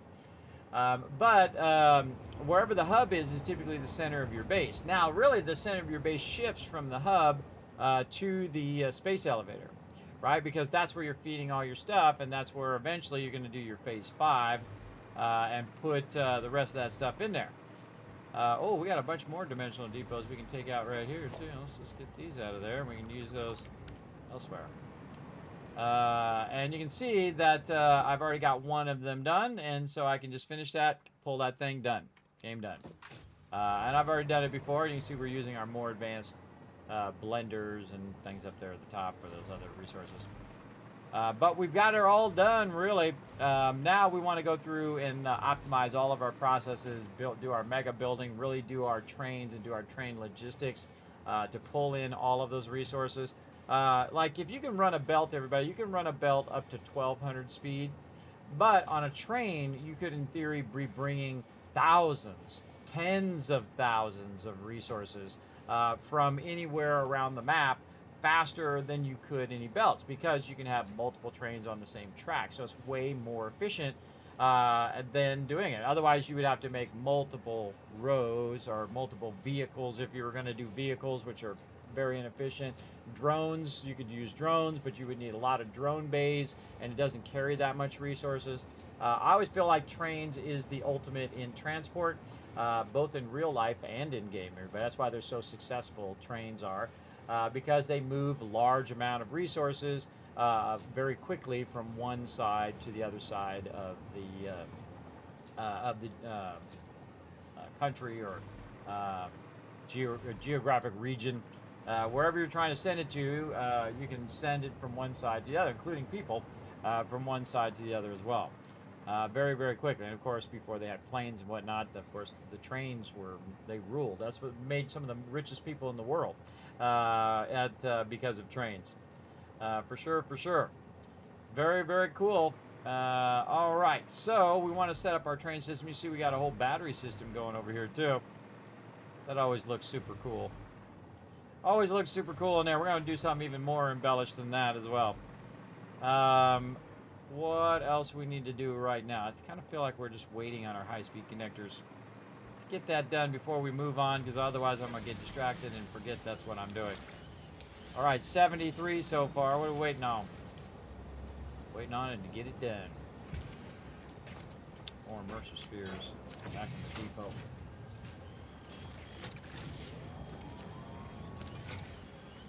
Tickets back in there. That's already full. Those back in there. Putting all my stuff back in the depot.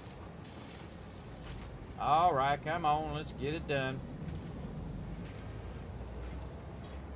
I've been over here making a bunch of supercomputers too, right over here, which are running down somewhere.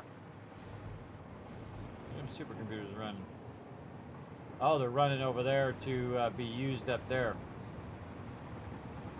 You'll see how this is doing while we're waiting.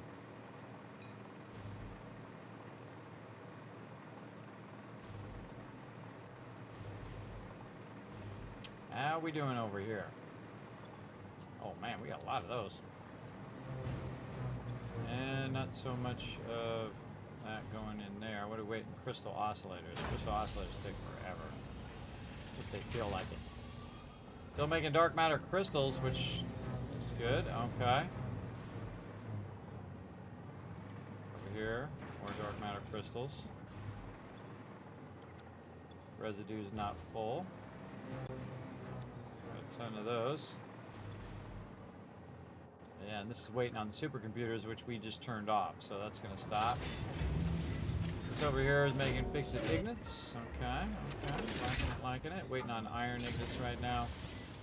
I switched this from aluminum to iron because I have a massive stack of iron ignits over there, and so I'm going to burn them up, so when I take that down, I don't have a giant box full of that, which I already do have a giant box over here.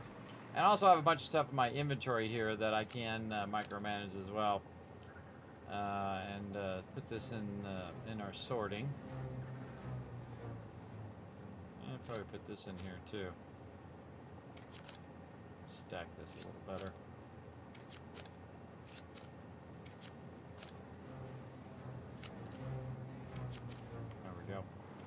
Okay, now we also have a sorter over here that sorts all my loot. So if I have a bunch of stuff on me, I can just put it in the sorter. It'll put it away in the box. If it doesn't have anywhere to go, it'll automatically go in the overflow boxes I have here. So all we have to do is go down here. Now there's some certain things that I just put away. I just put away in the Dimensional Depot directly, like things like Mercer spheres and things like that, which I know I'm going to need. But all the rest of this stuff, I can just say store it. And it's going to go ahead and run it down here, and it's going to put it in its appropriate box. See where it goes, right here.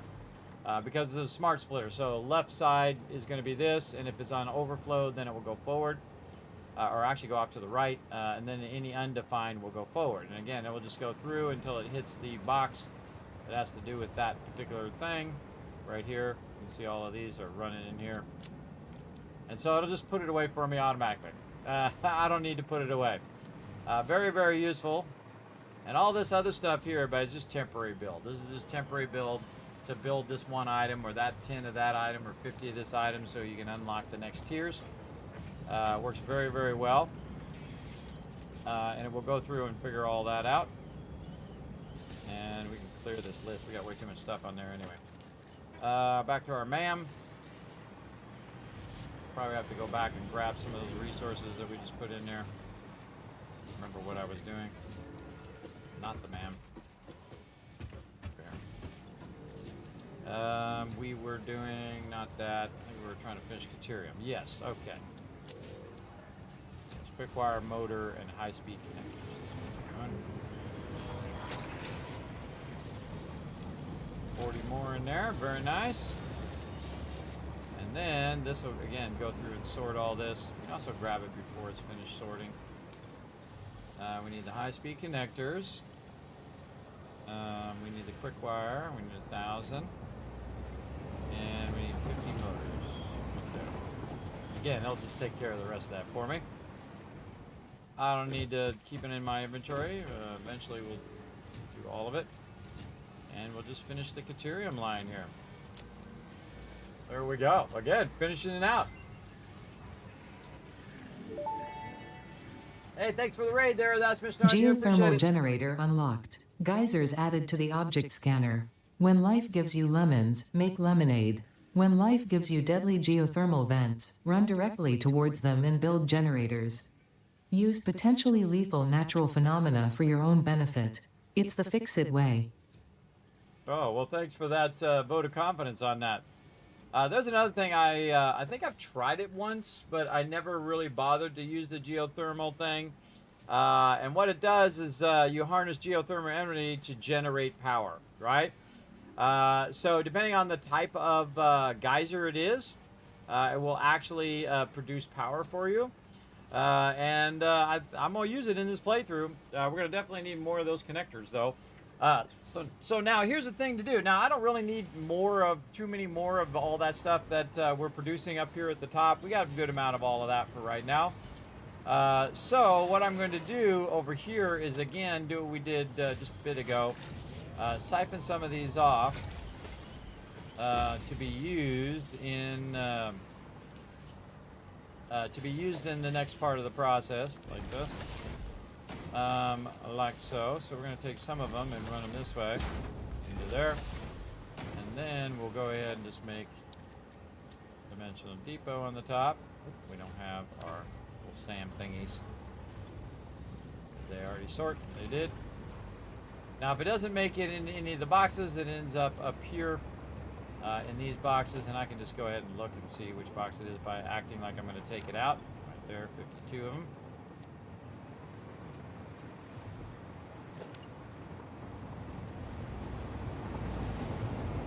It's running into that belt.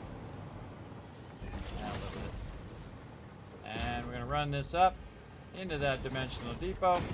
It's automatically going to now put the high-speed connectors in the dimensional depot for us if we need them later. Right there, and then these we can put in the dimensional depot as well. So every other one's going to go this way. It's going to slow down the rest of the production, but eventually it'll help out a bunch for sure. And there we go. Now it's back to making supercomputers. It's going to run those supercomputers way up there and keep that process going. Again, not in any giant hurry for all of that. We just want that to run. Now, one of the things that I am doing is running the stuff I need for the belts here, the trigons and the time crystals. Those are automatically being run in the dimensional depot because those are something that you're using a ton of, right? This way, if I use this and I upgrade that particular thing there, it's going to automatically take those trigons and re-put them into the dimensional depot. Right? That's why you use that, so I don't have to run over there and grab the trigons, right? They're going to just automatically go back in. And that's why I prioritize the things that I'm using for building, right? Especially for belts and stuff like that. Okay, looking good. We got a whole bunch of stuff to replace over here, too. It's going to be fun. Going to be fun to get that going. Again, look at the night and day difference between just using boxes and just slapping it together and then giving it a style. I much prefer this moment when it's earned, right? Instead of just turning in creative mode and just having unlimited resources, I prefer to have it where it feels earned, that you worked your way all the way through the whole game, and now it's time to just do whatever you feel like doing. So that's just the first one of the ones that we're going to do. We also have to work on our plates. And now that I've kind of given you an overview of what this, by the way, we also just glance down here and see that it's not an overflow because this side right here is not an overflow.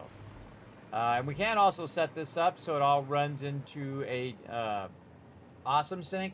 I'm not a big fan of just having everything running at the same time, just endlessly, because there's no point, I guess, for tickets or whatever. But if you want to really manage your power effectively, you'll want that to eventually turn off when it's full. When it's full, turn off automatically. We can also go in and now control this as well. Now this is not really a primary thing right here, the concrete. I'd probably put it like in group 4, and I can actually turn this whole process off by just flipping that button. See, it went off.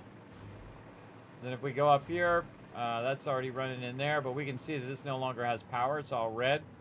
And I can turn it off from any of those, by the way. No matter where we are in the world, we can go up there and we can access any of these. And we can turn those on and off, and we'll turn it on. Yeah, it works. Awesome. And then you can see now it starts back up again. Now, because this takes time to spin back up again, the backlog of this that's in this storage will then just automatically start production, and then it will catch up while it's spinning up as well. So that's all back at it again. Very nice. Again, running those in the 5-dimensional depots. And we see them all backlogged already. Nice. And then let's go take a look at our stuff here. Oh, already halfway through that box. Very nice. All right, there's something else we need to take care of before we go out there and work with these factories way off in the distance. Replace those with their max factories. As we need to think about how we're going to be doing our trains. Now, very rarely do I ever build my trains down here at the actual ground level. Dangerous because there's animals and things that will attack you there. And we're going to be replacing all of this with actually built-out train stations, train lines, and all of that. And build basically a depot for trains to bring in certain resources, and then those resources will be distributed to whatever factories that we need.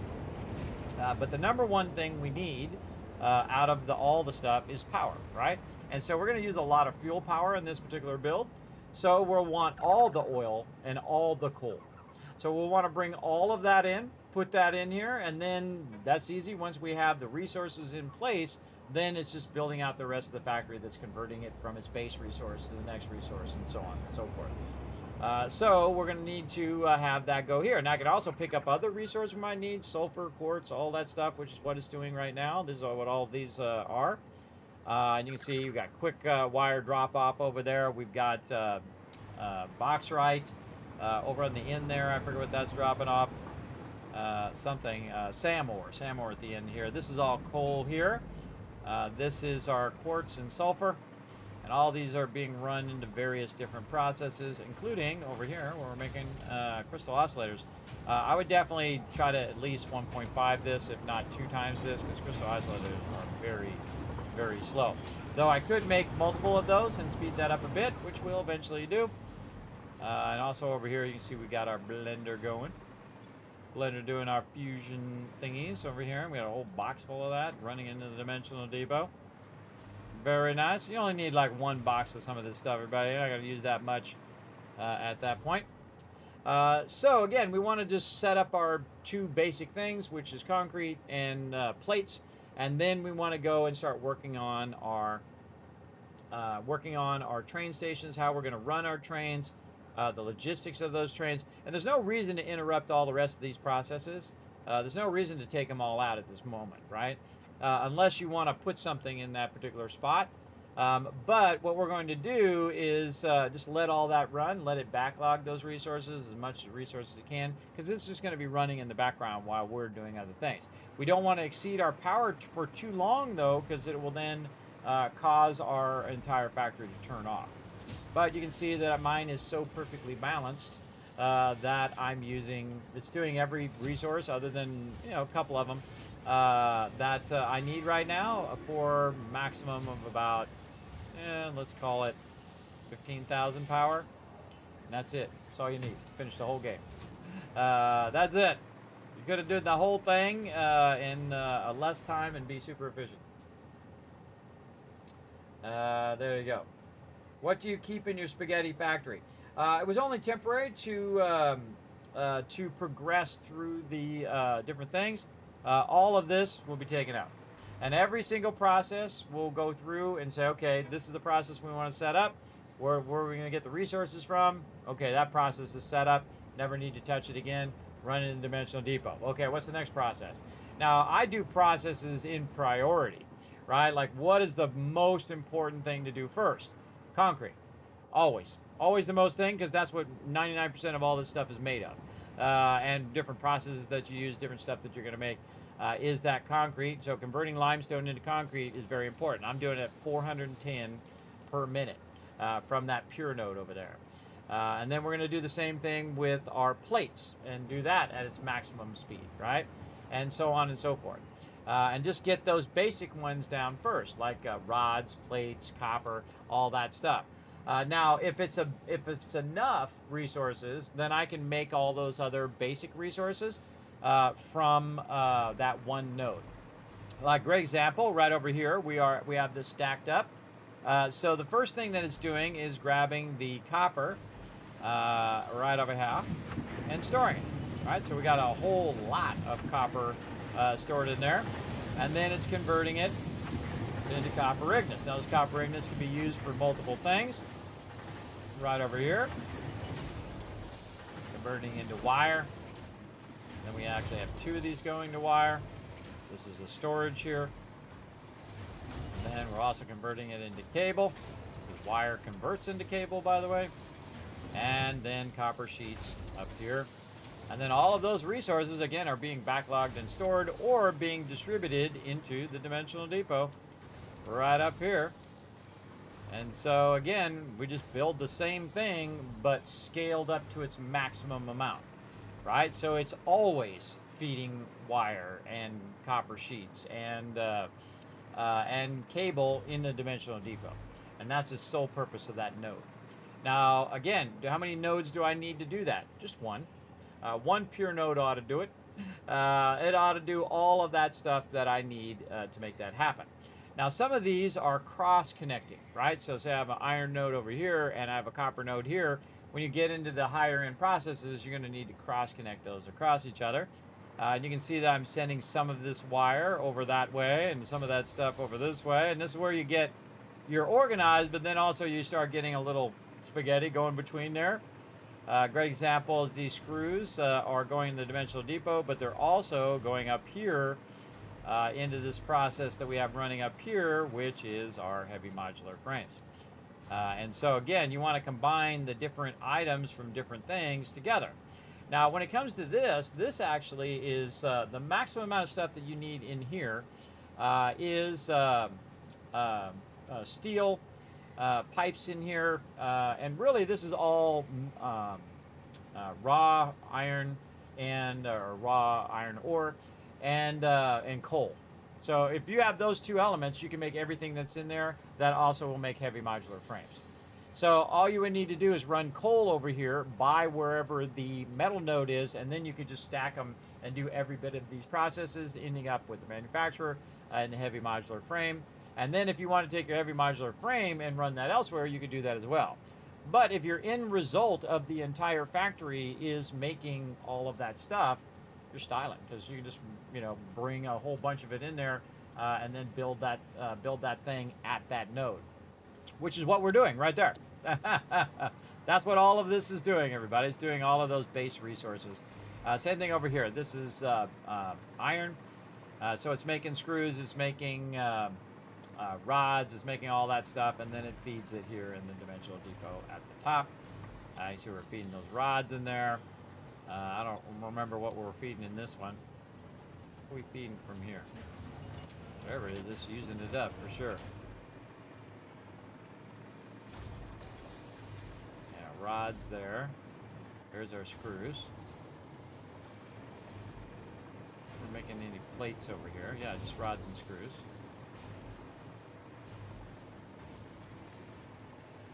Screws there, rods there.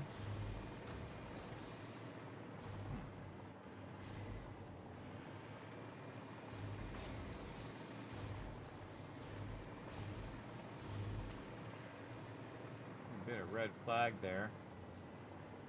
This should be producing something here. They're using it up. Rotors. Ah, that's what should be going up there, but I think I'm diverting those rotors. Yeah, see the rotors are going up here, and I diverted all those rotors to different processes over there, and then up here. Where's that going? That's going over here and going way down there. And then across over to our little spaghetti fun that we're doing over here. Yeah, we're running our reinforced iron plates. Again, this is the problem with spaghetti, everybody, is you're running stuff all over the place. Oh, this is for our stuff over here. And that's why at some point you want to take all this out and organize it, right? You can do it from the very beginning, but I find it's, reinforced iron plates. I find it's not worth it when you're just trying to progress through the game. But once you get to this point, you definitely want to redo all of this stuff. Okay, so we want to get ready to work with our blueprinter. That's what we want to do. We need to take a break too before I forget yet again. 3:30. 3 hours and 30 minutes already. Should have took a break about an hour ago. I'm gonna think this through. Yeah, we can take this and we can move this out there. But really, there's nothing else I need except for those three different blueprints. I need the extraction, storage, and conversion, right? for concrete. Now, for iron plates, for the plates we're about to make, that also needs smelters. So we'll work on our smelters as well, and we will color code those as well. I might just leave those in copper. Make that smelters in copper, storage in blue, production in orange. I like that a lot. I think that looks pretty great. And the way that it stacks and overlaps each other. Yeah, it looks kind of like an apartment building. Very industrial strength factory action. I like it. I like it a lot. All right, and again, eventually that's going to fill up, by the way. It's going to fill up with concrete, work its way all the way down, and then automatically turn the power off because it won't be producing anything. And every time I use up some concrete, it'll automatically run that concrete in, turn it back on again, make as much as it needs until it's full again, and then automatically turn itself off. Right, so I have all these factories automatically turning itself on and off, and I don't have to micromanage them. I don't have to go over there and manually grab the resource or anything like that. That's the ultimate goal of this type of factory, is that it will just take care of itself, and you never have to touch it again. And that's the kind of factories that I like. You don't have to go through and micromanage every single factory, everybody. You want it to just set it and forget it, which is pretty awesome. All right, let's get over here and take the shop out of here. And then we'll work on our stuff here after we take a break. Let's go ahead and clear this. Get our resources out of here. And we're going to load this so I don't forget. We are going to load our smelters here. Mega smelters. We got copper sheets. Mega smelting setup. This one. See what this one looks like. Does it have the display? It does.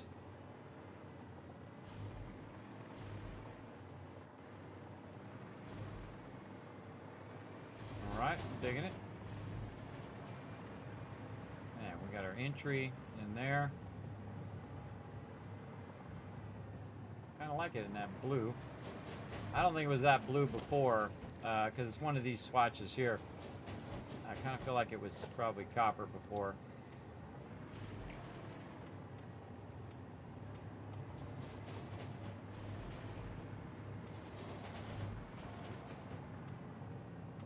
Now, I don't need it to be copper because I'm putting copper in there. I'm just putting copper because it's a smelter.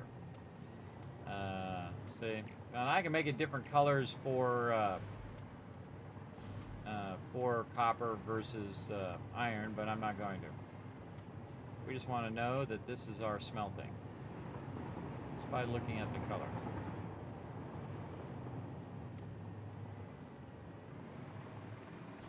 I'm a big fan of visual style when you're mega building. Just take a quick glance at it, know exactly what's going on with it.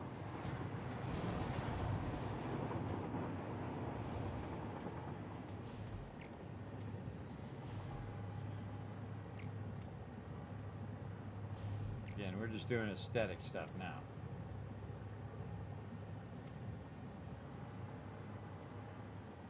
Okay. Here. I don't remember what color I had this before. Don't remember.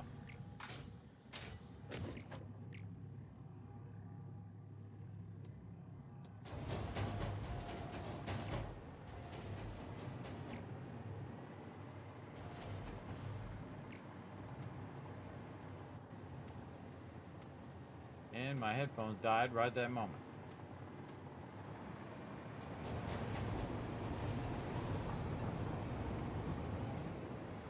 Really like this copper finish. I used it a lot the last time we did this, but I feel like I'm just going to use it on smelting.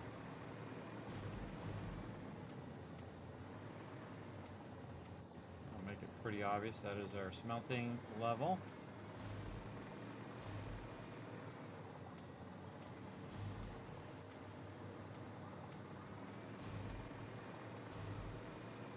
Looks pretty good. All right, again, we're just doing aesthetic stuff. This is an output, so we're going to turn this to red. Anything that we missed. And again, if we see something we missed, we can always come back and adjust it. Oh, right there. Kappa. Yeah.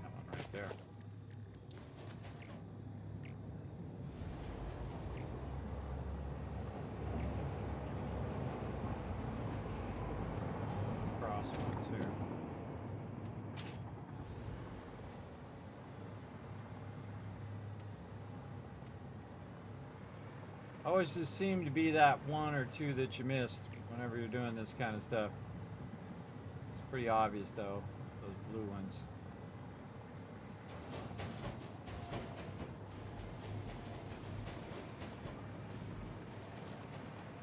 Okay. We got that pretty good. And let's find the front of this way. And then we're going to rename this to smelting. Okay, 3. Got. All right. And then we're going to use our preset color that we made, our mega purple. Yeah. And then we want to figure out how many of these we got in here, too. That'd be useful. Very, very useful. 1, 2, 3, 4, 5, 6, 7, 8, 9, 10, 11.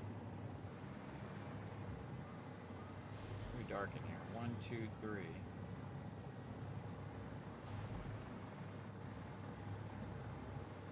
7, 8, 9, 10.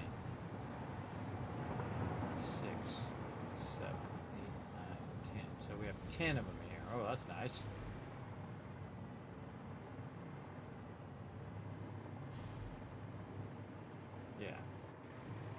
All right, that's nice because that's easy math. 10 smelters in there. 10 smelters. Save that. And we'll set this by default to be iron.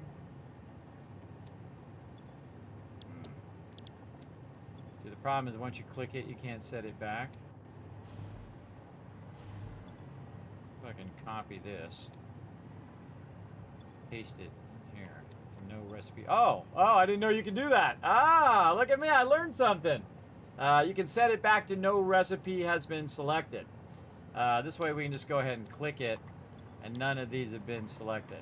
Ah, I didn't know you could do that. Cool. See, look, sometimes I get to learn new stuff too. I've never tried, that's why I never knew, because I never bothered to try it. And all of these should be set to basically generic.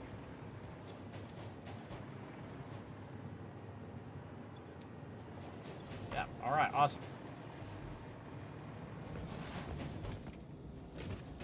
And again, save over what we got. Okay, now what we should have is our 4 blueprints that we can basically do all of the base resources from.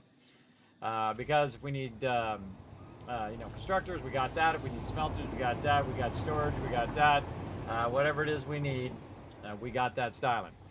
So we're going to take a break, and then we're going to come back, and we're going to upscale our production of everything that we need to upscale. So I'm going to go a bit faster, though. So this is just kind of give you an overview of what I'm going to be working on.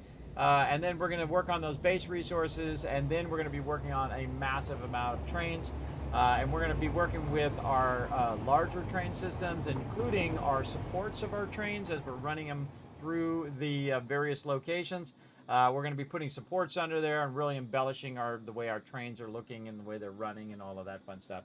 So we're going to be doing a lot of mega building, a lot of embellishment, showing you all my cool gamer secrets right over here, right after we take a quick break. So here's what we're going to do. We're going to bring up some words on stream for you guys to enjoy.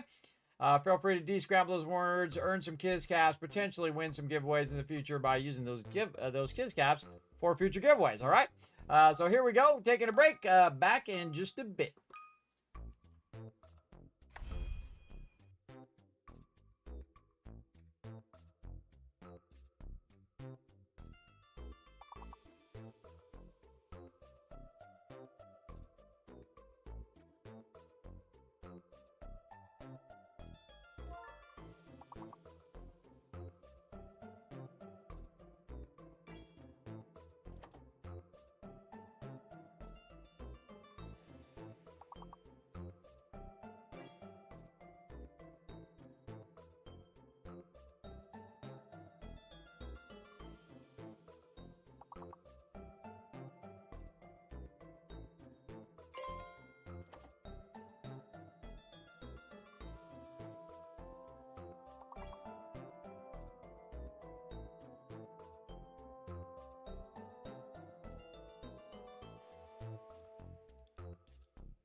I'm back, everybody. Look at that.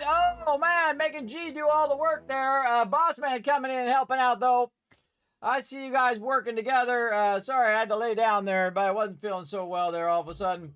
But I am rallying back here. Going to give you guys a bunch of Kismets for working together and hanging in there. I appreciate everybody chilling out in the channel.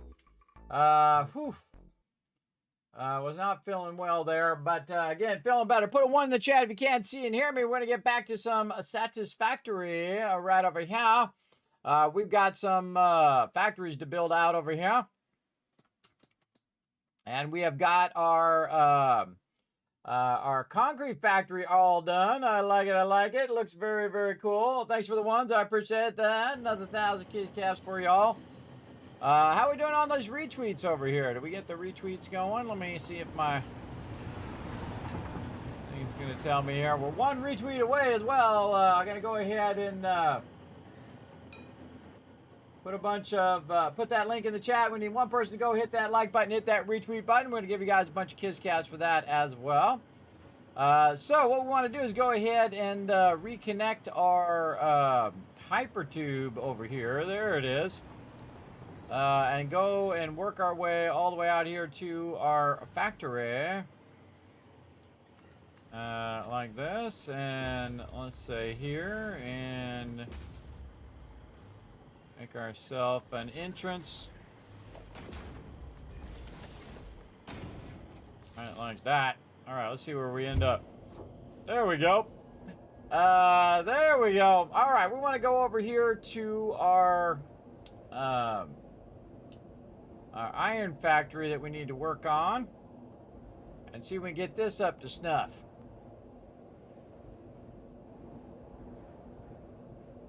Back to our Caterium there too. Ooh, there we go.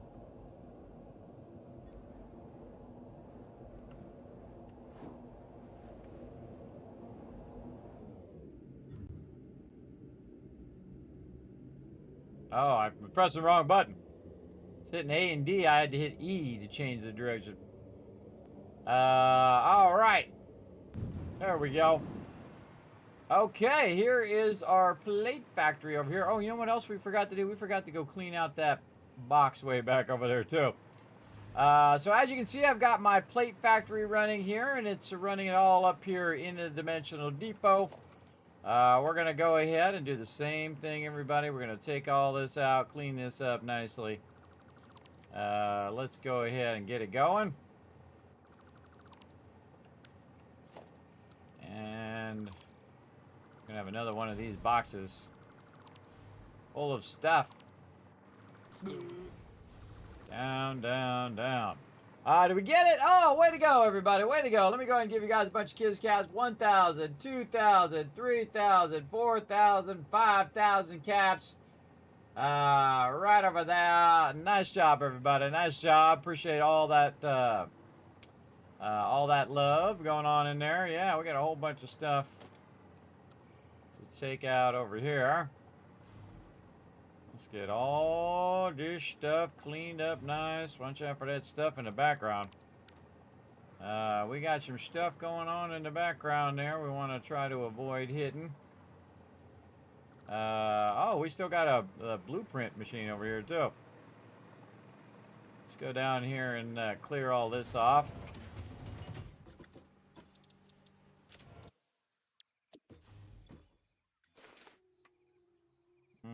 Probably just throw those plates away. There we go. All right. Again, wonder if it went into another box or did it do a box over here? Okay, so it did a box over here somewhere. Where is that box?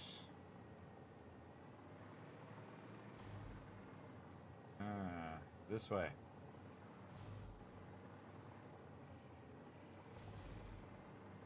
Right here. Way up in the air.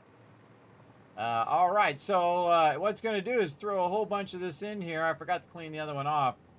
Of raw resources and stuff like that. So we're just going to get rid of the raw resources. We're going to get rid of this. We can remake all of this stuff. All these plates we'll redo. Then we'll just take all whatever's remaining, and then utilize that for building all this stuff here. All right, let's go ahead and work on our support beams. Let's get all of those. So I limited it to just the support beams so we can grab all this stuff. Take that out, and then just these. I missed some there as I go.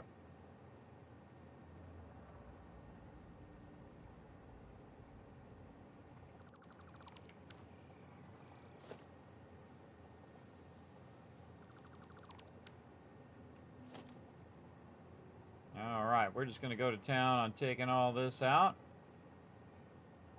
So much to work on. And then I think down here we can just go to blueprints. And blueprints. I feel like we'll just take all this out and redo all that. Blueprints over here. Take that part out there. And then all of this. Redo all that node stuff too. These ladders. Oh man, that's gonna be nice cleaning all that up. There we go. Okay, so we're just going to clean that up there. I'm gonna show you guys how I align the extracted. Now these right here are impure nodes, right? So as we go in and we say set up a level 3 miner, it's going to only extract a certain amount. Right now, 120. If we go ahead and max it out like this, say we run some power to it, it's going to go ahead and say the maximum that it can ever produce is going to be 300. Run that out a little bit. Is 300 when it's overclocked. So typically what we want to do is combine this together in here, and we want to kind of max it out. Now we also have some other nodes over on this side. We have some nodes up here as well. These nodes here, let's see what level these are. These are impure, impure, impure, and impure. Okay, so those are all impures there.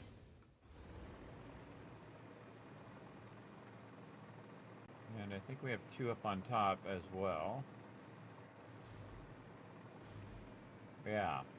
So if we wanted to max it out to the maximum belt speed, we could combine a bunch of impures together to max that belt speed out, which is 1200. And I don't think we no longer need any of this stuff here, so we're just going to remove all of this for right now.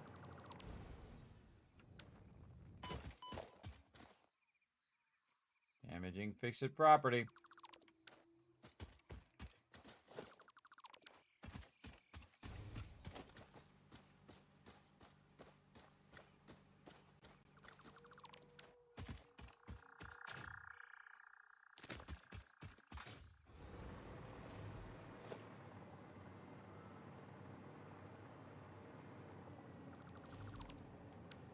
There, we got to go back and take all that out eventually. But what we want to do is decide what we want to do with these things. And actually, we could do 2 processes here because we're going to maximize those particular processes. So we want to maximize it at 1200 because, again, that's our max belt speed.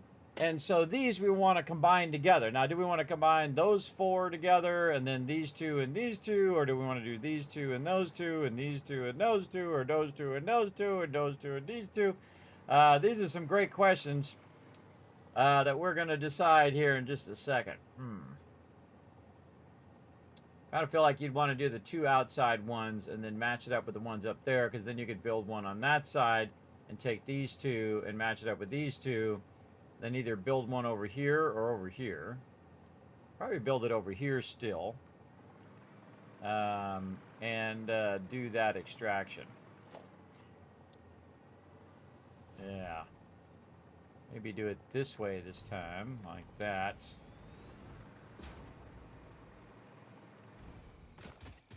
Gonna run over here and take this out. And you just have to hit E, everybody. You don't have to hold it down. I do that all the time, and I suddenly remember, oh, wait, I don't have to hold that down. So you got to take the caps off the top of these nodes. Take these things off of here so you can extract.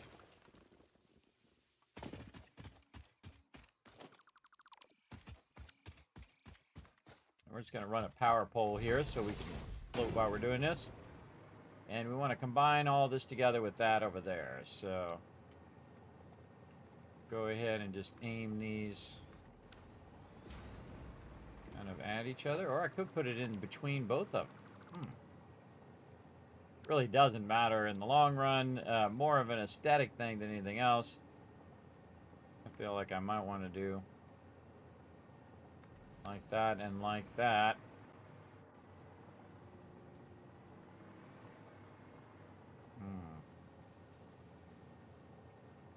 Yeah, go in here, combine it here.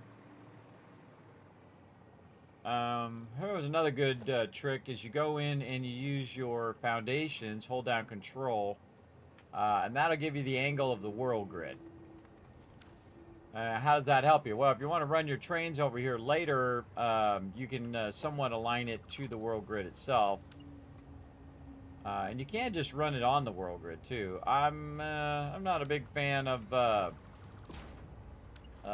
having it on the world grid because I like to align it to the extractor, so the extractor is not offset or weird or whatever. So you can align it that way. I feel like this one. We'll get another one of these. Nap it over here, huh? Holding down control, by the way.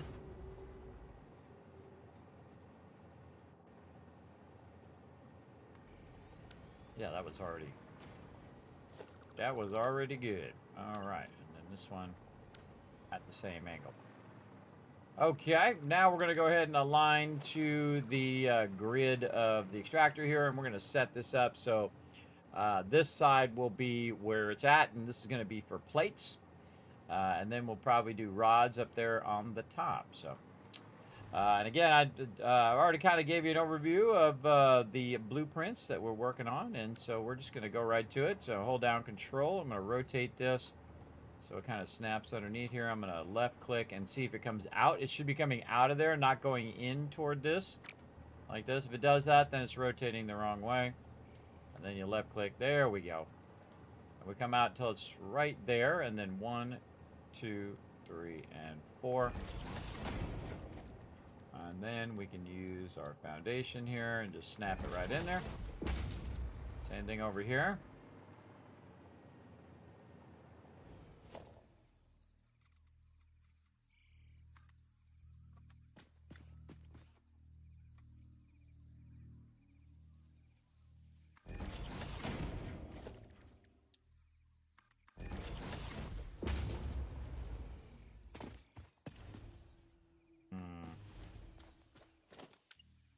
Like we want to go up one. Same thing over here.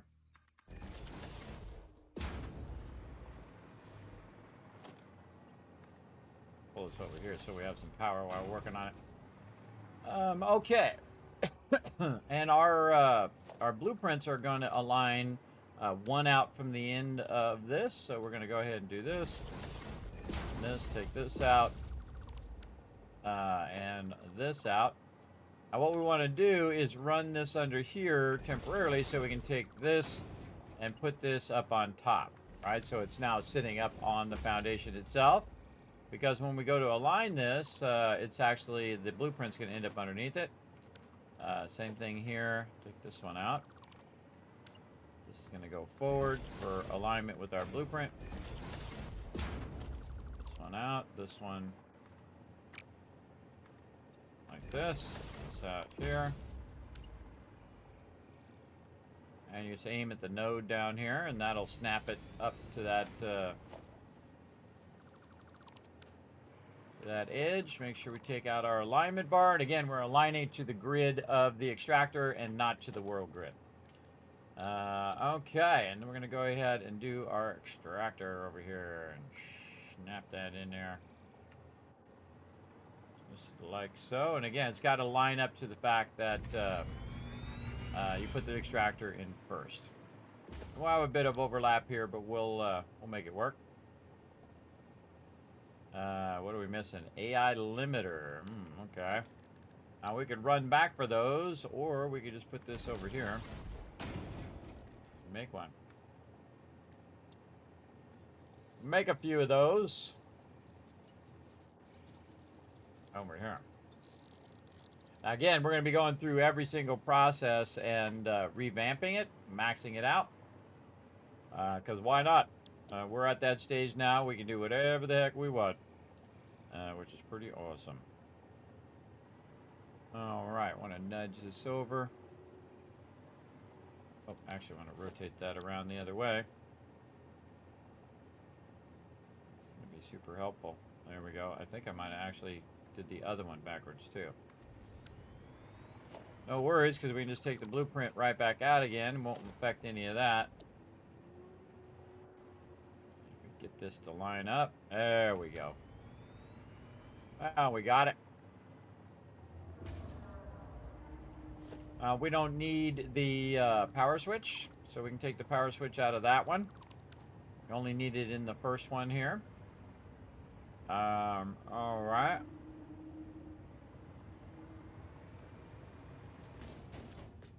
And so again, this is a Mark III, as fast as it's ever going to extract.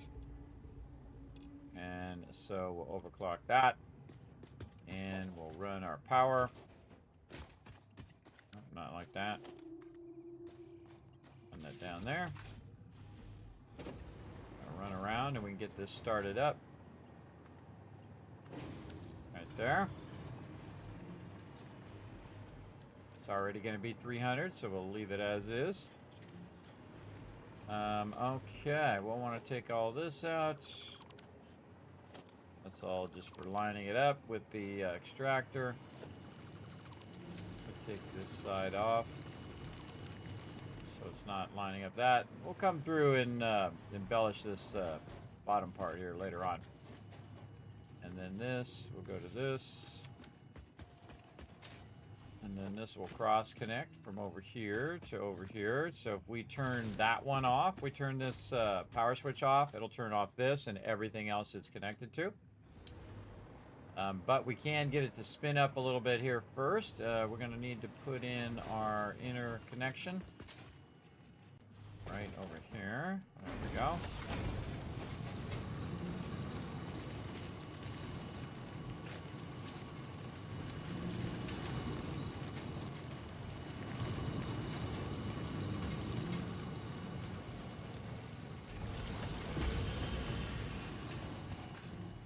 Yeah, there it goes. Okay, so that lets us know it's working because it's filled that side up over there. So 300 over there, 300 over there. Same thing over here. We're going to align these using our metal beam. Push forward on the mouse wheel to rotate it around. Then make sure it's nice and aligned. Then left click, bring it forward until it turns blue, and then back it up by 1. 1, 2, 3, 4. Oh, that's going to be a problem. That's going to be an issue, but let's see if we can snap it in there anyway. Yeah, that's definitely down in the ground, but we're going to bring that up nicely like that. And take out this one and this one.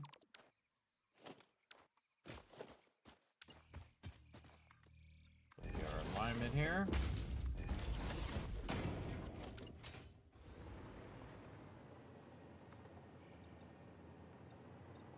Come on. There we go.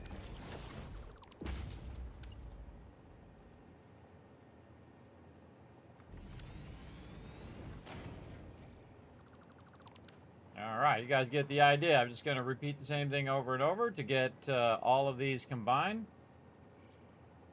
And so I'm going to speed up a little bit. If you have any comments or questions, feel free to let me know in the chat. Again, we're going to remove our thing once it's loaded here.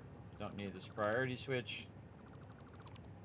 This priority switch over here is going to do it. Now make sure that we use this side over here to chain to this. Otherwise, it'll always be on because it'll be from the main power. The main power needs to be cut off to the whole entire process through that there. And we'll revamp the way we have our power towers and all that stuff as well. What we really want to do is just get our primary extraction all fixed up for our primary stuff we're working on. So in this case, plates again. See, sometimes it does reverse. You got to do it again.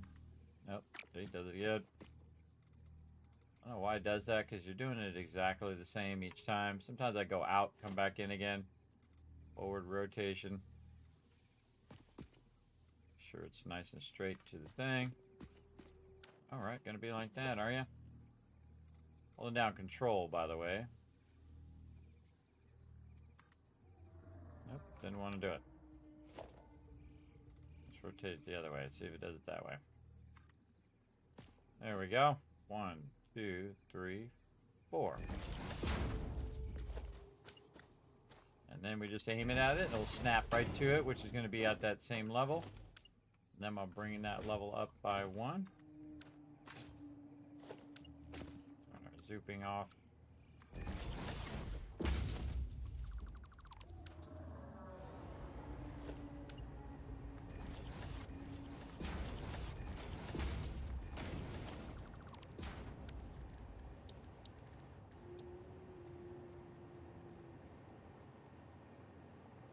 So that perfectly aligns it to the foundation. See how it's within the two foundations?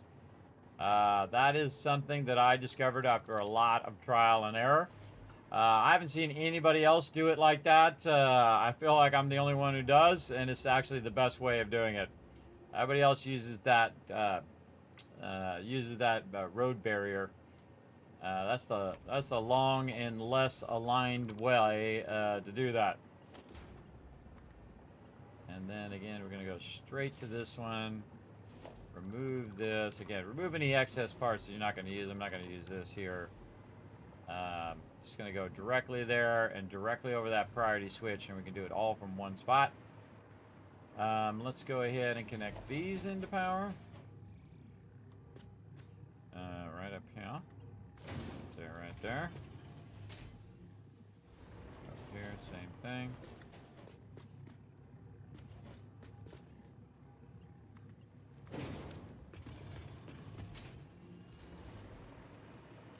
Okay, now this should start up. Okay, and then we gotta connect our inside part here. Just double click.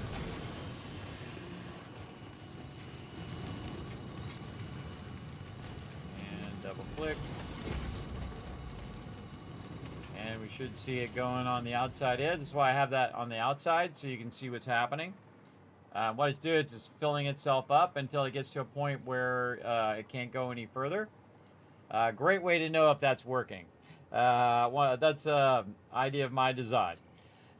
Just to let us know if that is actually working and that it's extracting and it's getting to that part of the extractor. Okay, now we're going to go ahead and build the upper part of this.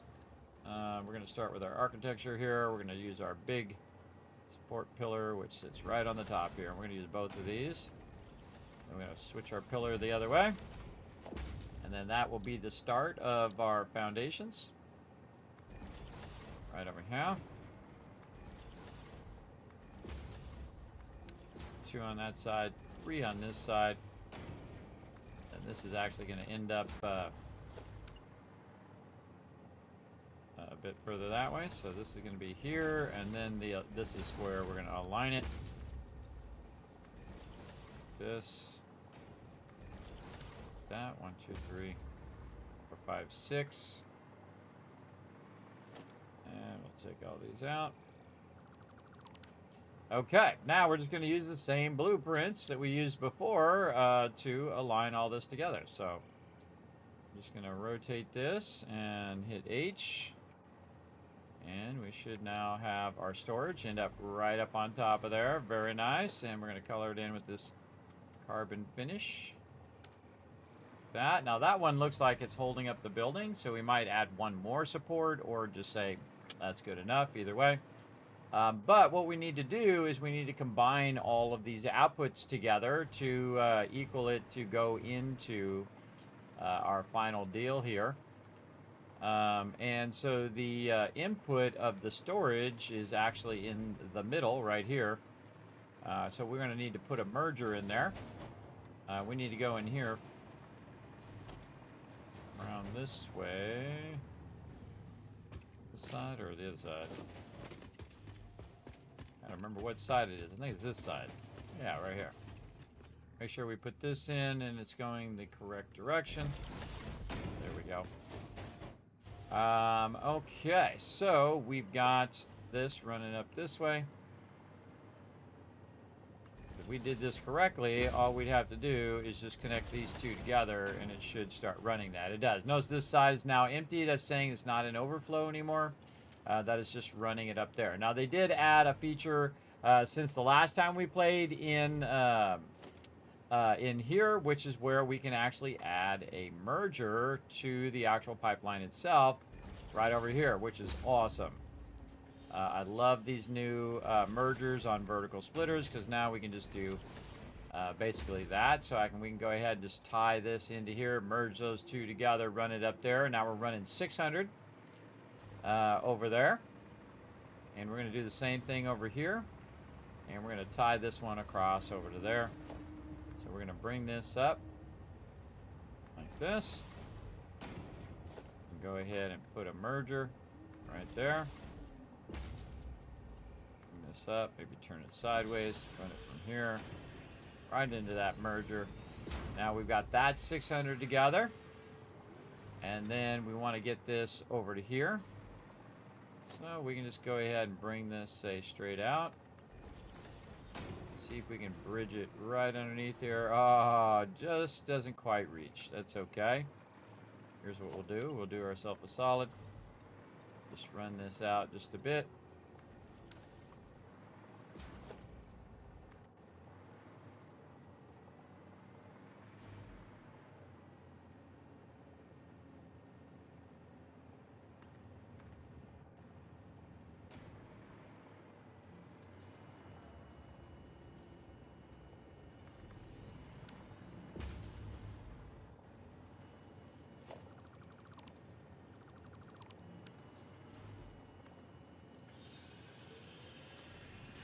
Go. And then we can just bring this up and do a bit of this logistics right here. Maybe a nice little straight 90 at the end there. And there we go. All right, that's going to come in, go back down, merge into all of this. And this is going to be 1200 per minute. And that 1200 per minute now is backlogging in these boxes. And we can just go in and take a look over here. See it running in very nicely. And then gonna end up on this side, running through here. And then this will be our inbox, which is where our raw resources are. And if I have some, I'll just throw it in there because there's no reason to run around with it. So looking good. Now, it's actually not going at 1200 right now because we have some other stuff we need to do, which is to overclock this right there. So that's 300. And then over here we have 300. We need to get some more of our shards out of here. And then get all of these to be overclocked. Oh, we're getting that 1200. Out of there.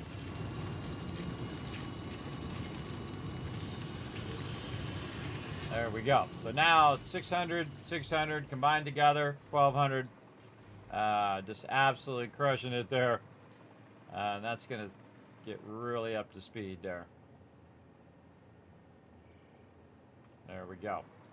And then again, this is starting to backlog that. Now we need to decide what we're going to put up here, which is, we already know, we're going to put our smelting up here. Let's go down here and remove any excess blocks that we don't need. All right. And we're going to need our big old blue printer. By the way, you can just put on the ground.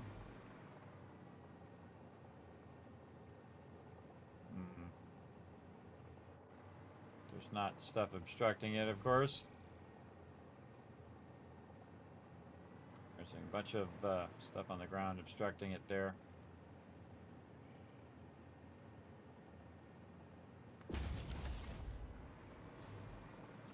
Yeah, let's go there for now. All right.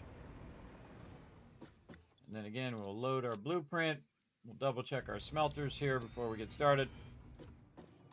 And we colored this, I think, in copper. Yes, we did. Very nice. Our smelters. And we went through and we colored all of this.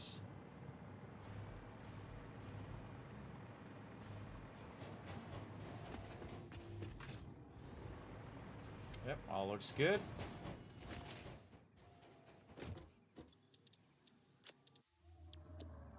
Okay. Now we're extracting 1,200. So we want to think about how much smelting we need to do. Well, we're going to smelt it all.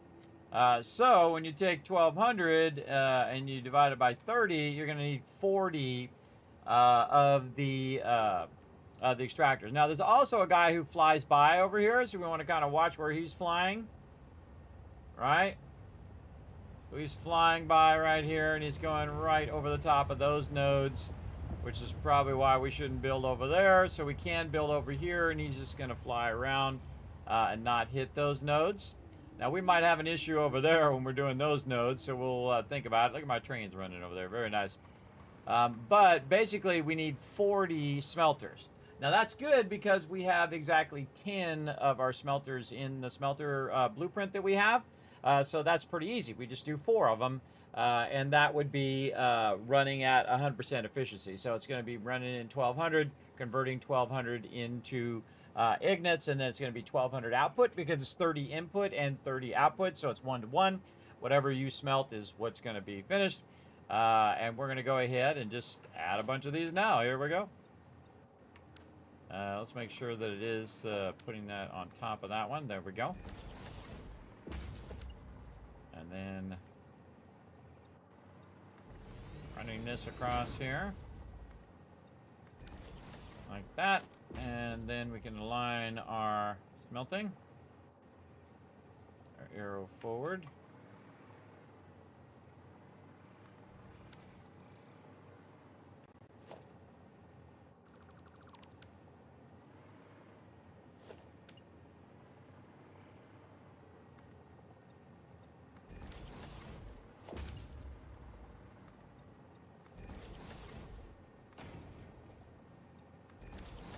This is the true power of this. Once you get this down, you can just scale to any size.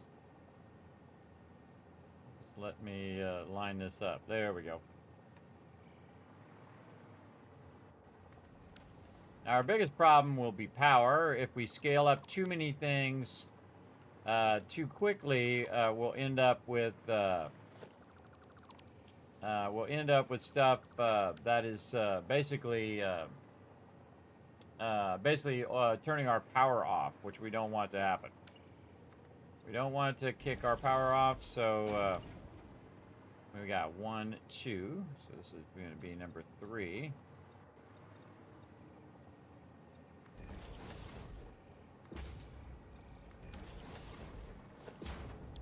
And we're going to have a problem after this one.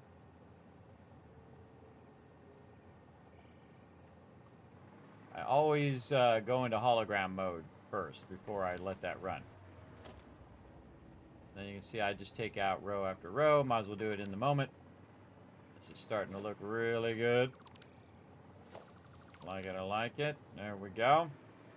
We need to go ahead and run our power up here. Now, our power is all tied together, so it doesn't matter which one I run up, but I usually run it from the primary one, which is right here. Which is connected to the priority switch. We'll just run this in from underneath. And we'll look and see how our power is done. Oh, wow, we got 7 to 10 there. All right, so we can just take this. Just run that straight up. There. The reason why we want to run this is so that we can use our hover pack here and keep building upwards. All right, so 1, 2. Again, I'm using this wall to help me align the foundations like this. And then I can snap the blueprint to the edge of that foundation. Right over here. What's up, Fran? Thanks for coming in, hanging out. We are building in a giant mega build, modular style. And we are now kind of embellishing our towers. See, we got our basic towers over there, and then these are much more embellished. And this is basically 1,200 smelting that's going to be going on. And then we're going to go ahead and name it as well. Let's see. Let's call this 01 iron ignite. And we'll go ahead and, so that'll be factory number 1. You get the idea. Number 2.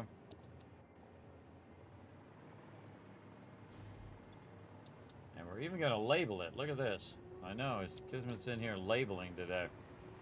You know it's going down when I'm in here labeling. Was this number 3 or number 4? I already forgot. I already miscounted. Let's see. Yeah, number 4. Did all 4 of them. All right. So there we go. We got all 4 of those. And again, there's 10 each. So that's 40 smelters. And you saw how quickly and easily we did that. We're just using 4 blueprints, making all this stuff happen. Now, while we were doing that, by the way, it's been backlogging a ton of raw iron there. And just like before, everybody, we're going to go ahead and utilize our connection here to bring this up. And put that up into that process. And we're going to go up in here. And we're going to try to remember how I did this. There we go, this way. Into there, this into here.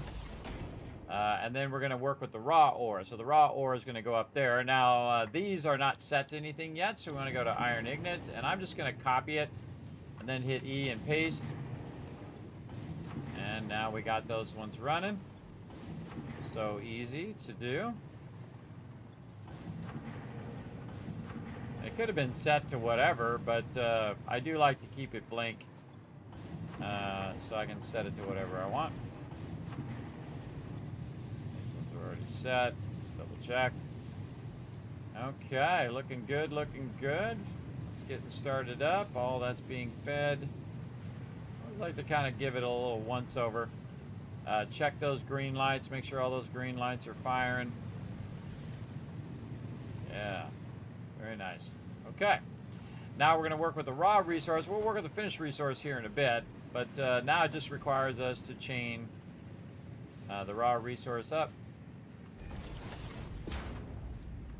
This,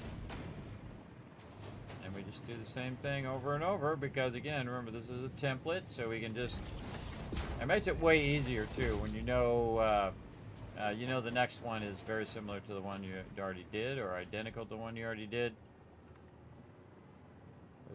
You don't have to do so many steps, minimum steps for good results. Again, this is a blueprint of my design.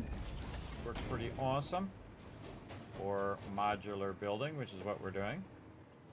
Or vertical building. A lot of people just build it in a big flat way. There's nothing wrong with that. It's your game. You do it however you want. Me, I like to utilize my vertical space. For sure. Again, this particular factory has one purpose, and his purpose is to make me a whole lot of plates, and then take those plates, store them for backlogging and for buffering, and then put them in the dimensional depot. Right? So that's what we're doing with these particular factories. They're not going to go on to another process because we're going to be doing that using other nodes. But these, we're just doing the basics on all of these. Okay, so we got our smelting going over here, and we can see our stuff is running there. Very nice. How about here? not running there, so what's going on here? Do we need to chain our power some more or something? Let's see if our power is having issues here.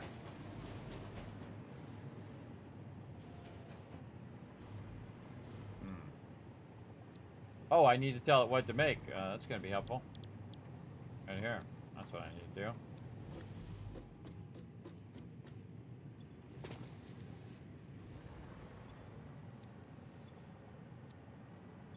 Yeah, I gotta go to all these other ones. I just did the first one. Now we have to tell all of this. Make those iron ignits. Okay, so that's coming through. Oh. No, that's running iron ignits up here. That's not what we want.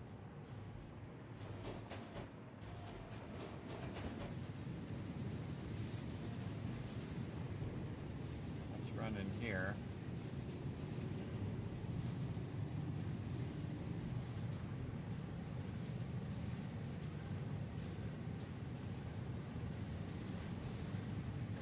Not what we want. We don't have a loop back for raw resources here. Apparently, I did not create a loop back for this. Interesting. So what I just did is I ran the finished resource up right there, which is not how I did that on my manufacturers. So this might have been an earlier one where I hadn't done that.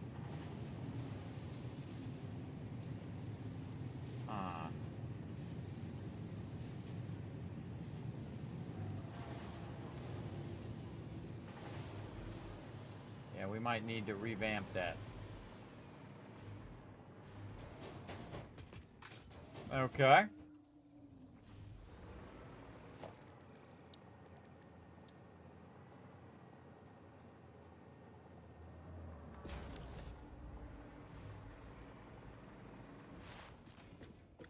Let's look at a different smelter that I had done.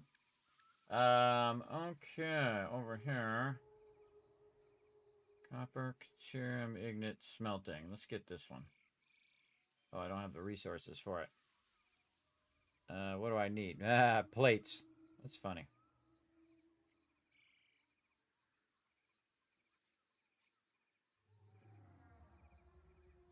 Yeah, I need plates for it.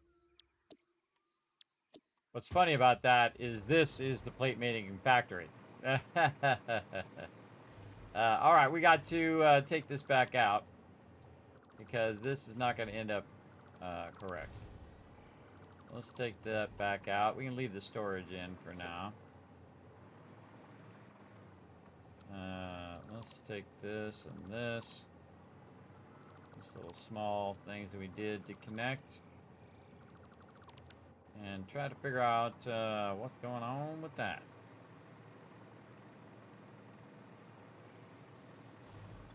And we're going to end up with a bunch of extra resources we don't need and a dismantle crate somewhere. Where are you, dismantle crate? Right there.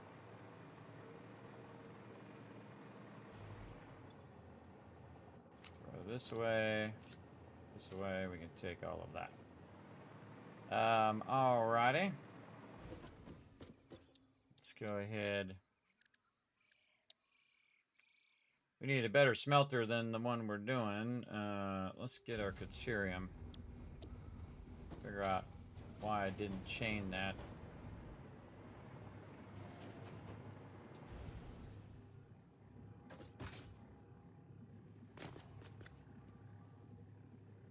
Yeah, this one's doing that. It's coming up, going in here, and going up there. This one's going this way and combining the way we did the other way. Yeah, grab the wrong one there. Should have used this one as that template. And we'll just throw this over here to help us get around. All right, we got to fix this up here. Let's see. Yeah, we want to get this to iron.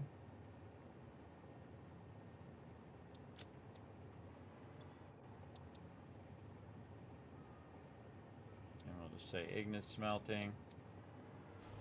We'll turn this back to the copper.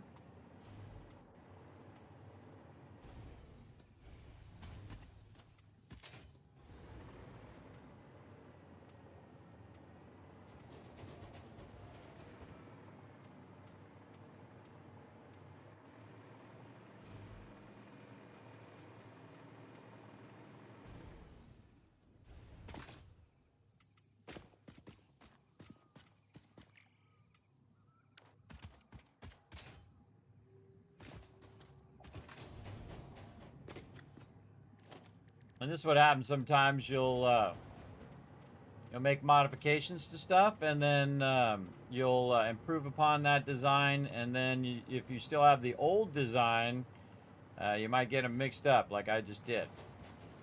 And that's okay, because we recognized the issue, and then we said, okay, we got to go back. We got to fix this issue before we get too far. Because if you make 50 of these and realize that your inputs and outputs don't align, it's going to be a problem.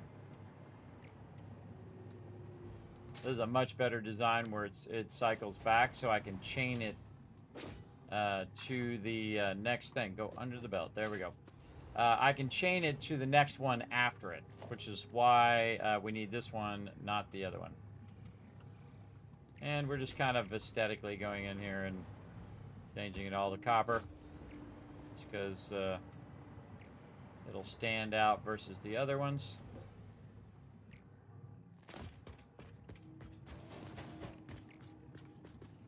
This one here.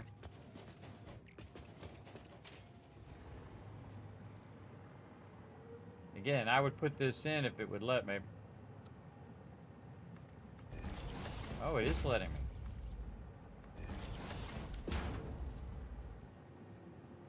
Oh. Well, I definitely want to put that in. Oh, it's letting you put that in the bottom of the blueprint.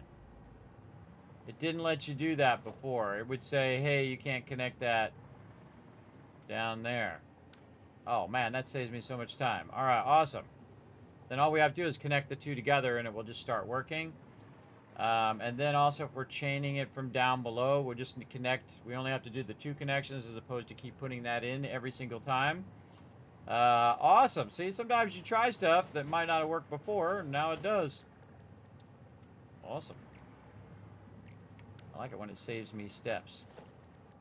And copper finish there. And again, we're also thinking about the aesthetic feel of how it feels, how cramped it is, all that kind of stuff. When we are building, this should be red. That's an output. Okay. I think we fixed that up nicely. Now we have to name this again. Right over here. We're going to call this smelter.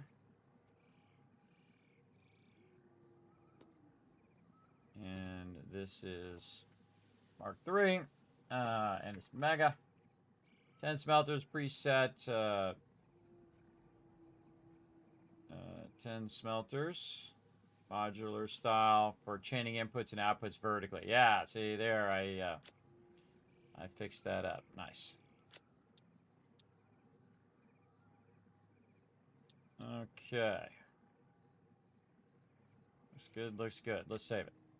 Okay, so now we want to remove the other one we did, or we're going to get those confused.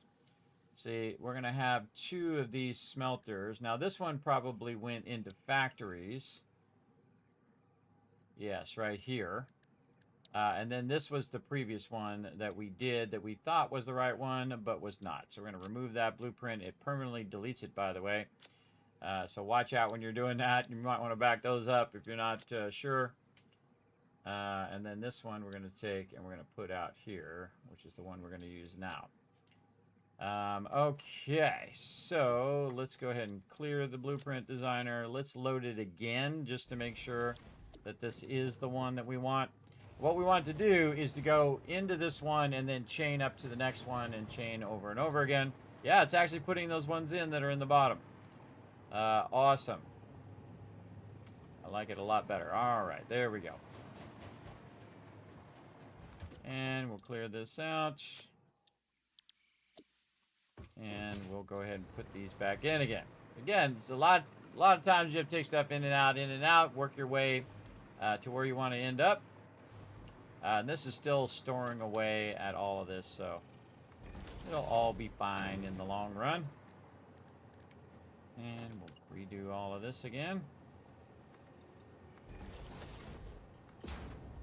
I never mind redoing it or starting again from scratch as long as it comes out right. That's the most important part.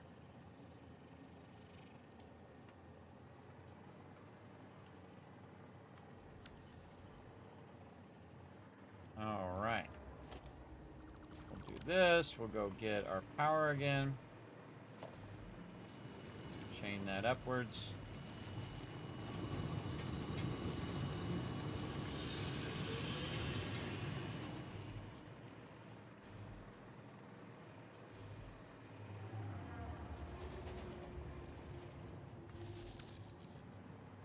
Okay, so in theory, this is actually even more improved it was before. It makes me want to fix that also in the constructors as well. So we'll go fix that in a bit. So this should go here. So I should only need the one connection now, or the one offset here. Do that, and it should automatically put that in through the whole system now without having to put the other one in. Yeah, it's already running that in. Nice.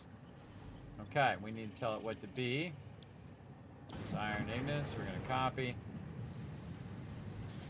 These are all iron ignits, and we're getting green lights on everything.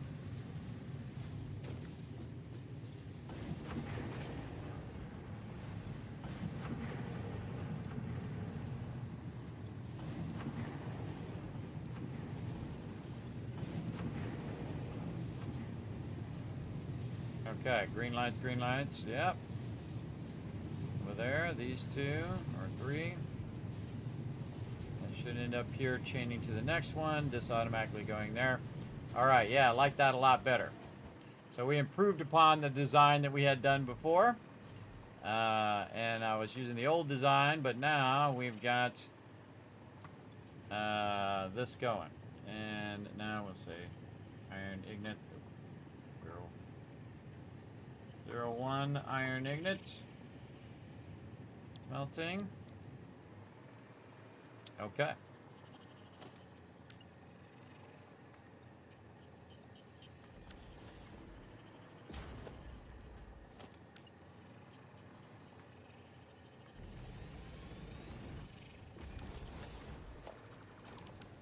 Now we're just rinse and repeat. There we go.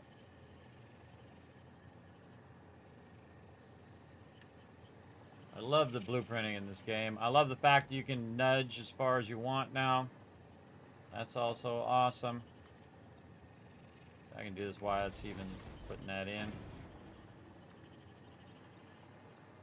I find you do it twice as fast and sometimes twice as better the second time. At least you should. That's the whole point of iteration and being better and better at what you're doing.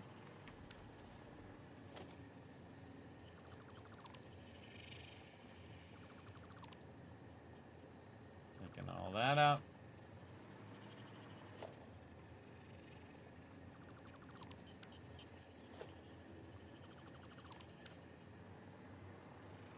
Okay, very nice. And 1, 2, 3, and we need one more.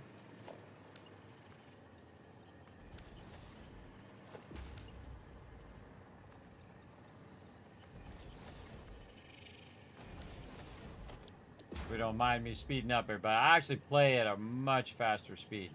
It's hilarious. Hilarious to run out of plates when you're actually here making plates. That's too funny. Okay, because it's not putting the plates into the into the awesome sink anymore because we removed our plate production to redo it. All right, so we definitely need more plates. There's going to be none going in there. Might have to take a ride back in the hypertube. I think we cleared a lot of the plates. And I don't think we don't have a box of plates there. And we're going to dismantle crate way back in the beginning. All right, might have to take a quick little thing. Now, again, the whole point of what we're doing is to eliminate what we're doing right now, which is having to go back and get your resources and come back and forth and do all of that. We're trying to eliminate that process.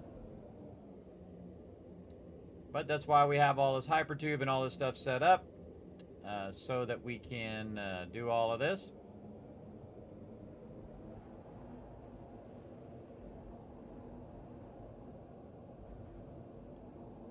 And we're building this at a much larger scale, too.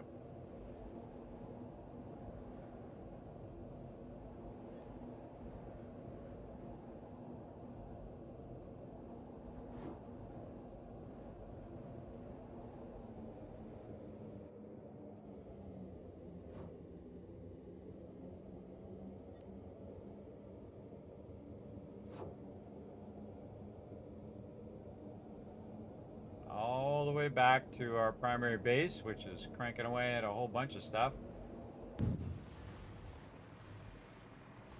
All so we can go right over here and oh, there's no plates there. Interesting. Where is that dismantle crate?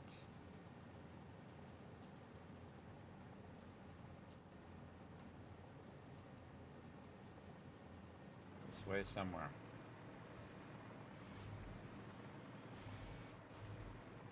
Kind of hard to see since I have so many radar towers up there at the top. Let's see if we can just turn those radar towers off. There we go. Right here.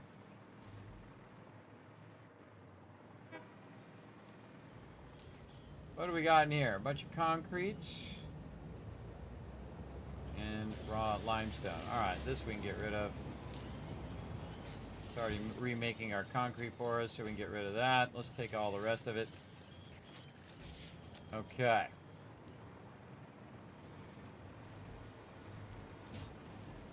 Yeah, interesting. We don't have... we just eliminated all of our plates, so we don't really have that many plates there. We might have some overlap extra plates that we might have had in here. Nope.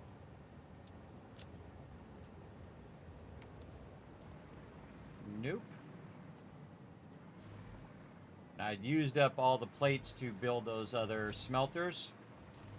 So we might actually have to make some plates so we can make some plates. Which is funny. Okay. Yeah, let's go do that. Make some plates to make some plates.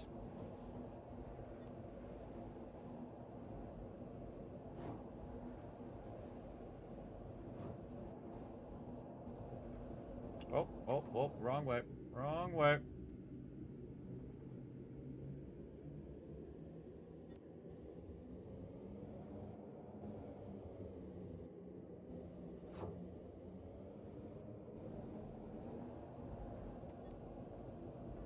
I'm hitting E to control the direction in which it's sending me. We gotta get out here, and we had a bunch of plates in the dimensional depot, and I threw a bunch of plates away. I didn't realize that, I was going to use up more plates than we originally had. And so I did, and now we don't have enough plates to build the fourth factory here, even though we just did it earlier. We just did it earlier. Maybe we got a bunch in here we can grab. Yeah, I got some in there. Take our blueprinter out as well. We're all good with that.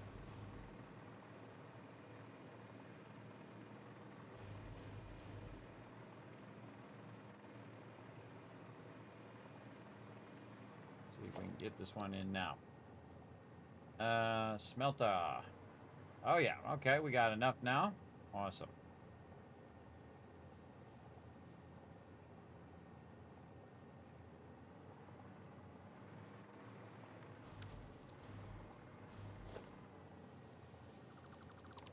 We had a huge backlog of plates, but again,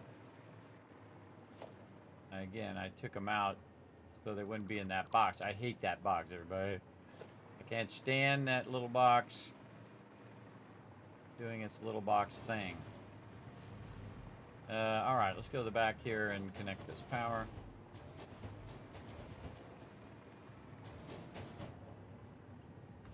So we're chaining all of these together in a modular style where it's just going to feed the resources upwards.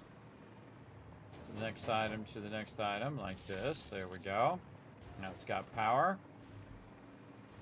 And down here it should be making those ignits.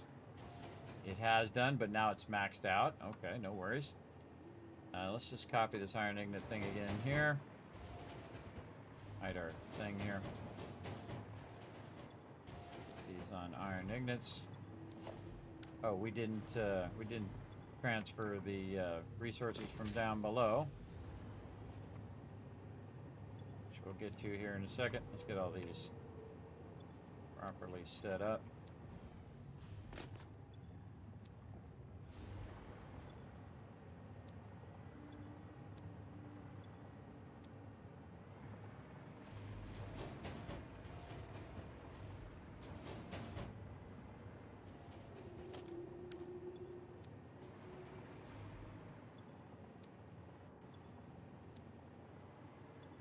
Pasting, it's going to be producing iron ignits. Doesn't matter what it's set to if you're going to set it to something other than what that is. And again, we can make a blueprint for each process and just have it pre-made. But I find in the long run it's actually not worth having extra blueprints to do it. It's better to just do each one. Actually, I feel like it takes less time to just go in and change it than it have one universal blueprint for it, at least for this basic stuff. Later on, we're going to be doing some more advanced stuff. We're just doing some basics. We got to get some plates going so we can get some plates going. All right, those are all good. And now we'll go down here and we will connect it there. And then here, this should be able to just chain to the next one. One to that one. Again, this works on a manifold system, so it'll fill the first one and then it'll fill the next one and so on and so forth until eventually it reaches this top part here, which we should see some smoke coming out of there eventually. Then we're also going to chain our output. So our output over here is chaining upwards. So that's on this side here. And we're going to chain that to there. So again, actually is massively reduced just by adding those few things on the inside. It's reduced our need to do that inside stuff. And the only thing that we need to do is connect it from one building to the next. And it should end up with all of that up here at the very top, right there. It is. And then from there, we go ahead and put the iron ignite storage.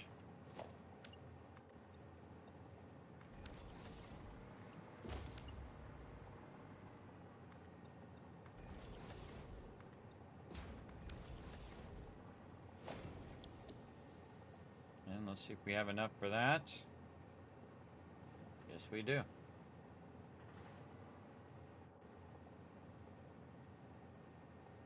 Again, we might need to make some plates so we can make some plates. All right, that looks good. Storage. Move all this scaffolding.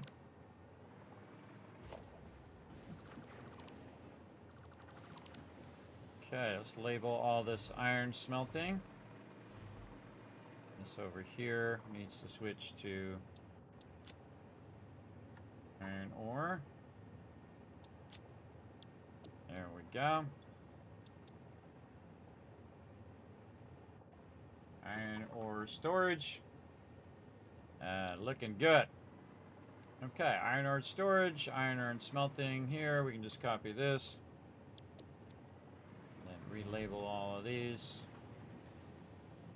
Okay, glad we caught that before we got too far and then realized, wait a minute, all of this stuff is not going to chain together.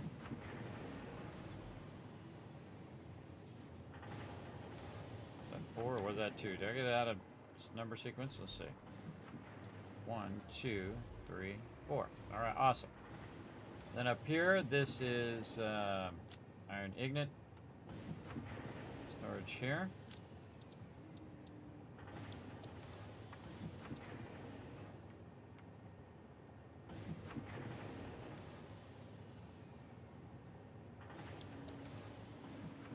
Okay. A lot of smelting, looking good. So we're going to go ahead and run this. Oh, we could fix it on the storage too. Oh, we could fix this where this is automatically connected on the storage as well. Let's do that real quick before we add that. Look at it, we're going to have this just perfectly out of the way of that guy. Let's put this back across here. So when we take this out, like that, we can come back to that. What do with that blueprinter? I think we took it out. Blueprinter. Right there. We'll go improve our storage here as well. I did not know they added that ability to add it to the bottom. You couldn't do it previously. That's why it's not in there. But you can do it now. So you can add the lifter to the ground,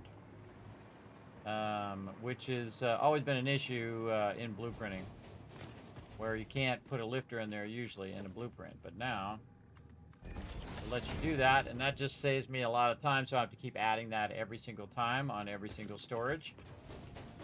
This saved me a lot of time over a long period of time. Let's set this to blue. Like that. Match everything else. Actually, we can fix this in the back here too. This is supposed to be red.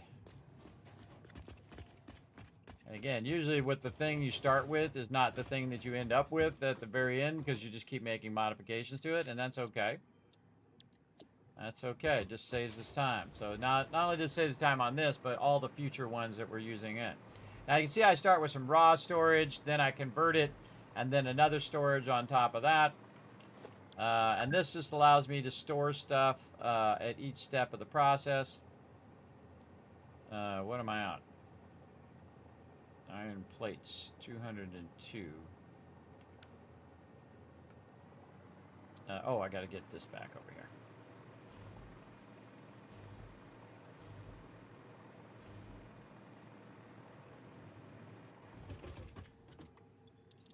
And actually, while we're at it, let's load our constructor.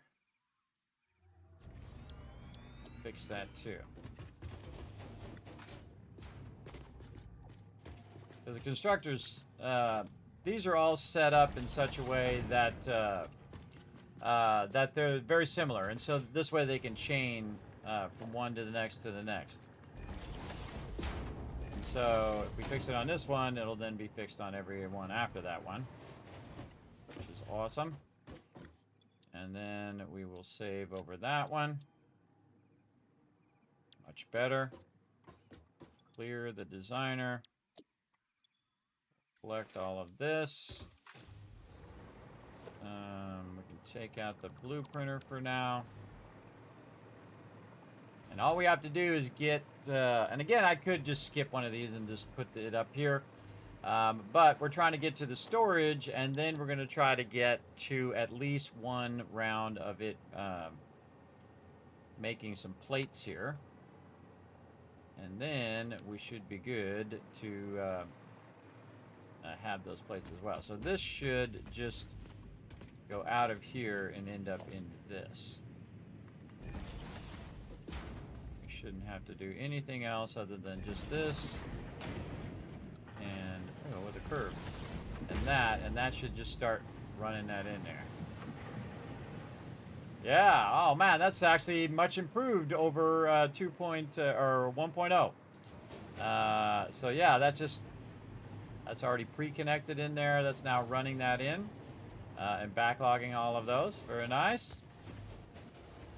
We need one more level here to get it going. And we don't know how many more we need, but you can see we're building this big old tower here vertically. Just stacking. All right, let's keep going. But the part I really enjoy, everybody, is the revamping of your stuff and scaling it up.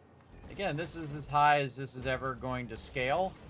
And it's really just to maximize the production of my base here.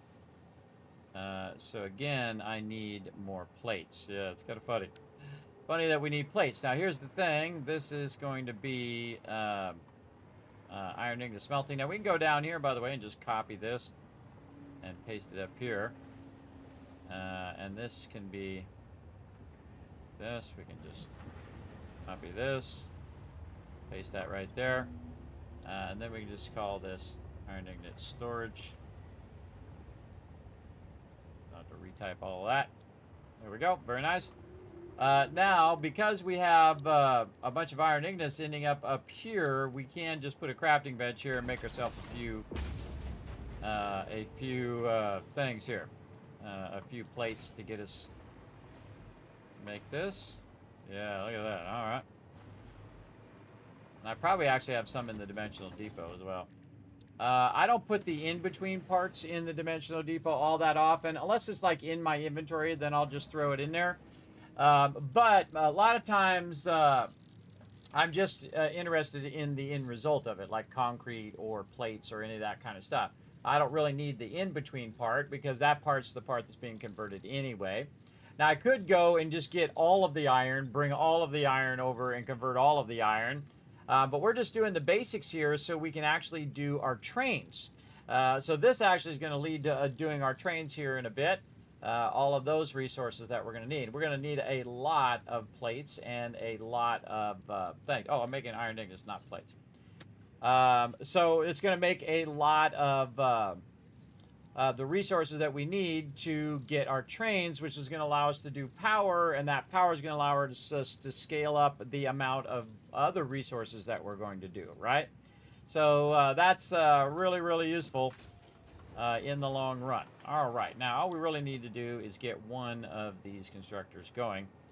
And this is 7 constructors. So if we have 1,200 iron ignits going like this, and we have 7 each, no, it's 1,200 divided by 30, which would be 40 more of these. So we have 40 divided by 7, which is basically going to be 6 of these.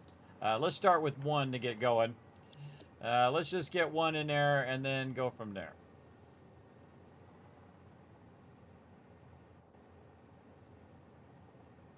Because then it'll just start making us some plates. And we can use those plates along the way. Oh, wrong thing. We need to go down here. And grab our center connection. Run it up here to this.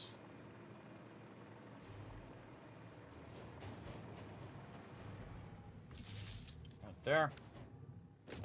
And then this out of here. And then this is going to go out of here.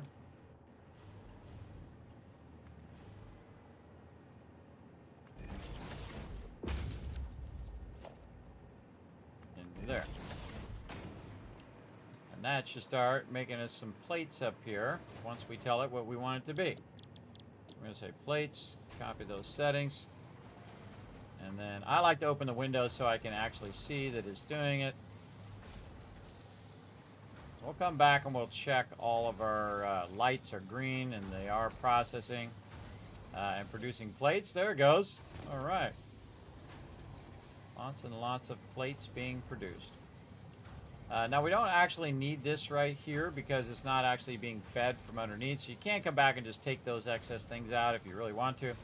I'm not going to. I'm just going to go ahead and let it feed. Another thing I'm also going to do is just go up here for a minute and utilize a temporary box right here. So I can just run these out of here. Run those across.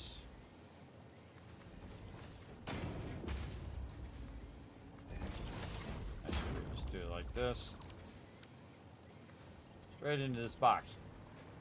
So this way it will produce a bunch of those, throw them in the box here, and we'll literally have hundreds and hundreds of these very, very quickly.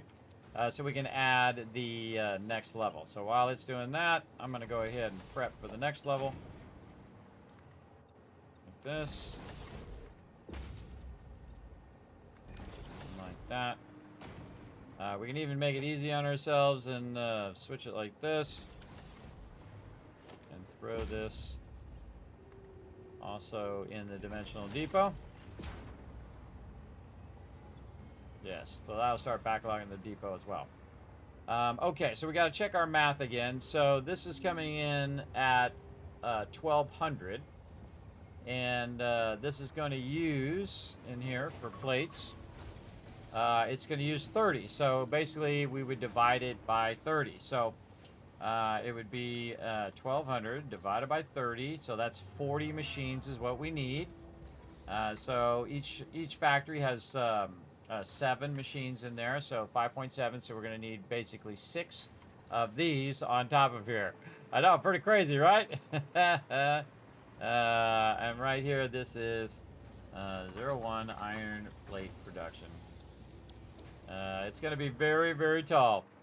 All right, iron production number 1. Let's go ahead and get a lot of these in here. What do we know? More plates. Again, we can just grab these out of here instead of waiting for them. There we go. And the more more of these factories we put down, the faster it's going to be making these plates. The more plates it's going to be making, and that's going to allow us to go faster and make even more. So there we go. And then this is going to just feed from down here directly into there.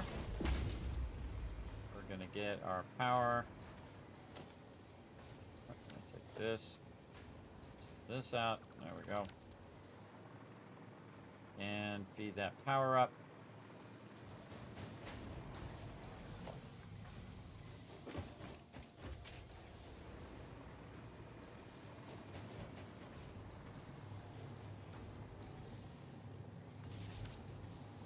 There we go. So all this to be plates. I like to look at the machine and see if it's actually starts going up and down. If it does, then we're doing it right. All right, more plates coming out of there. Very nice.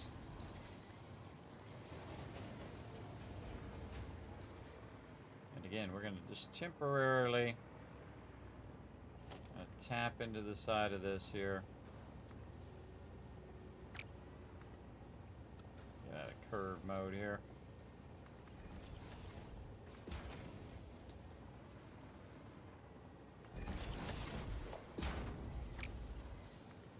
We'll chain these together later on, but right now we just wanted to backlog those plates first.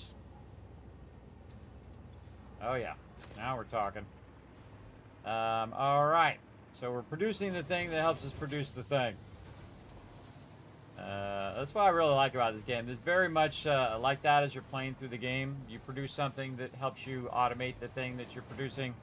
So in this case, we've now re-automated our plates because we used a lot of our plates up already from down below. And so we want to keep this going here. I've already forgotten what my math was. What was it? 6 of these. Okay, so this is 2. We got a ways to go.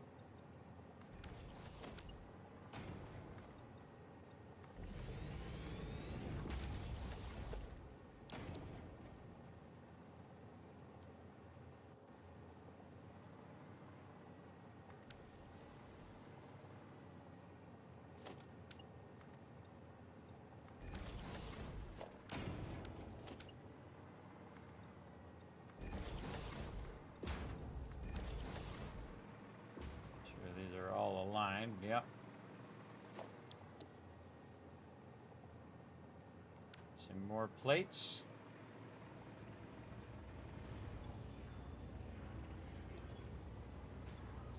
Go down there. Believe me, when we're done with this, everybody, we're not going to have to worry about plates again. Ever. Ever again.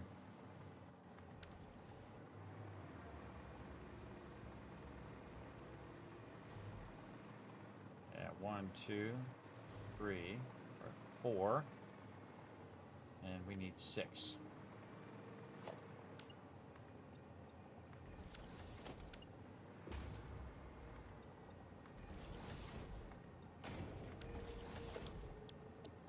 And again, thanks everybody for hanging out in the channel. Hope you're all doing well. I'm having a great time. Oh, this time we need... what was it we needed there? I think it was concrete. Yeah, concrete. Because we used up all the concrete. But what's going to happen, since I have the concrete going in at 5 times speed, because I'm using 5 different dimensional depots, it's going to actually fill that up. And so we can just wait here for a second while we're waiting for it to fill back up.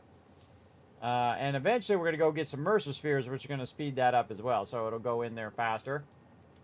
But we're waiting for that to run in there. And in just a few seconds here, it should, or 10, 20 seconds, it should refill that up. But again, if we just turned up the speed, it would have already been done. Because I literally have thousands of that now backlogged at the other factory that we did earlier. And now you know why I did that one first.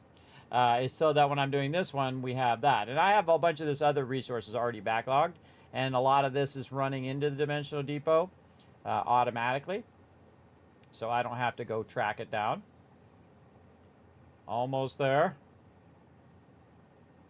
But see, I can stop what I'm doing here and go do some Mercer spheres, or I can do with this, right? So again, we gotta figure out what you want to, what's your priority. Definitely want to prioritize my plates here and get my plates back up. And then really, these are the 2 things that I'd want to start with. Get my concrete going and get my plates going. Almost.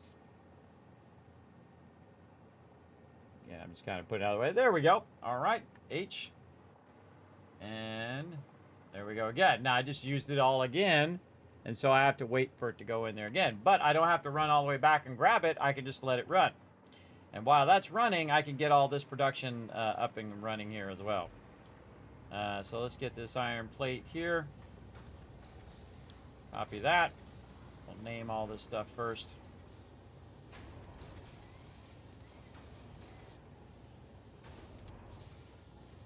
This is 2. Wish I could just copy it like this. There we go.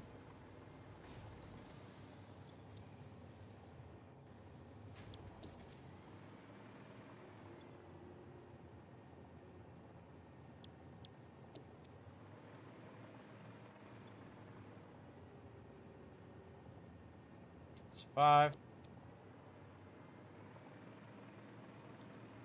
Okay, and this is enough of this, because look at how much we have already there. We got plenty now. Go ahead and take this whole process out. Like this for now. We will clean all this up and just transfer it from here to the level up above. All we need to do now is just do the transferring of the outputs to each section right here, and then the inputs. That's all we really need to do now, since we can put those things on the inside of the blueprints now. That's a great addition. I didn't even realize that was a thing until I tried it. You can actually put the lifters in the floors now, and not have it say, hey, you can't do that because you're on the blueprinter. Basically, those lifters are going to work really nicely, and basically allow us to do less work. All this going, very nice. Then this is iron plate production, so we want to change this to iron plate. All right, I feel like I'm getting on a roll now. Got that. Just paste it in all of these.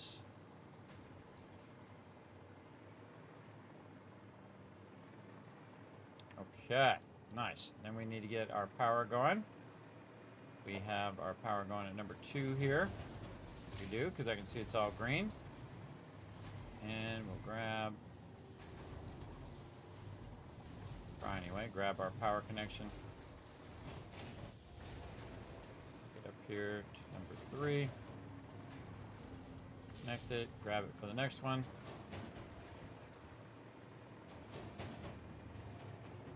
Number 4.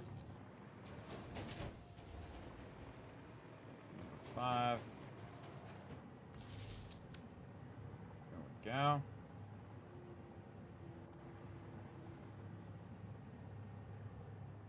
Uh-oh. Now we're inputting... Something's not right there. Yeah, it's inputting the wrong thing.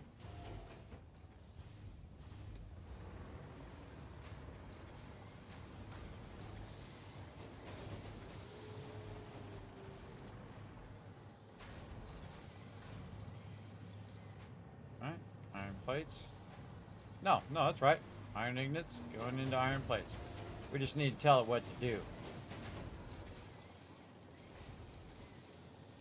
Yeah, we just haven't told those upper ones what to do yet. We did the first 2, we told it, but we didn't tell this what to do. Number 3 here. Alright, yeah, we got it on a quick wire. Okay, there we go. Always want to just think this stuff through. Get all your stuff going. There we go. Now we got those plates up and running. We are producing an insane amount of plates right now.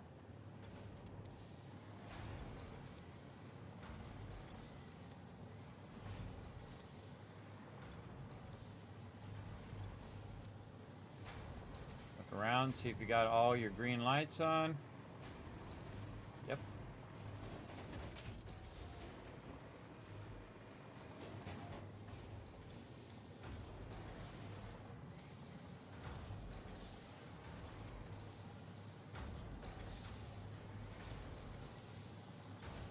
All right. Now we're good. See all the green lights there? We need one more here. We're using all of our resources toward plates. And we should have enough now to do another set of constructors. Remember, once I set this up, everybody, I will never have to touch this again. This will be completely maxed out, 100% efficient, running that through. Never have to do it again. Never have to check on it either. It'll just automatically, if I upgrade the speed at which the Mercer spheres or the dimensional depots upload, it'll automatically do it. I don't have to come back over here and do anything. So we just want to make sure that we get this all lined up well. And this is going to go into that one. This one into that one. We want to run our power.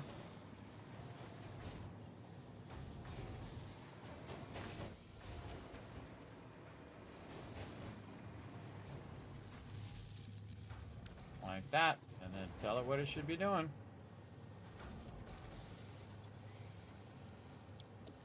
Look in place. There we go.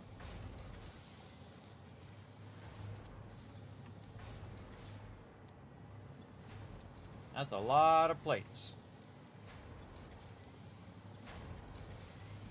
Okay. Never got to worry about that again. Plates. The thing is going to take a little while to get to this top one because it's got to fill up all those other ones. And then one more thing to do here at the top.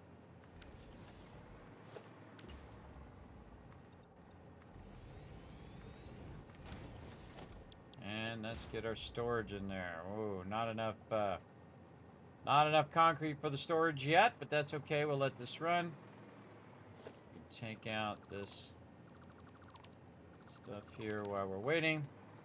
And we can get some of these plates back just by taking out this unnecessary stuff here. I like the front of this to be nice and flat, so it's easy to see all the labels.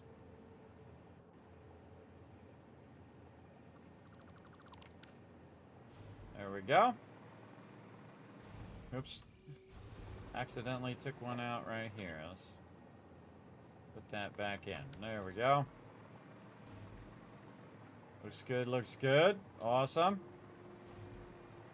Now it's just a matter of time. Waiting on our storage blueprint here. It's getting there. And again, I can put it over there on the to-do, and then I can watch the dimensional depot, so when it's ready, I can then put it down. Let's go ahead and head down here to the bottom. We can see that. Oh, whoa, hello. Petted the guy. Look, and he just misses our base too. So I like to set it up where I'm out of the way and it never clips through my base. He'll hit you and move you, but he won't knock your base over. So you'll be fine. All right, tons of iron ore coming out of here. And those are coming out of there at 300, which is why the belt does not look like it's very full. 300 there, 300 there, but when it combines it's 600. And then eventually it'll be 1,200 right now. And yeah, it looks like we're getting a bit of a backlog. And eventually it'll burn up that backlog. Holy moly, look at that backlog, everybody. Woo, mama. It'll burn up that backlog over time. It'll act as a buffer. If I turn the power on and off, it should be fine. All of our smelters look like they're working here. Guy over here working away. Yes, he is. He's chugging away at it. Just don't see the smoke there. Anything over here?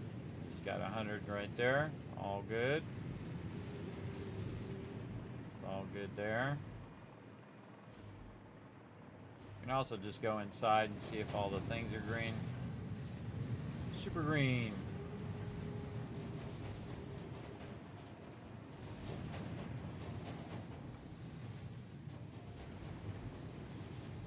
Here. Oh, that's not right. Glad we checked it. Okay, there we go. More green there. Storing all of that.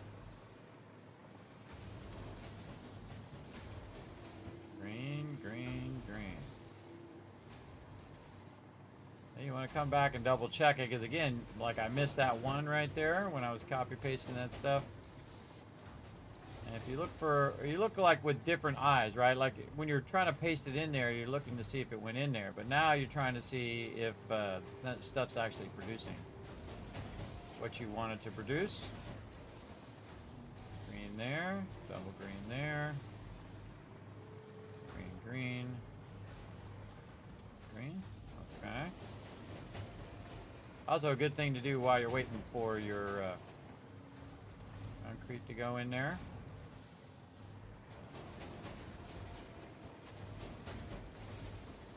This also gives you peace of mind too, that you can just walk away and it should be working. Over here. Not getting enough ignits yet. That's okay, I'll just need some in there. That's because the rest of this has to backlog first. Same thing here. I can just put the excess in there. I call that infusing it. But these ones here at the top are going to struggle until the ones at the bottom get filled. And that's okay. Again, okay, that'll all balance itself out eventually. Okay, then we just need our storage up here at the top. I think we should be ready now. Again, you can see I'm outbuilding its ability to put even 1,200 or 400 of the concrete at a time. I'm building faster than they can put it in the dimensional depot, even at 5 dimensional depots at the same time. So we want to increase that speed so that we don't have that bottleneck. Okay, and then over here, we're going to just cross-connect the output of this, of all the levels. This is going to put a lot of those into there. You see that those are coming out of there. They sure are. Okay, and we got that going, and then this is the storage of our plates. Right here.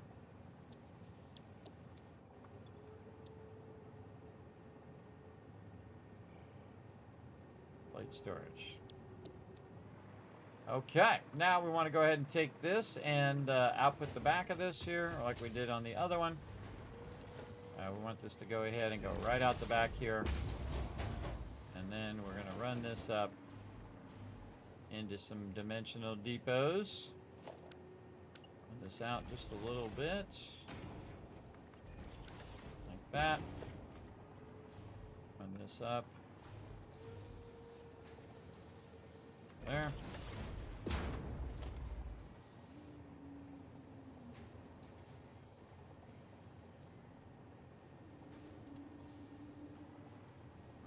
I want that to be just a little closer.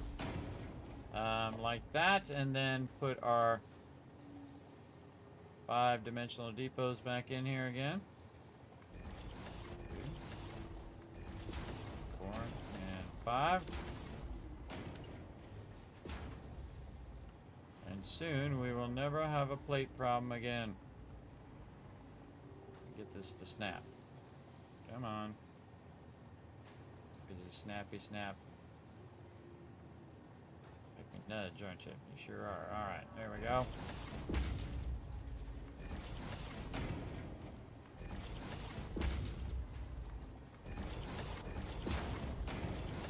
Another thing, again, I have in the dimensional depot is these level 6 belts. This can be a little closer, and then we only need the one connection. Like this.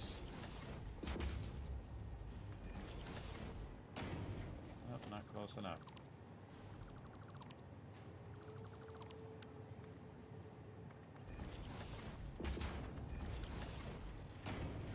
There we go. Now all 5 of those dimensional depots are going to be feeding plates in there. And look at our iron plates go. Our iron plates are going in there big time. And now we don't have to worry about our plates. And you can see our concrete is going in there as well. Our concrete's at 966, 971. But we need to speed this up for sure. Speed up the overall ability to do it. But there it is, everybody. My plates tower. Utilizing 1,200 plates there with 6 levels of production of plates. And then, of course, 4 levels of smelting. Very nice. I like that a lot. I think it looks awesome. Sitting out here. Very, very cool. I really feel like I want to do something with this, this cross connection here. Just run this across. Do something like this. I'm going to fancy this up a little bit. And then we'll see how our pillar sits here.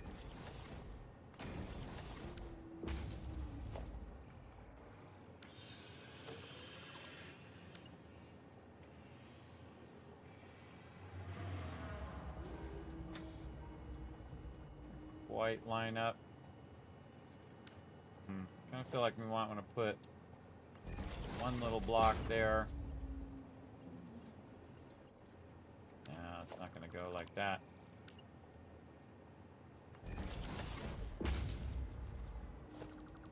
Maybe just put a thicker block there.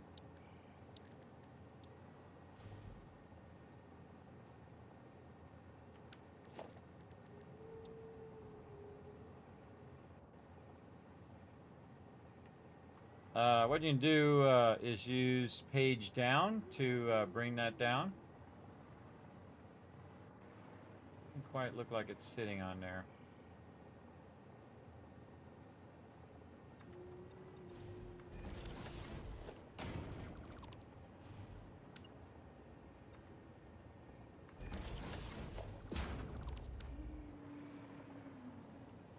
call that good enough. And then take this part. And we'll run it this way.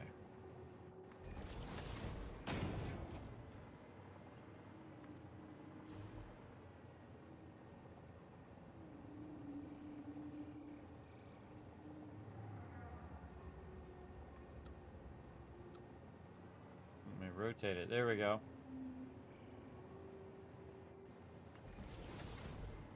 That to go around that outside. Oh, cuts through there.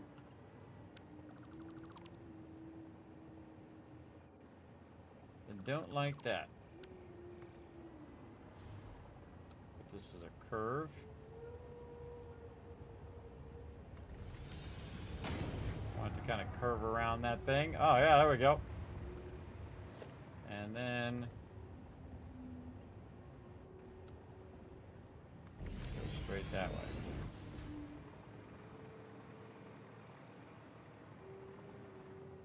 All right. I like that. Works a little better. And let that run across into there. That's it. That's all we got to do. Let's set it and forget it now. Look at our plates. Plates looking good. Concrete's looking good. Okay. Now, it's actually producing plates faster than it's producing concrete because, again, it's producing about 400 concrete. But when it comes to plates, it's actually producing about 1,200. Because remember, all this stuff is like 1-to-1, 1-to-1. When it comes to taking the original, which is 1,200, converting it into iron ingots, which is 1,200. But when it gets to plates, it actually does 20 per minute. And so if we take 20 times the number of machines that we have, right? So we have 40 machines times 20. It's 800. So it's actually producing twice as much plates as we're producing concrete. But 800 is a lot. That's per minute that it's producing, everybody. So again, if we had the ability to upload it faster, we could upload basically 1,200 per minute because our belts are so fast. And we also have them stacked across 5 of them, so we go 5 times whatever that normal speed is. So what we really need is, oh, we got a blueprinter over there too. What we really need is we need to go in and get more Mercer spheres to get that running. Now, I think I only have 1 extra over here. Got 2 extra. Let's go ahead and see. Let's go down here and get this going. Again, I just take it one process at a time, especially when you're doing your basics. So we'll just do some of the nodes will just be for the basics, right? For stuff that we need for building. And then when we get to the more complex stuff, then that's when we'll bring in it into a central base. We're going to do a mixture of modular bases and centralized bases that just bring in the resources, and then we'll distribute the resources where we need to go. The distributing will be more over there. These ones that are kind of remote factories will be the ones that are just purely for basic reason, like for copper or for whatever. And of course, we're going to scale it up to the nth degree, 400, 800, whatever it is that happens to work out on that particular node. Just like over here, we'll do rods, and we'll have our rods just working right here, and that will just produce as much as it possibly can and run that in the dimensional depot. But right now, we need to get these 2 things going faster. So I think the thing to do now is to let that run and let that backlog. I think there's anything else we need to do there. Let's go into the MAM here and see how many we need for the next speed upgrade. We need 7. All right, let's add that to our to-do list. And we have enough of those SAM fluctuators laying around. We need to go and we need to look for some more of our stuff here. Now, I feel like there's a bunch way up here in the corner that we can search for. When you have a lot more of them, see how it says 40 of them I can find in that area? They're going to be easier to find. Some of these are underground or hidden in weird spots. But if I can find 40 of them right there, I'm definitely going to go and go around that area. And we'll... get that to go out of there. 10 there. This one? This one, 40. All right. We're going to put just a marker kind of off to the side. We're going to highlight that marker.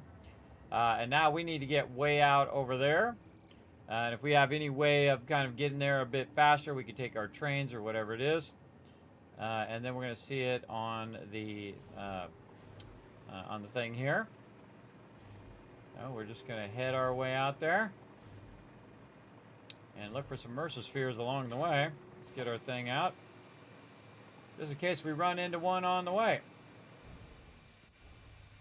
I'm pressing the space bar to keep myself from just dropping. And then we can use our train power here to help us.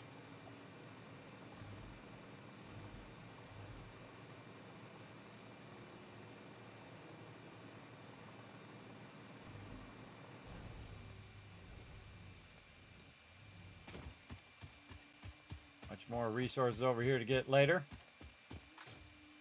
Baddies are going to try to come get me. Try to get me if you can, suckers.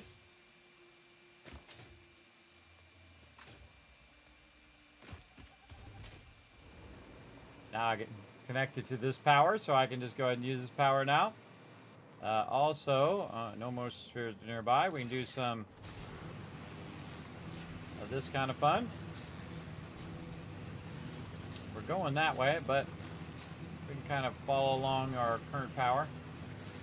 Now, I'm not going to worry about any of these other resources right now. We just want to stay focused on Mercer spheres and try to get as many as we can. Speaking of, I think there's one right there.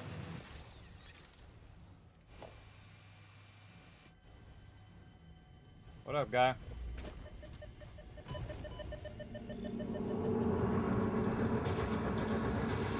This is a shrine to windows and weaving.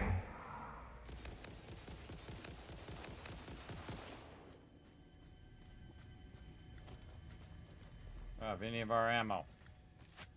We got problems.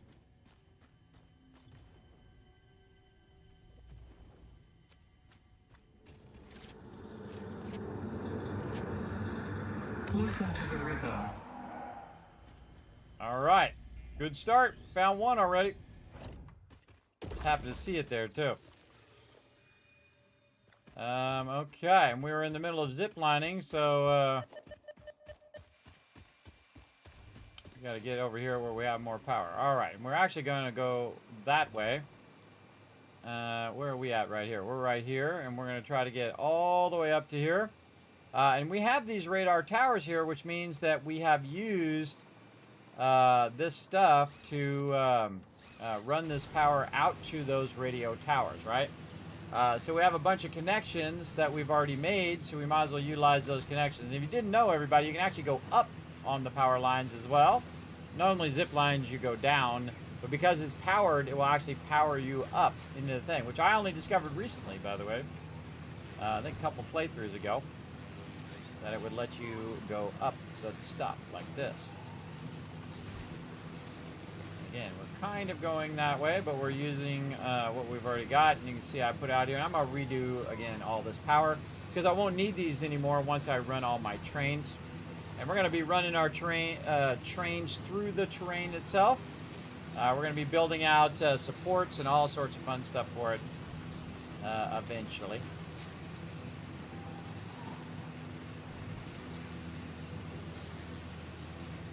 All right, I think we'll just kind of go our own way from here.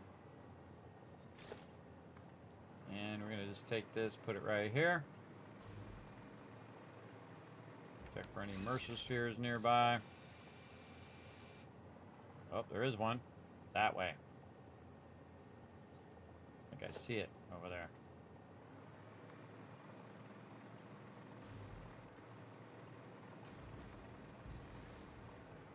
See how far I can put that away? Oh, I went past it.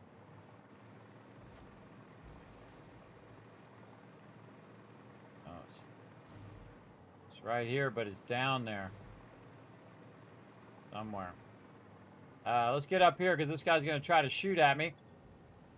We need our rebar.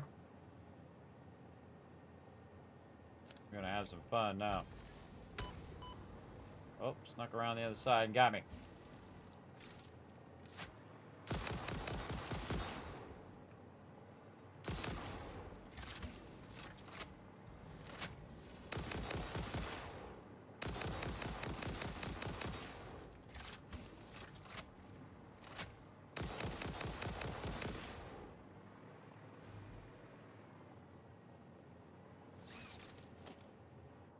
A little dangerous.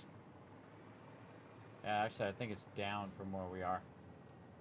Let's go ahead and use one of these small ones to navigate our way down. Probably in some cave or something under here.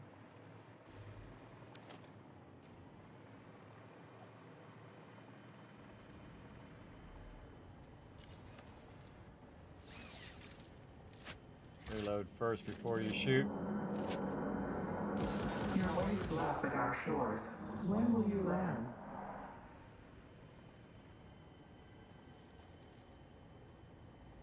Oh, I hear it.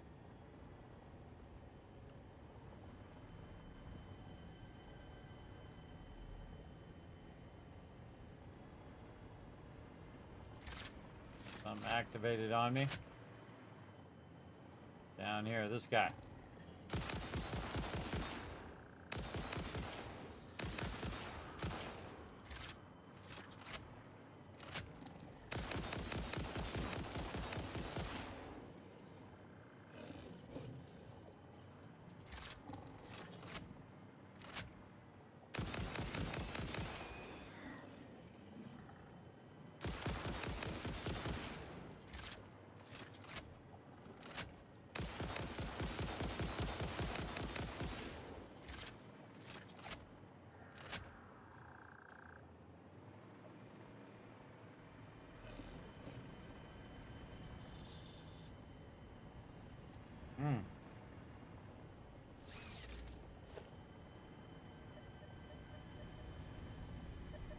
Oh, right here. In the ceiling. That's a tricky one.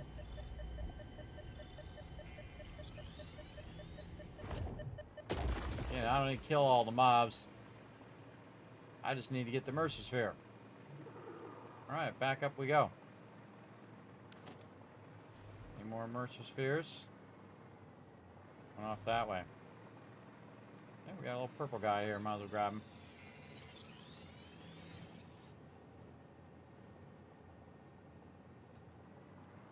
We're not going that way, though.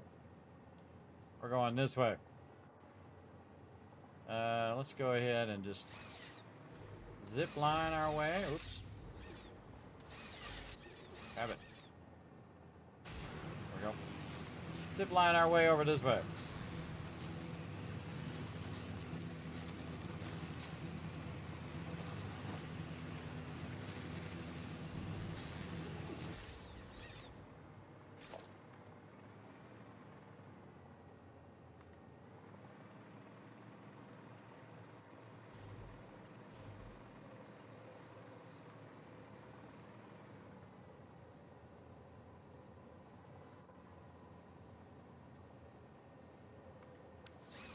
I'll have to just randomly explore.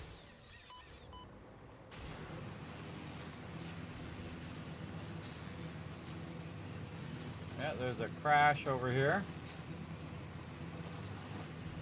Another crash over that way, too. Guy didn't even see me yet. I see you, though, sucker. Get some free shots in first.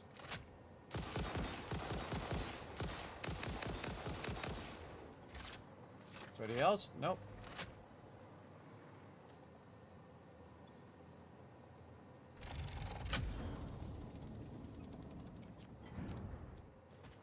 And then one of my favorite things is being able to just dismantle all of this.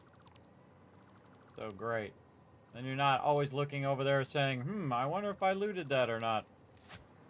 Because you already did.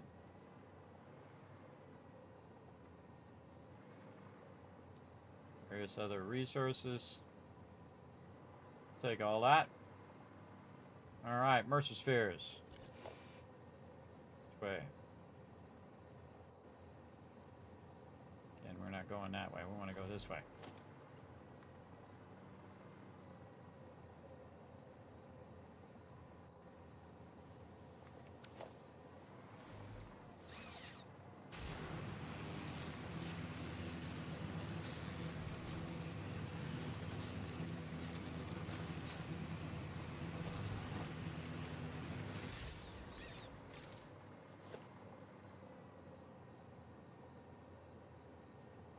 I feel like there might be one down there in that pond.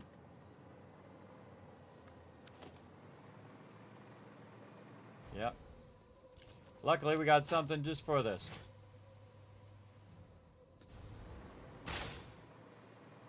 This is the first time I've ever bothered to make these, and they are awesome. This is an explosive rebar. And it does a fantastic job at its job, which is to clear all that debris out of there so we can grab this Mercer sphere. And there we go. Easy. Any more Mercer spheres nearby? This way. Another one fairly close.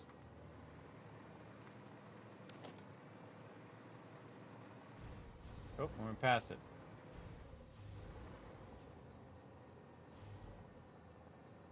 Down. Yeah, it's definitely down in the ground. It's underneath where we are. We have to find an entrance that's going to go underneath here, which is most likely off the side here. Take the smaller one. Oh, there's a big boy right there. And see if there's some sort of cave entrance over here. I try to avoid all the cave ones if I can.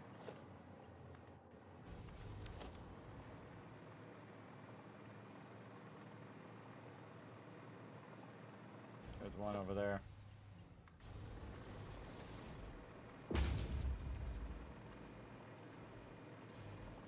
Oh yeah.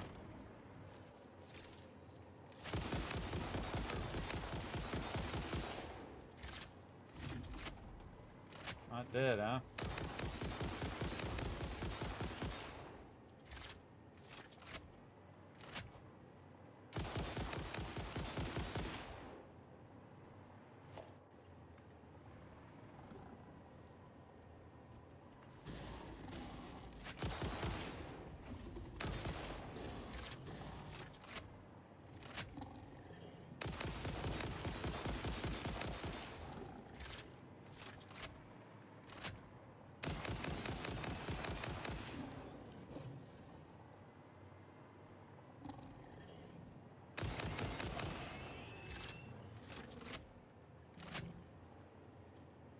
Staying vertical is really important, everybody. It helps you a lot. All right, here we go into the cave. You see, I'm just bringing the power line straight in here. So I can float above any kind of craziness that's about to go down. Probably a bunch of spiders or who knows what in here. This guy. This guy throws at you. Be ready to go left, right. Oh, good anticipation. Oh, and now he's back over there. God, he's just jumping all over the place.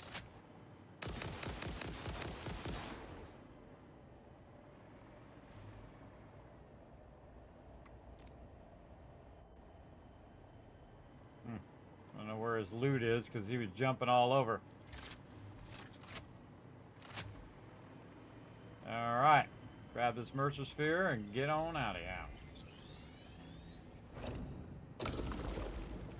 And we get this mycelia in here as well. Bitch. I think we're good. Well, I see these rocks and I think it's like a way through. But it's usually pretty obvious when you can break through the walls. All right, easy moded that. We're out of here. We're out of here. We're going to get our Mercer spheres and we're going to get an upgrade. We need one more for the first upgrade. So let's get back to going this way. And so yeah, now there's no longer a Mercer nearby. We found the one that was underground.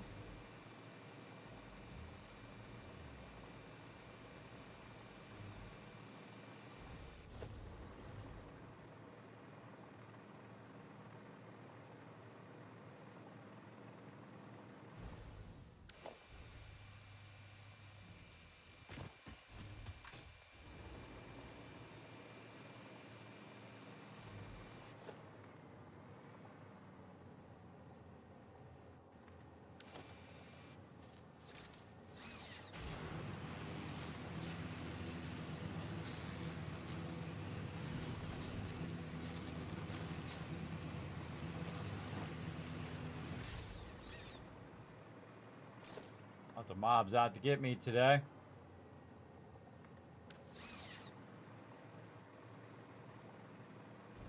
Big old Spideys. I'm going to be way up here. He's going to try to jump at me, but I'm way up high, so it's going to be hard for him to get to me. Not impossible, but difficult. Alright, this way, another Mercer sphere.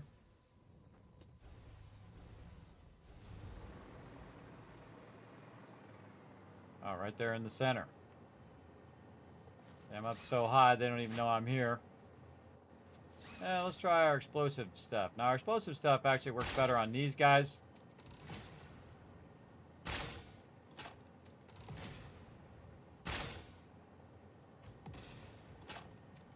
Still takes a while.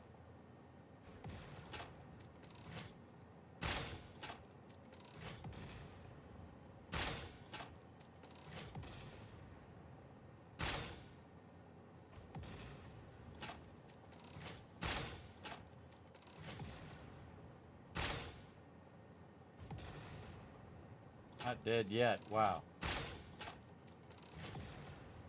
Takes way too many of those shots. Alright, back to the rifle.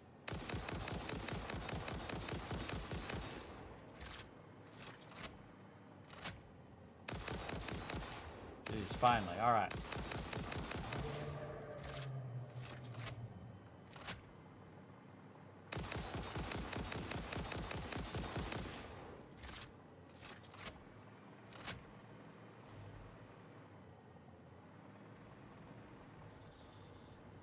Pick that up before it goes away. Mercer sphere here.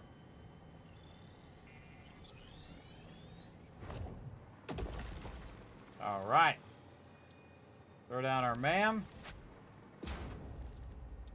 And get another upgrade in. All right, now it's going to go at 60 per minute on the upgrade. We got to get the rest of our Mercer spheres out of the dimensional depot here, so we can do that upgrade. Right over here. And, oh, we need our SAM fluctuators. We have those with us. We have 42. Ooh, that's not good. Oops, right here. Yeah, we need 103. I think we can craft some. We'll just craft some up, even though I have boxes and boxes, or a box of them anyway, back at the base. Better to craft them up now, and then it's going to allow our uploading to go faster. And that's going to help us. And again, our big upgrade, our big goal now is to get our 2 basics going at that mega style, maxed it out, and then get our uploading to the dimensional depot to be faster. And then we'll be ready to really scale up our primary power as well. Because we're going to be building a lot of railroads, so to build those railroads, we want to have a lot of resources to build them, and we want them to be uploading as fast as possible. And we do this massive scale up here. All right, there we go. Into the MAM. Over here, uploading basta. Adam's got something to say. Dimensional upload speed increased. All of the kinetic and thermal energy released during matter conversion has now been repurposed to aid with dimensional shifting, allowing several parts to pass through, for free. The window is beautiful. Have you tried making a door? I assure you that would be a most unhealthy action for the pioneer to take. Okay. Trying to make a door. All right, now we need 13 more. So let's keep looking. And again, we want to go in the area where there's the highest chance of us finding more. And you have a lot of them nearby. And you see I'm just building power as I go along. Oh, there's already connected up here to power. Versus sphere here somewhere this way. There's a summer sloop right there and a bunch of really big, scary spiders. All right, let's make them jump off the side of the cliff. Later, suckers! While they're down there doing their thing, I'm going to be up here doing my thing, which is to grab that summer sloop for free. Thank you. All right, now, where's this Mercer-sphere? Over this way somewhere. Oh, it's on the side of that hill right there. All right, let's just wander out this way. Nope, it's this way. It's over the other way. All right, let's tap into our power. Now, this comes directly from our primary base. And I just run these little things across here. Went past it again, really. Oh, there it is. Oh, we got this guy.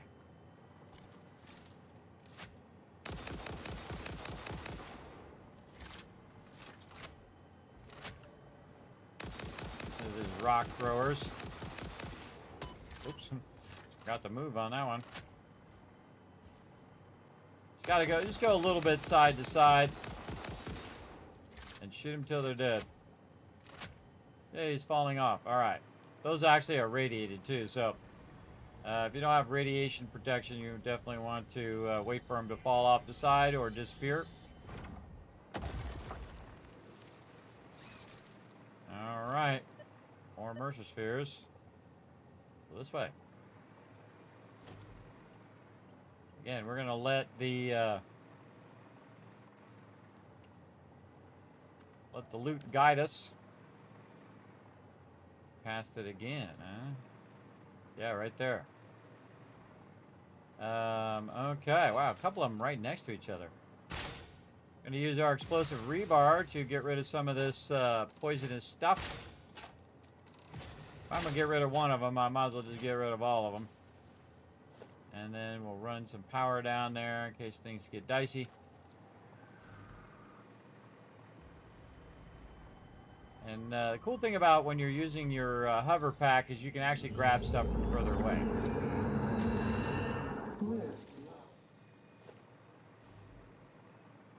Live, love, and all that other stuff. And now we're going this way. I forget why we were coming through here before, but whatever it was, we were not stopping for these resources. Yeah, there it is, right in there. Just run that right in there, go over the top of all of these. Oh, big boy spider. One over here, too. Okay, let's get him to jump off the side here. Come on. Oh, now it's... Oh, it just like insta-killed all of those, too.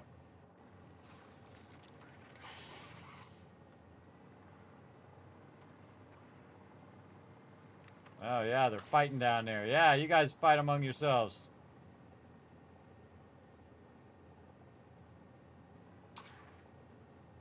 Maybe get this guy involved.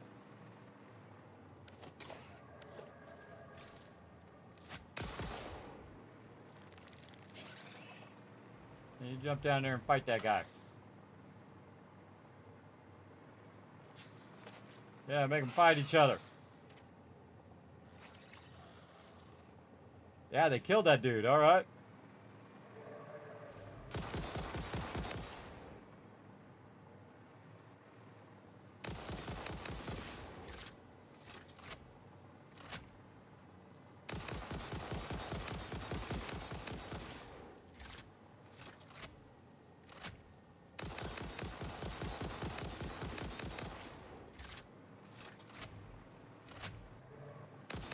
Oh, okay. These two ended up killing each other. Awesome. I gotta move out of there because of the radiation. Let's see. Rad. What are those called? Filters. Gas filters. Yeah, I think I took those filters and for summer slooping or guy away. I think I took those filters and probably put those in my sort box. So we're gonna need to make some more filters.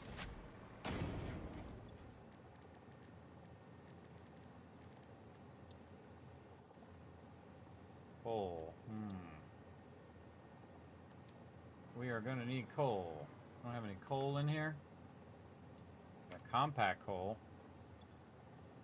Apparently no coal. Alright. Maybe they went away and we don't have such a problem with... Oh yeah, they went away. Okay. Definitely something after me. Witness a single strand of the tapestry.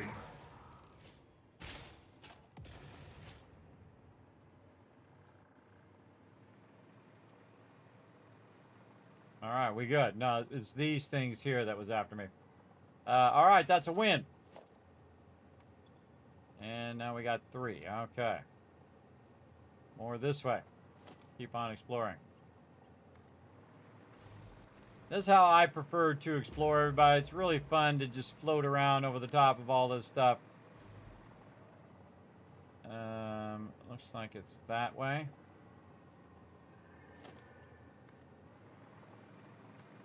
Look at all these radiated guys.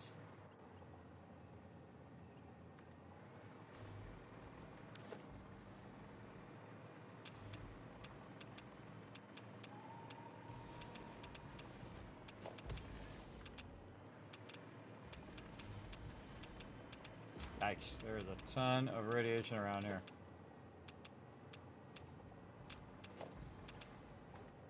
Oh, it's probably in there.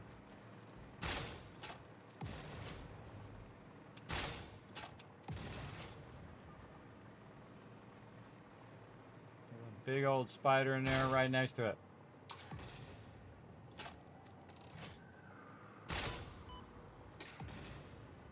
Been hit by something. Guy below me there.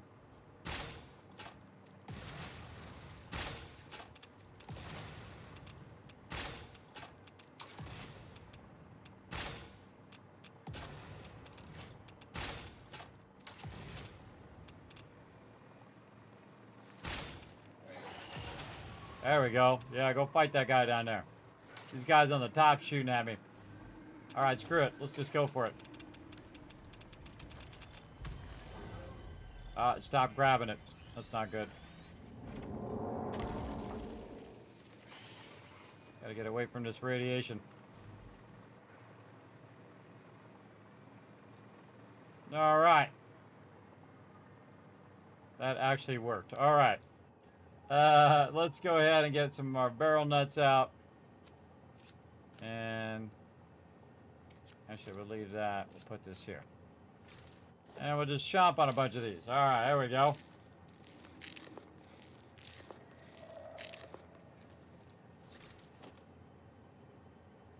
If there's any coal nearby. Where are we? Oh, right there. 256 over that way. Which way are we going? We're going this way. Yeah, we'll just tough it out. I think we were probably right by coal too earlier. And we have this over here. And we're going toward it. That way.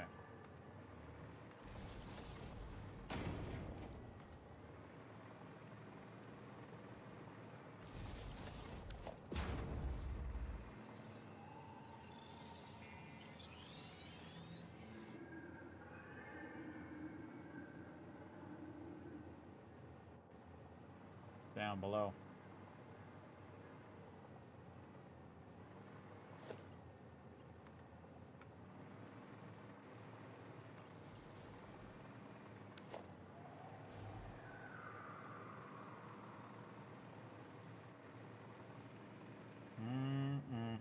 In another cave.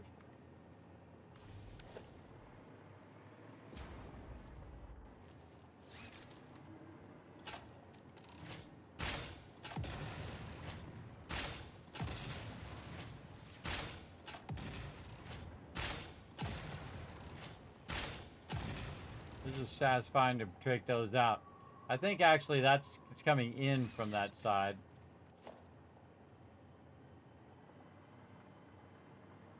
Yeah. Keep our power going.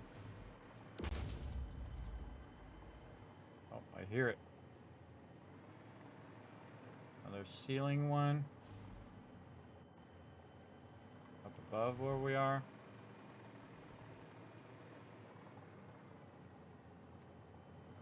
Right there.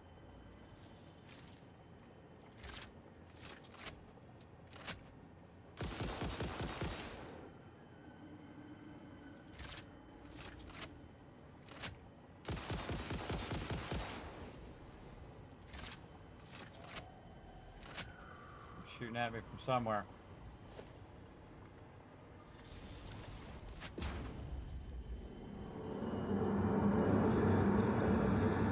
Look through the window and witness a threat. Okay, man, we're on a roll here. Get it going. Another one that way. Probably where all those guys are shooting at me from.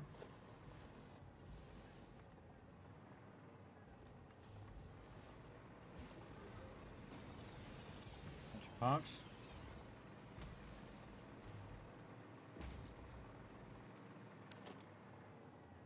This way. Oh, I see it. So this just allows me to stay out of the fray up here. And again, when you get this hover pack, it's the best for exploring. And you can still die, but it is very, very effective, as you can see. And again, trying to go in the spot that has the most... another one nearby. This way. That has the most Mercer spheres so that you have the highest chance of finding them.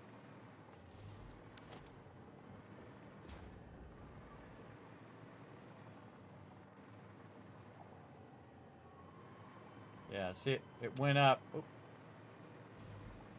It went up, meaning that it's probably underneath.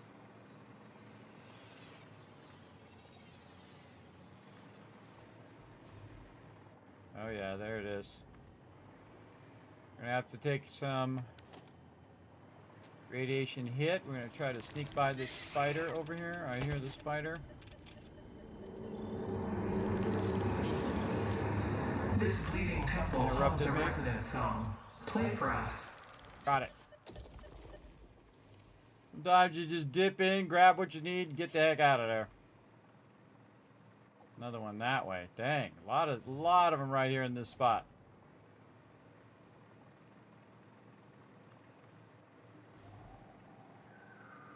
It's a tricky spot. Up in the tree.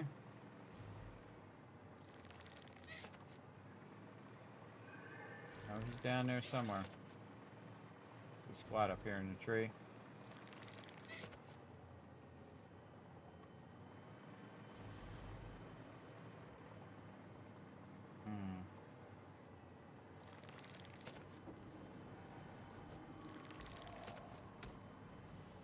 Who's this spider?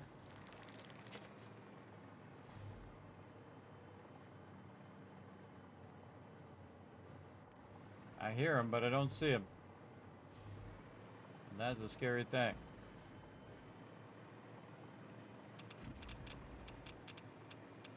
Ah. Alright, time to rearrange some of this.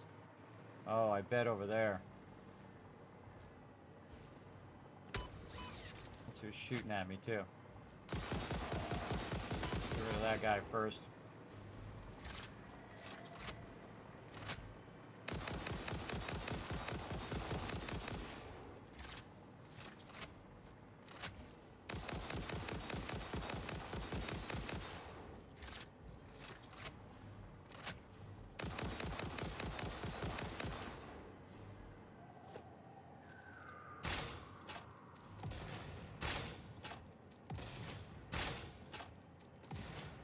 Yep, that's where it was, or is right now. And the other thing you can do is just take out the trees that are blocking your view. See what the heck you're doing.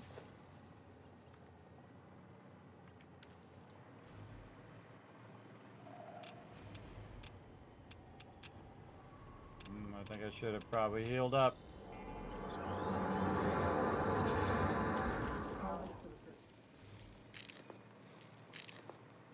I'll stick around and listen to the message if it's going to radiate me.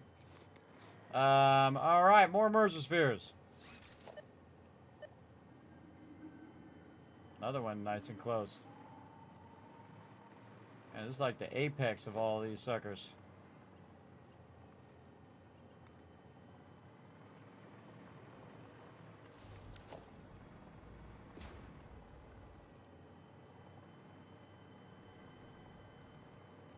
Oh, summer sloop. Oh, look out.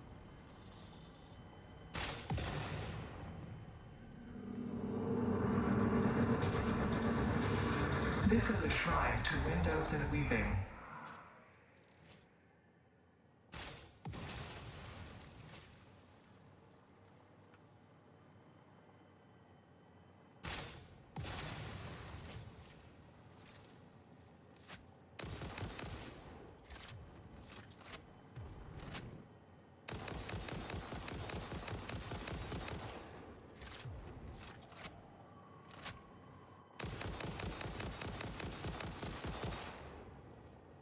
A lot of mobs in this area, but you can hear it, but you can't always see it.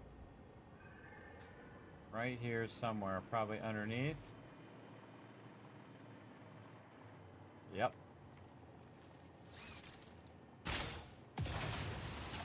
Uh-oh, big boy.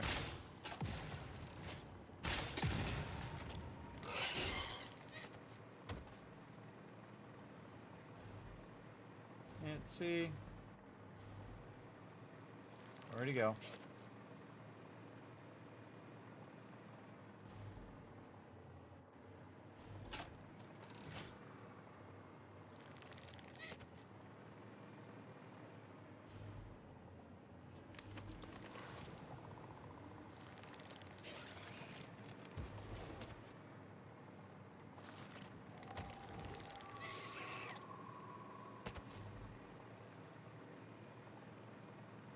Getting that poison and dive.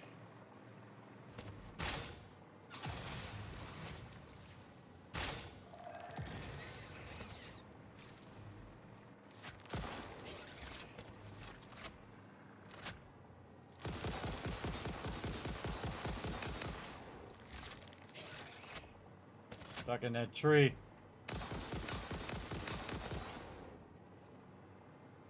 Out of bullets.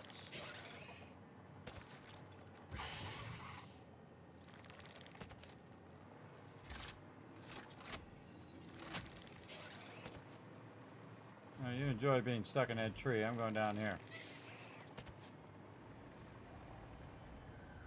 Run the risk and grab this Mercersphere.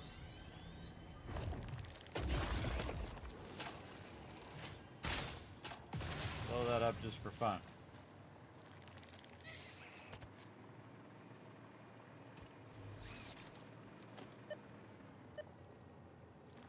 That way.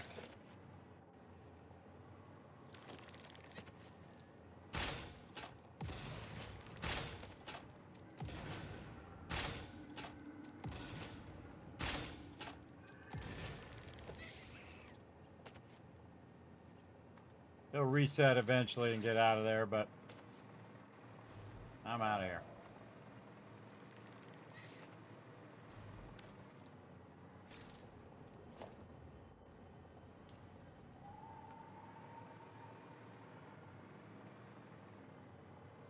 It's right here.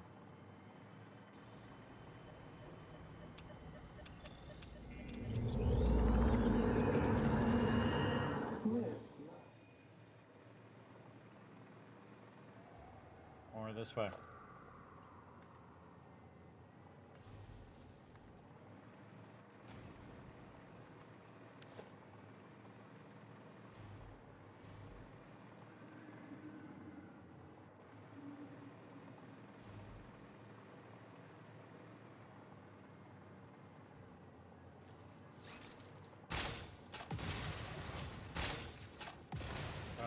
Man, there's a lot of radiated ones over here. Right on top of a radiation tank.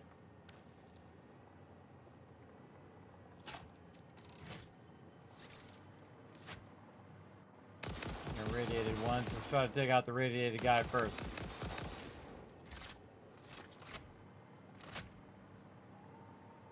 Another mob behind me. Another one there. Oh, God.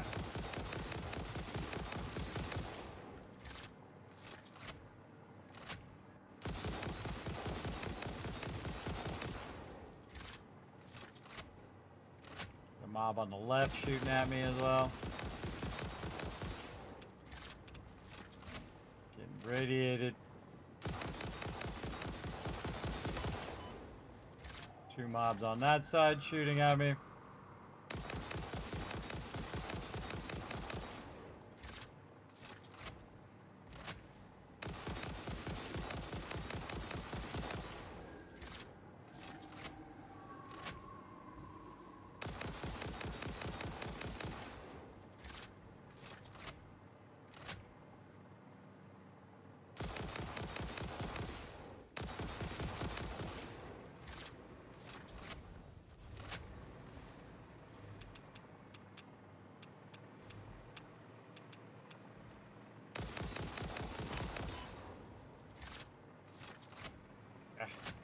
Too many.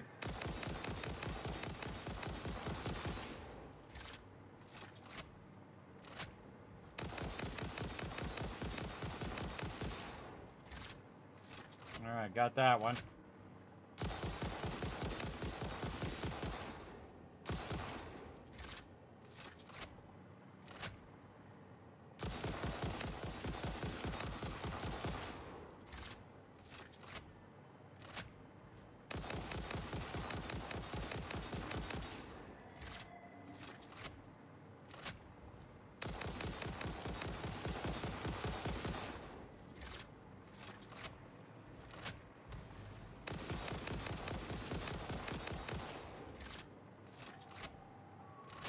All right, I think we got him.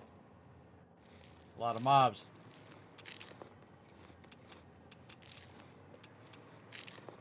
Taking damage from the radiation of that guy. Gotta wait for him to disappear first. Then we can make a run for that Mercer sphere.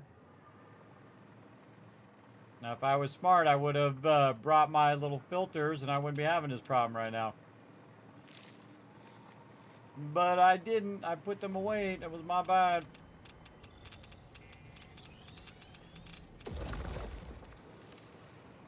But we can still get it done.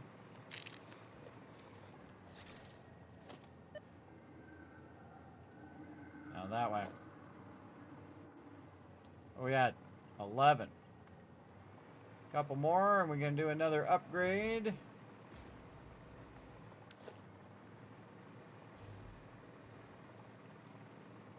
That way, maybe in that tree.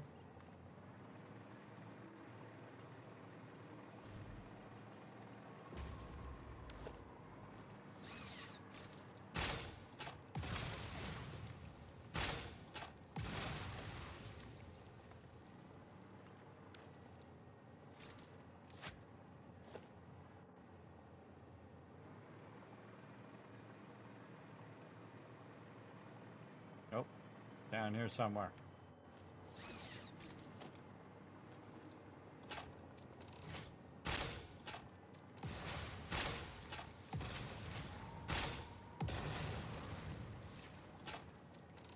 Right down here where all this gas is.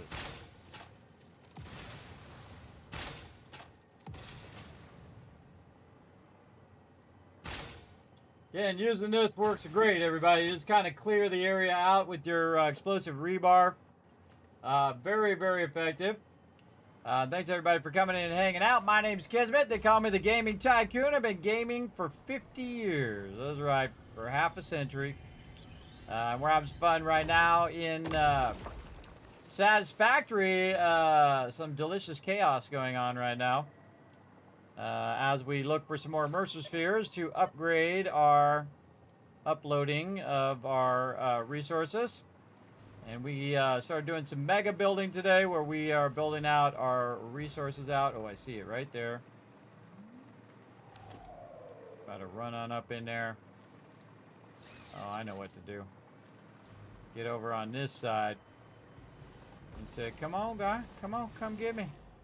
Here I am. Here I am. Come get me. Let us suck up! Witnesses fall thread of the tapestry. They fall for it every time. So I made him run at me. He jumped off the side and then he was gone. Alright, now we just need some SAM fluctuators. What do we got over there? I bet you we got another one over there. Oh, this way. It's under there. Let's find out. Just a node.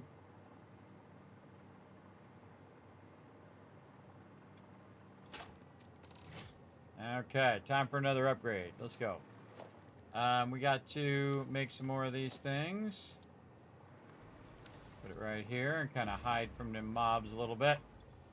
And we just float up here and do our thing.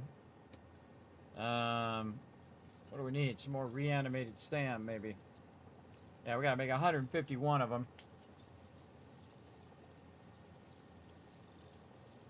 Yeah. Don't know if I have enough to do that in the dimensional depot. Yeah, we might want to just get whatever else more we need to get, which is how many more? Got. Let's get our MAM out and check. Which one is the last upgrade? Last upgrade is 23. So we want to go ahead and clear this now. Go into here. And say, hey, we want to get this 23 more. Or, actually, we could just combine the number. Add this in there. And now it's a total of 36. Okay, so we'll put these in the dimensional depot. Get those out later. We'll get all of our other stuff that we just want to put away here. Now, those in there. All right, more Mercer spheres to get. This way. Oh, I see one right over there by that guy. Maybe we can kind of sneak around behind it and grab it. Bunch of those guys there. Just gonna dip down in here. Grab it before he notices. Alright, that works for me. That worked for me. Okay, no more Mercer spheres. Which way are we going? This way. Let's just follow our thing back here. We're just leaving these electric lines all over the place. We'll take them out over time, but again, you just leave them. And we're just trying to stay by where our radar is at. And man, we found a bunch already. We found 11 just in this area alone. Pretty higher level area though. A lot of scary mobs trying to get up in our business. See, there's a thing down. Oh, there's a Mercer sphere this way too. There's a crash site down there. Let's go see who's defending it.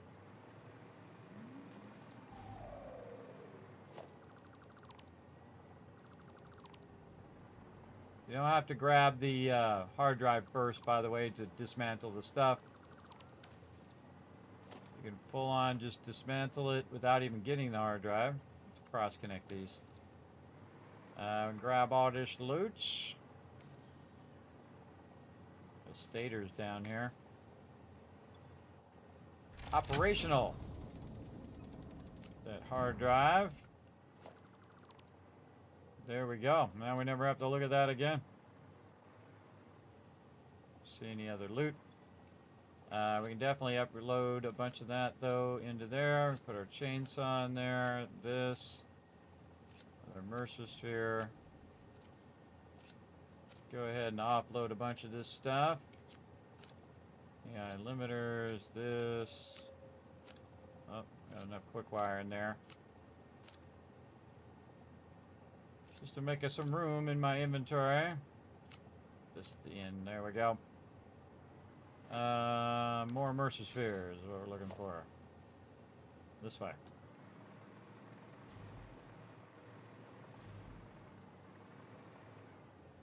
Through there.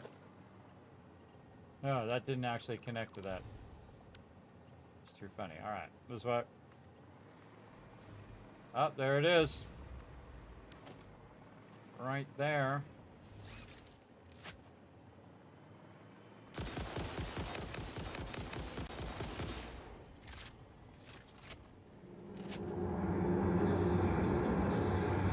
This bleeding temple hums a residence. Snooze you lose, brother. Snooze you lose. Okay, back this way. Oh, I think that's coal right there.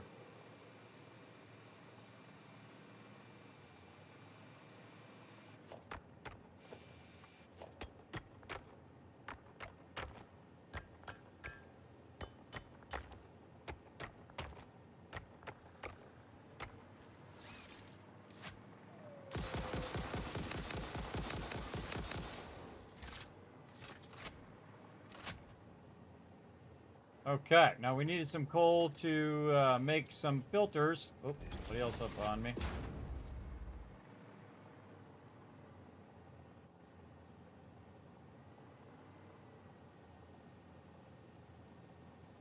Maybe that guy. We gotta make some filters here. So let's see. For gas filters, we need fabric. So we need to make some fabric. Over here. Again, we just float up here, make stuff up here. Again, that's one of the great things about hover pack is you can actually do stuff from further away, which I really, really like, as you can see. Then we can make some gas filters. Now we got ourselves a bit of coal. And then some iodine filters. Yeah, and we already have our iodine or our radiation suit on. So we good. Just need a little bit more coal.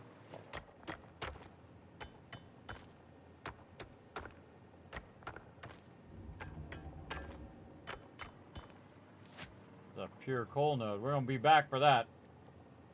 We're going to be back for that one. And maybe just a few more.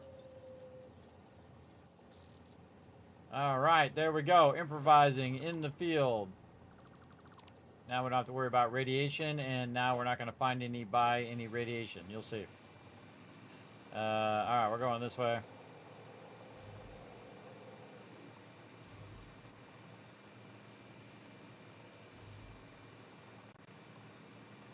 This is our radar tower here, so now we're in the center. Again, we're going to let our loot guide us, or we're going to just look in ways we haven't already gone. Looks like we haven't gone that way. So we're going to take this. See where this takes us. How do I know I haven't gone this way? Because there's not a bunch of electric poles. That's why. Oh yeah, there's definitely a immersive sphere around here somewhere over that way. We got up here on the top. Some more of these crashes done.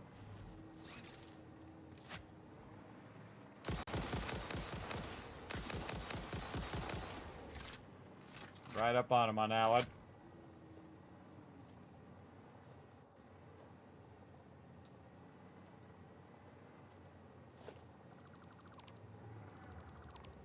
Just exploring. Again, you got to do this part too. And to do the next part, which is really doing a lot of mega building, we want to get all of our uploading completely upgraded. We got a lot of immersive spheres to find, but once we find them, we're going to be so incredibly styling. We can build to our heart's content, whatever we feel like doing. So very fun. So thanks for coming in and hanging out, everybody. Appreciate all those follows there. I see you all. I appreciate it. Down there. Where you're hiding. Somebody's shooting some fireballs from behind there. There you are.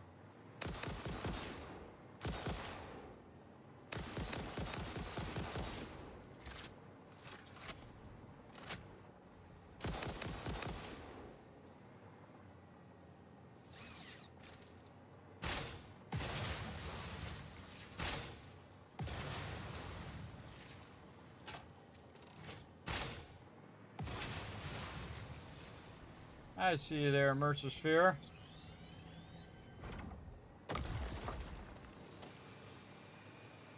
Alright, all out of them now. Let's keep going this way. Just following my instincts now.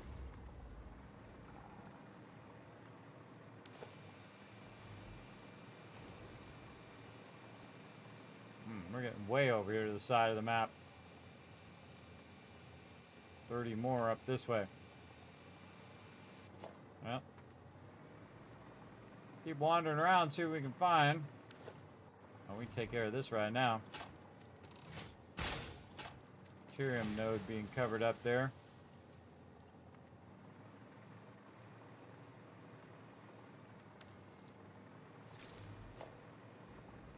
Oh yeah.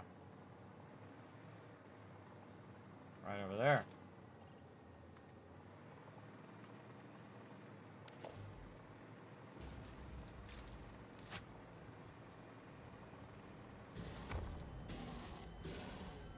Be mad all you want.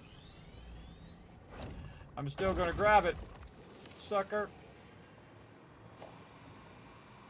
Alright, let's go across this bridge, see what we can find. Way up high though. Get away from that gas.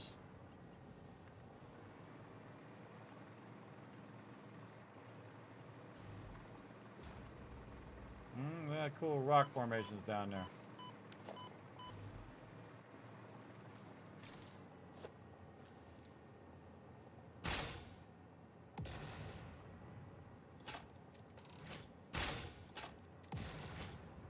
Oh, look at the water there. Cool. We'll just get the slug while we're here. Might as well. We're right here. Okay. Tell me which way my Mercer Sphere is here. Back the way we came. Okay. Oh, it's right straight down from where I'm at. Okay. That's a bit of a ways. Here's what we're gonna do. We're gonna go ahead and make this easy on ourselves by making ourselves a nice big tower right there. Connecting this power into there. Taking this and running it down here. Like so. This way we can get back up again if we want.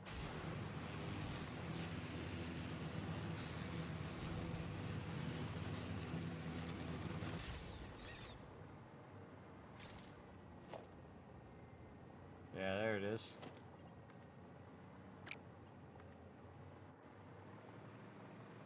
Too far. Here. Then there.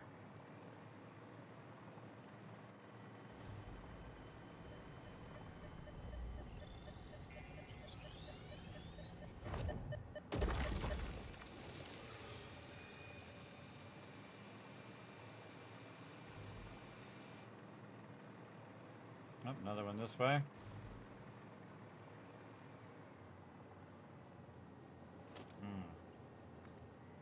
Gonna be up or is it gonna be down? I guess we'll find out.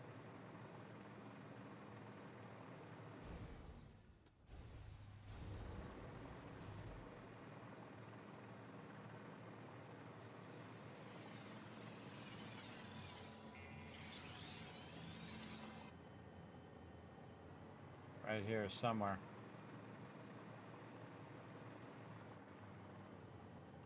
Guy's not paying attention. Grab it, quick.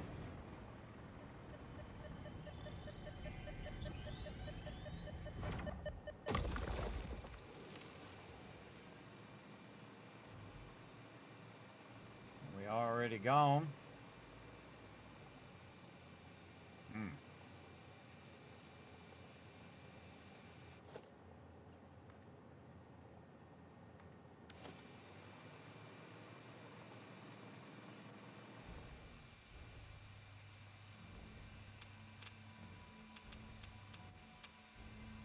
Get up there, bro. Oh, way to fail. Way to fail. Trying to grab it before the guy knows I was there. It's just a little too far. Yeah.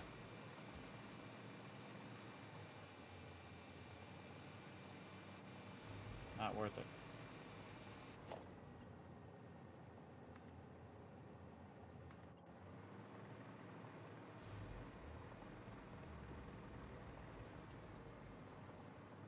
Oh, we got up here.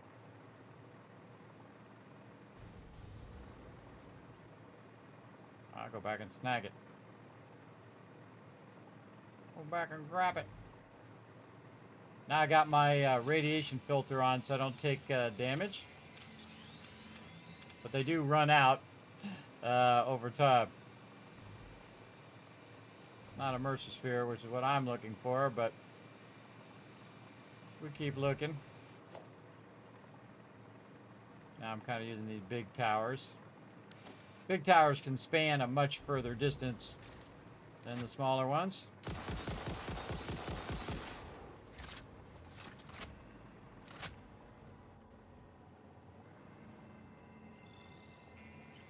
Oh, come on. Around the side of the thing. That felt a little cheap to me, but whatever. Should really be making myself some med kits, but I rarely ever do. Another Mercer Sphere that way. Yeah, see it right over there.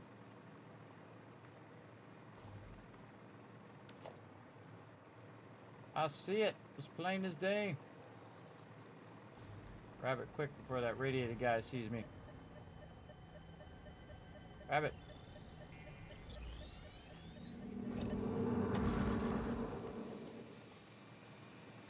Man, there's a big old oasis up here. Oh, I have been here. I can see the power there. Wasn't always looking for the Mercer Spheres though. This is one of these small ones. I think I was just here doing radar towers.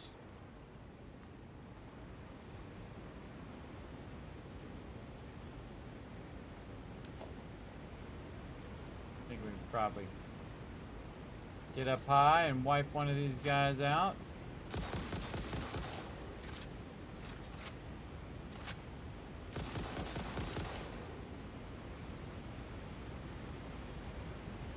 Probably one on the other side just to be tricky.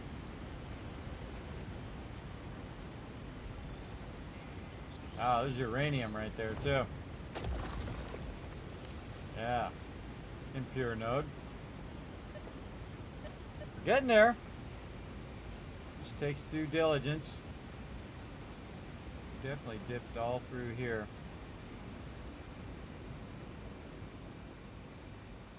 There's a glowy guy over there. Our radar tower way up there, very cool. Yeah, this is where this used to be really flat here.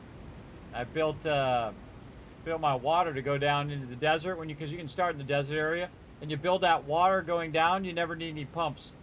It just puts those pumps right down in there. Because it's using gravity to pull it down, because this game does that kind of stuff, which is awesome. I see you over there, Mercer Sphere. I see you over there. I don't need all these slugs. I've got plenty, and I can make synthetic slugs now, too. There's another one way over there. And sometimes it's hard to tell the difference between a Mercer Sphere and those purple slugs when it's really far away. I kind of feel like there's one over there. Need some binoculars. Need some binoculars so I can see. Well, let's go that way and see what we find.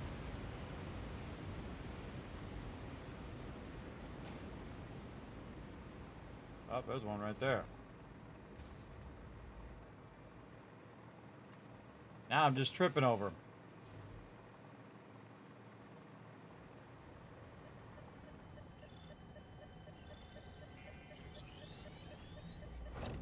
Oh, radiated dude trying to get me.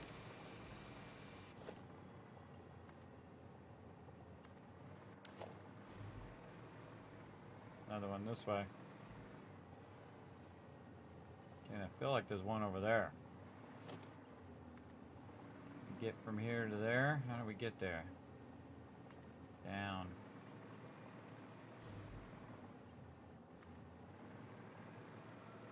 again.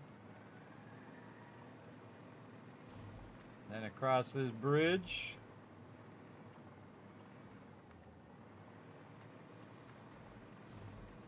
Then up to there. Wow, that was amazingly good eyesight from that far away. Just see a hint of purple there. Again, sometimes hard to tell. Grab this before that guy starts to shoot at me. Another one that way. Probably down from where I'm at. Directly down.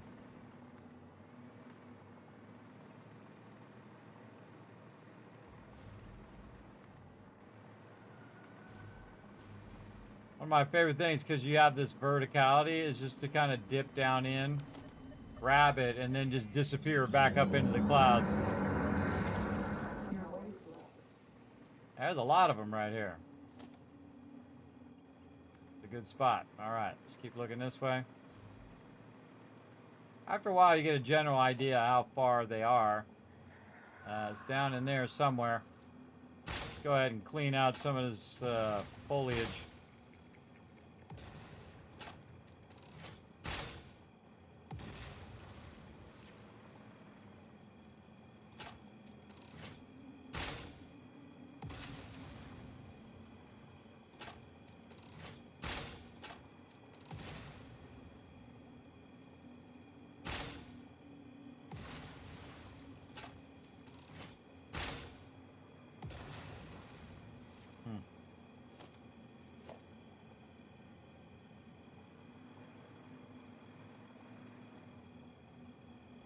Oh, right there.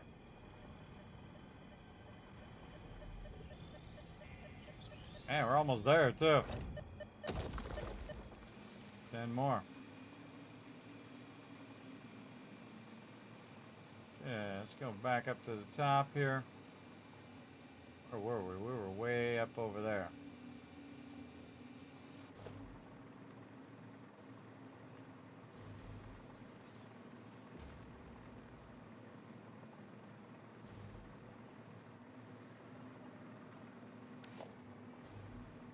One this way. Okay.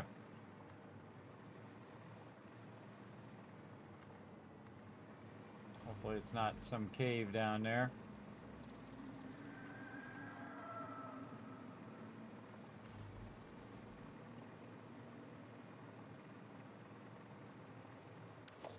Summer sloop.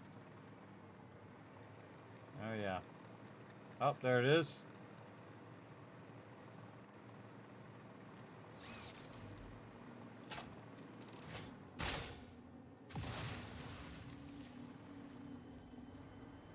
Couple lizard doggos in there. Harvest the scripture.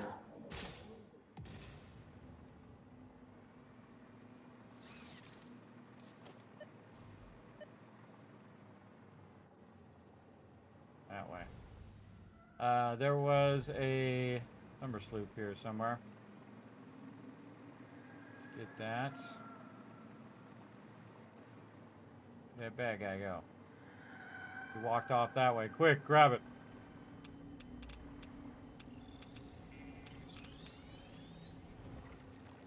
Later, sucker. Okay, more this way. We're on a grand adventure today, everybody. Got a lot of epic stuff done earlier. Now, find these summer sloops, which apparently is down from where I'm at.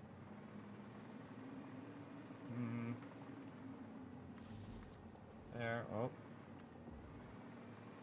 Peeps there. Get under there. Further down. Right under here.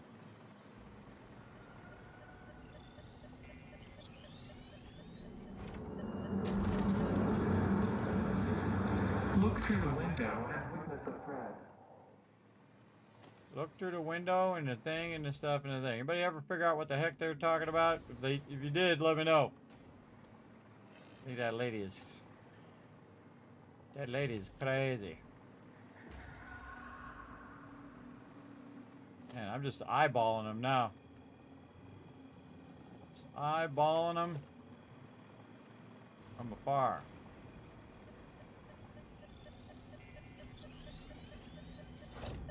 It's a good run right here. Good run. Go back up this way. I like to be on the high ground just because I can see if I've already been there before. And if you haven't been there already, then that's probably a good spot to check for more immersive spheres. And occasionally you might find some summer sloops while you're at it as well. And I'm looking for summer sloops specifically. If you know I'm here, I'll just go ahead and snag it. Get my power here. Telling me there's one this way somewhere.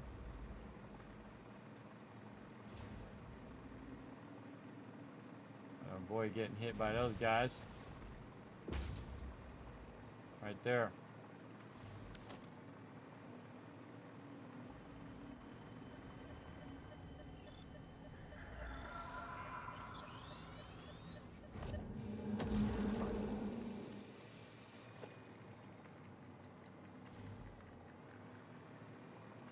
Grabbed it and then bailed.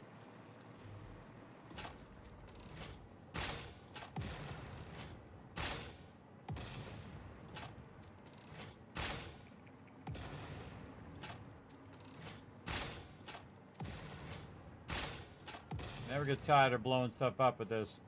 It's fun every time. I don't know why I'm grabbing these purple ones, but I'm going by them, so I'm just going to grab them.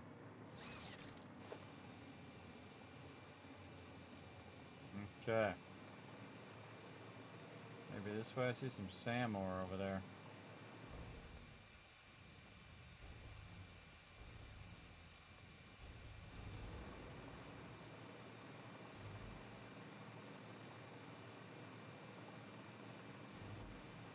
I've been through here.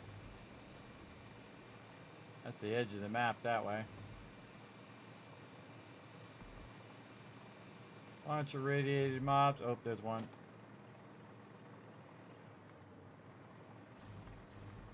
Again, when I came through here before, I wasn't even looking for them. I was doing radar towers to get all of the resources on the map. And that worked. That worked good. But again, you can see that you can just dip past all the mobs, jump in, grab the thing, get the heck out of there. We're trying to get our final upgrades going here. Of our uploader, and then, man, we are going to build and build and build. Okay, don't see anything else over this way, but we'll just kind of cut across.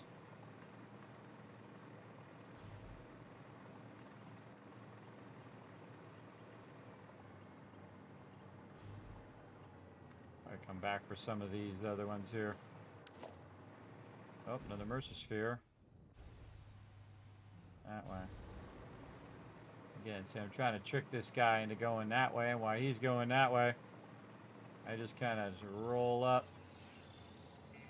grab this loot. But there's another immersive sphere that way, so now I gotta go this way too. Oh, I see it over there. I'm just making power lines so that I can keep floating around. Remember, this comes from my central base, which is way the heck over there. All this power. Again, smart thing to do is just roll up, grab it as quick as you can. The mobs even know you're there. Alright, maybe back that way. I'm just going to have these power poles everywhere. I always take them out later.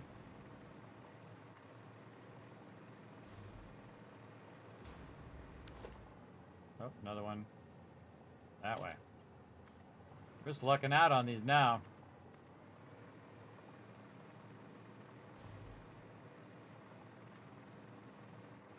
Yeah, up there.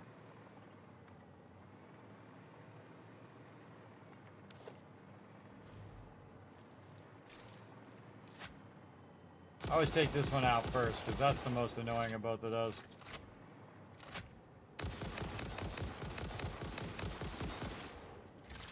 The blue one does the most damage. He does a single shot, and then he does multi-shot.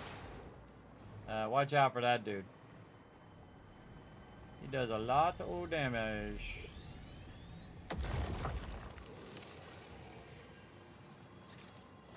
I think we're going to get this done. I think we might even get this done. We can get that down there, but we want to try to get this finished. We can always come back and do all that stuff later. Again, go places you haven't been. I see one right there. Oh, one down here too. I think I see one over there. Can we just dip in and grab it? Let's go for it.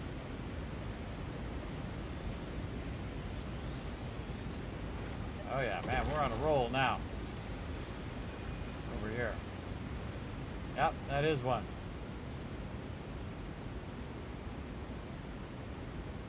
If I stay up high enough, they don't even know I'm there. Then I just kind of run around the side here and grab it.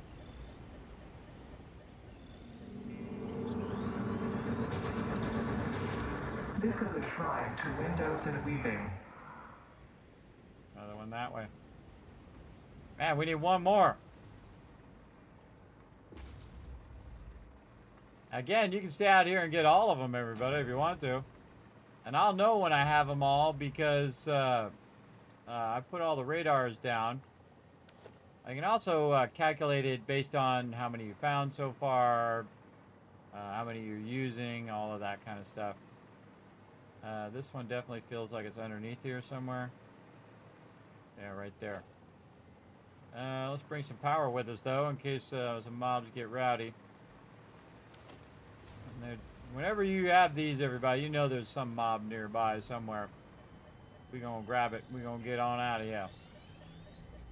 That's 36 of 36. All right, that's a win. All right, now we can take this off of here, so we're not running toward that anymore. Right here. Stop highlighting it first, then remove it. And then we want to go back to our base, which is way over here, but we could just get to our coal or to our train area here. So let's say we're aiming for... This thing gets in the way when I'm trying to do my thing over here. Aim somewhere over there. So this, highlight that, going this way. All right. Oh, and there's another Mercer Sphere this way too. Well, if we happen to see some more on the way back, we'll grab them. But we're not going to be specifically looking for them.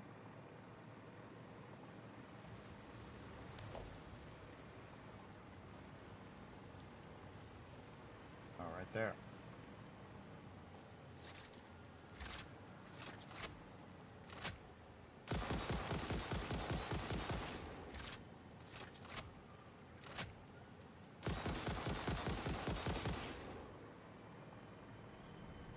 Put it right there and easy for me to find, then I guess I will just take it. More dimensional depots for later.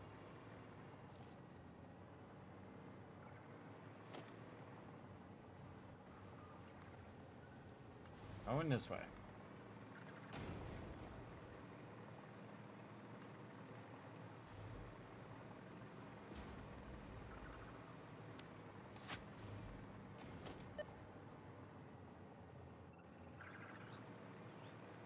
Down, down.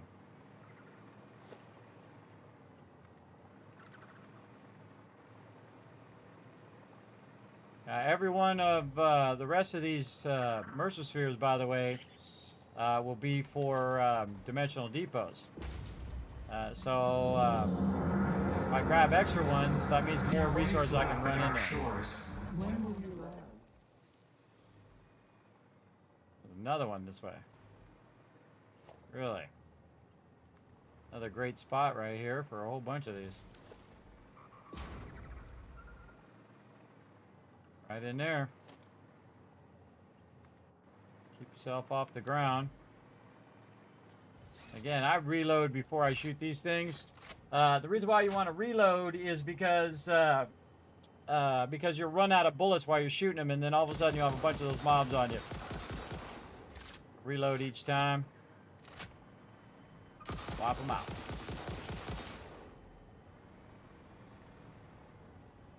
Oh, something else after me.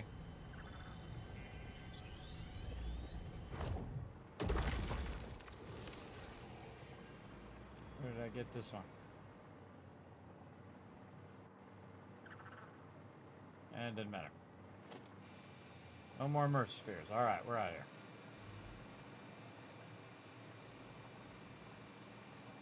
Might as well, you're already kind of going through. And I like to stick to the high ground if I can. Up and over these mobs. Oh, I came through here. I can see my poles over there.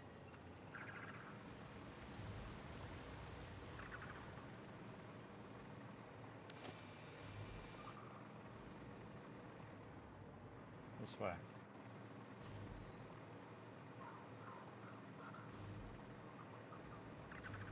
Underneath again.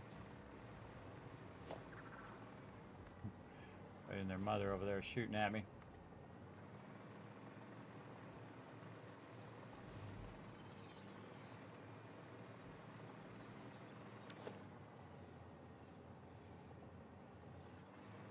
Well, maybe not underneath.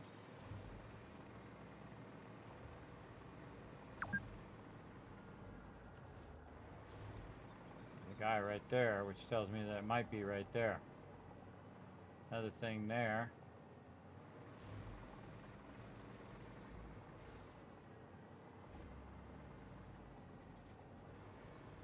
Might be up.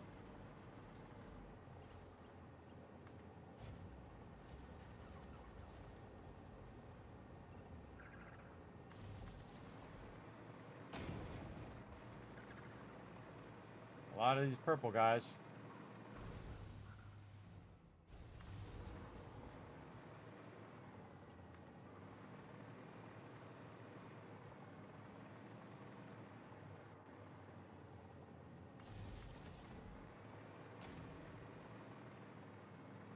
Yeah, there.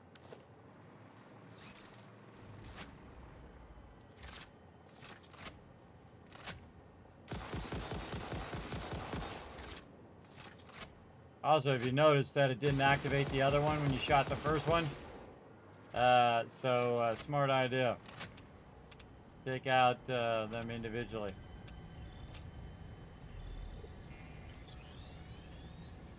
Be a beautiful spot for a base right here up on this cliff edge. Again, let the loot guide you, everybody. Let it guide you on your way. I'm going that way back to my space elevator. We're gonna free fall. Free falling.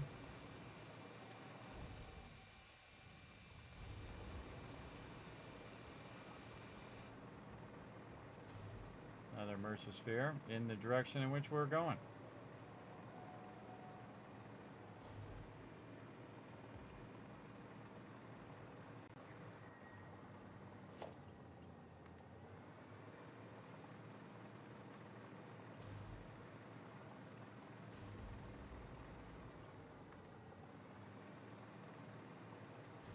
Oh, there's a whole nother line over here.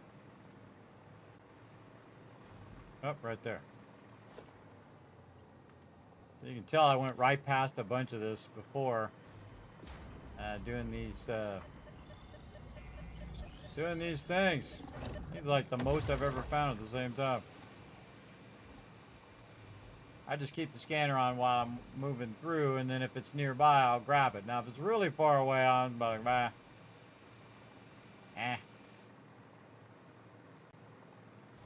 Another one in this direction. I'm not even looking for them now. I'm just trying to get back to my base, but again, if they want to just be right here, I'm all about it. It's just right here.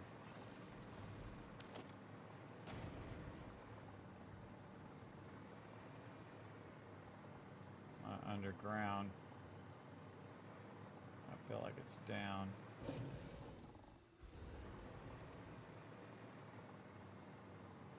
Yeah, I think it's down in some hobbit hole. Yeah, right there.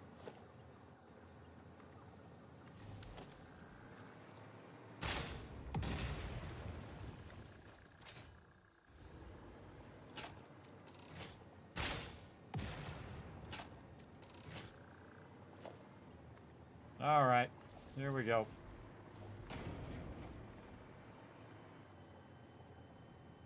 Spiders in here.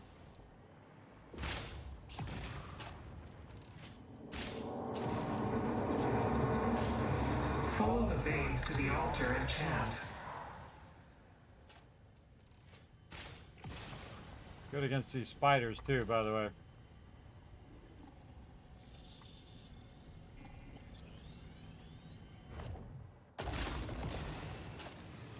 And those guys.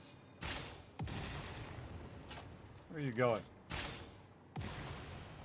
Better run away.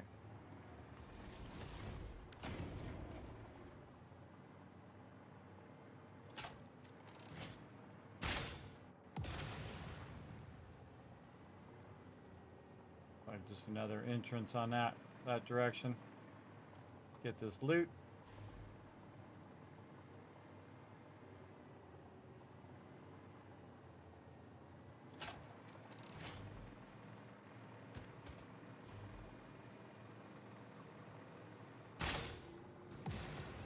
That's what you get for messing with a man. And another one. See, I stopped looking for them. Now they're everywhere. It's like, okay, I've got all the ones I need. Now they're everywhere around me. It's funny. That's my law of gaming, everybody. When you stop looking for it, tons of them everywhere. It feels like another one that's underground.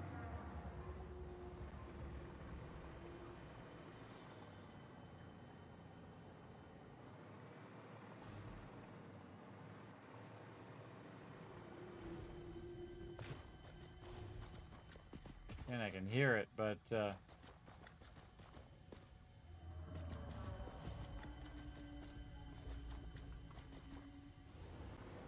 it's not on the surface level. And not gonna bother on that one. Get out of here. We gotta get these upgrades going. My buddy Fred. Just chilling out. Now again, this is the whole adventure part of the factory building. Is the wandering around and whatnot.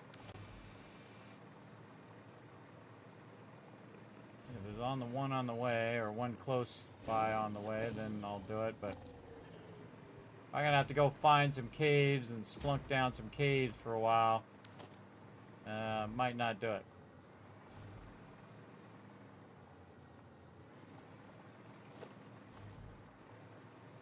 Oh, right there. Especially if they're easy, just on the top of a hill like this. That just takes a moment.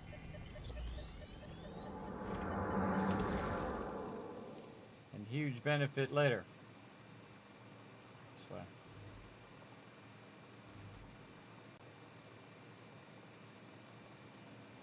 And now I can see I've got some pre-run lines here that I did from before when I was out doing these towers.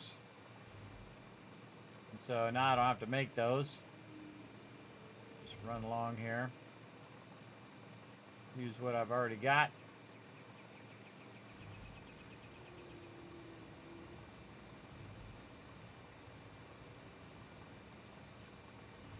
I have to reinvent the wheel here. There's one.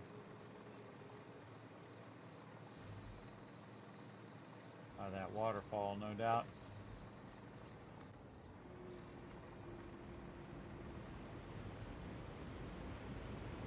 Yep, right there.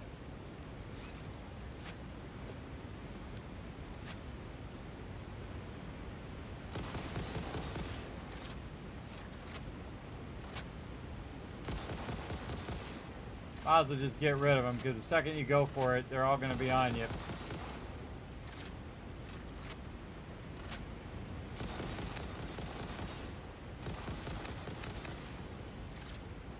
Ooh, that was close.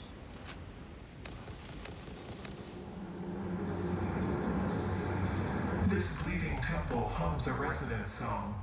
Play for us. Oh, look at that mob out of nowhere.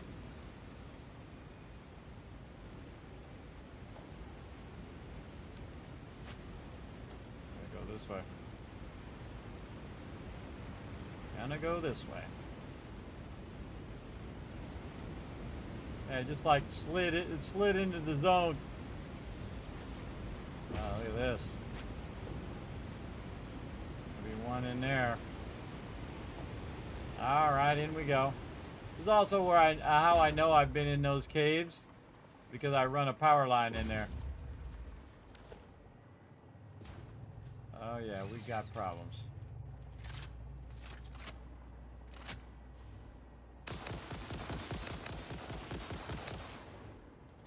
He shots in on this guy first before he comes for us.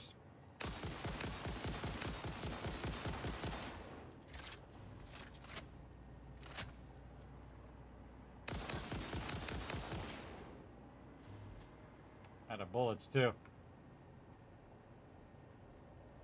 Ammo.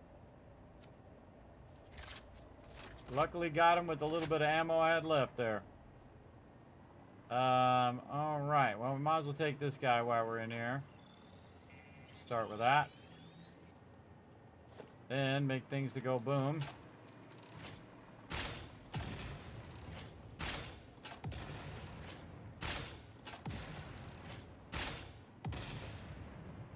Ah, some sand ore down there.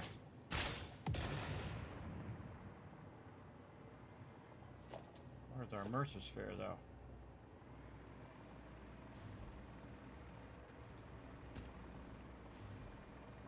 Actually, not in there. Up here.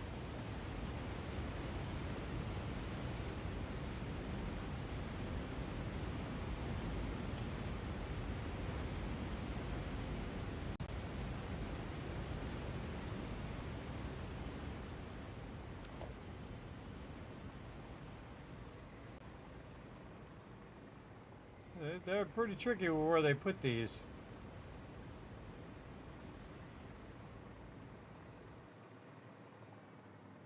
There's some of them.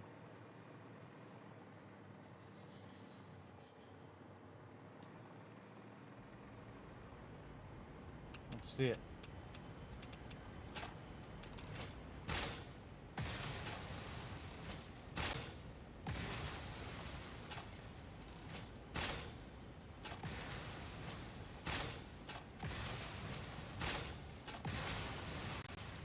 Oh, is this one of these ones that's underneath the radiation?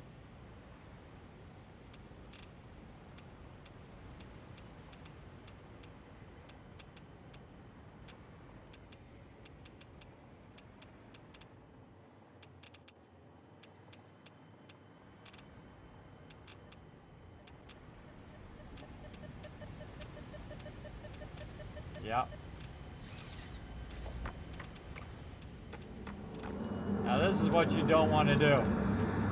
You don't want to be putting radiation in your uranium in your pocket.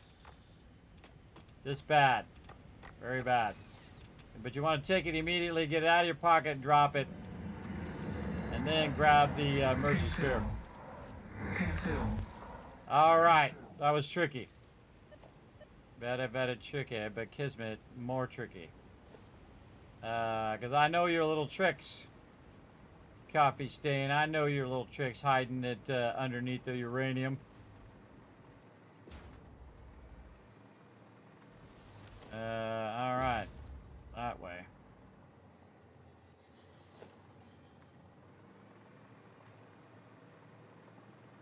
Man, we're just finding a ton of these. Again, I find you stop looking for stuff, all of a sudden you're tripping over them. Oh, right there, speaking of.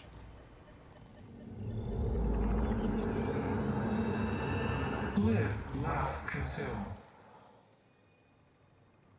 More of them this way.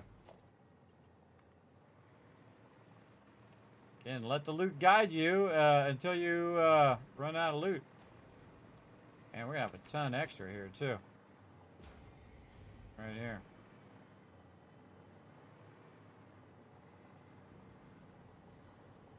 Why are they sometimes really hard to see?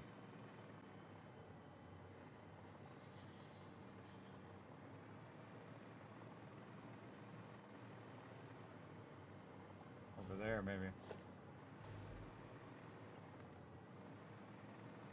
Right there. Oh, it's just a rock.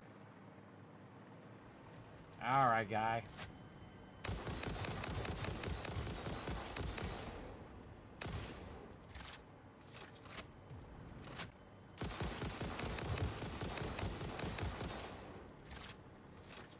I'll just shoot those fireballs sometimes. Get lucky. This guy out of my way. Okay, where's this hiding?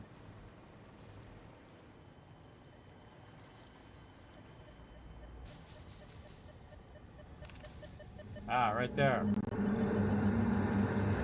Witness a single strand of the tapestry. Another one this way. Wow. And I think this is the most of these I've ever found. I had one of these runs before in a previous playthrough. That right there. Man, we're keep if you're on a streak of luck, everybody, just keep that luck going. Follow the veins to the altar. Follow the veins to the altar. Follow the veins back to my base is what I'm gonna do.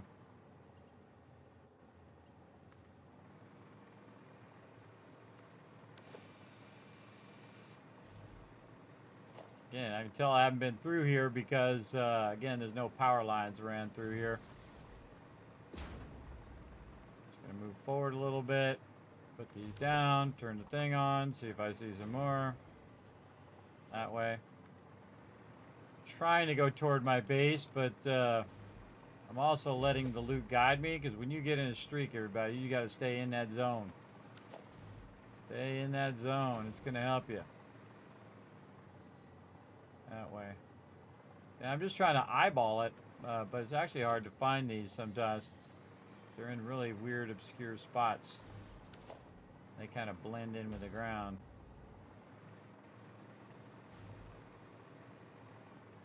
Right here. Sometimes they're underground. Yeah, this one's definitely underground or up? No. This one's up. Up on top of one of these.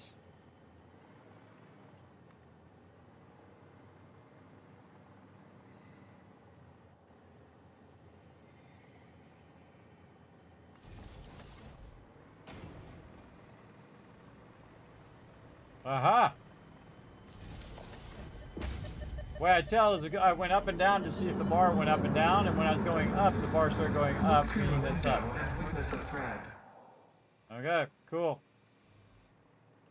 Another good find there. Another tricky one. Going this way.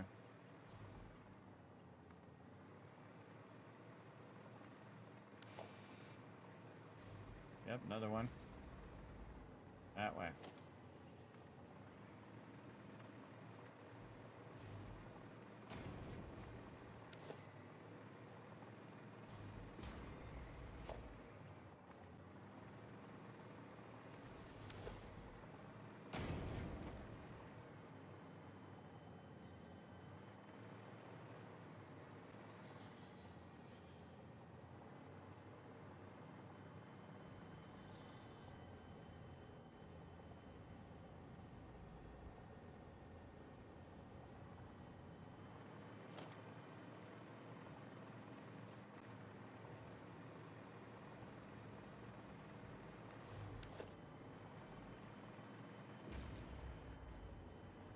Oh, hidden back in the corner there. See?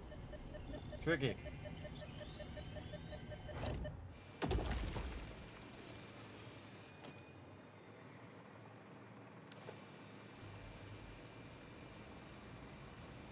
Ah, look at my base down there. That's the new one we just added. Cool. Eddie's trying to shoot at me there. Alright, we out of here. Oh, another one. That way. Again, we're here. Try to get it done. Now what I do is I go a certain length of this, of my power pole that I kind of got a rough idea. It's like 2 or 3 max lengths of the power pole that we can do. Kind of feel like it's hiding underneath this. Sure is. Guy's gonna try to shoot at me over there. And we'll just take care of all of these blocks.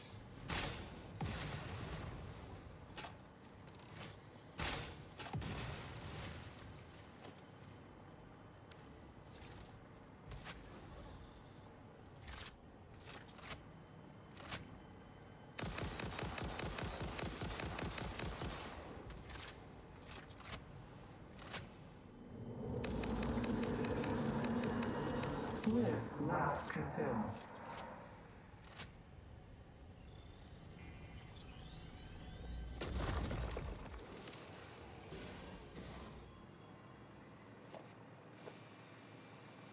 Okay, back on mission. This way.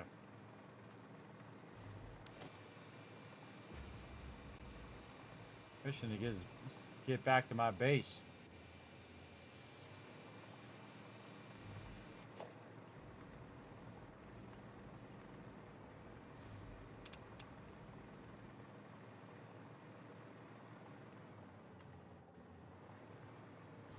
A wild place for a sand ore right here.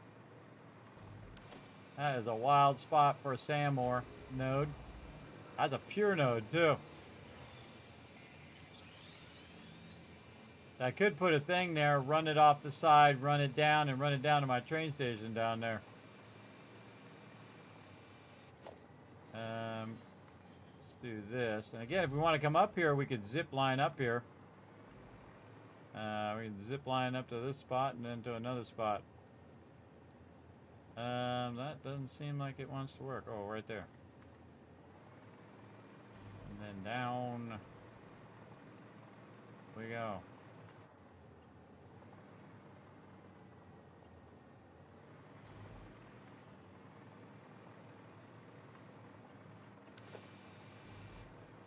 Oh, another one that way.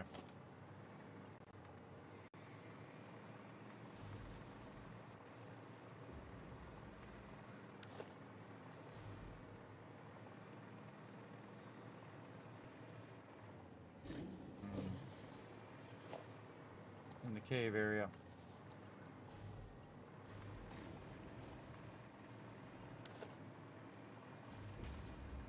In that cave.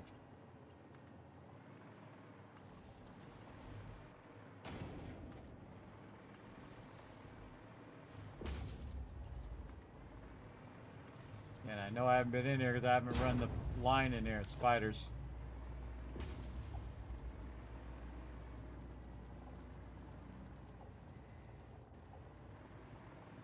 An entrance from up above.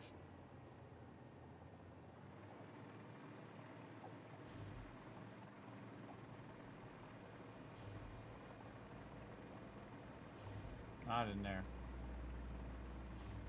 Worth a look though.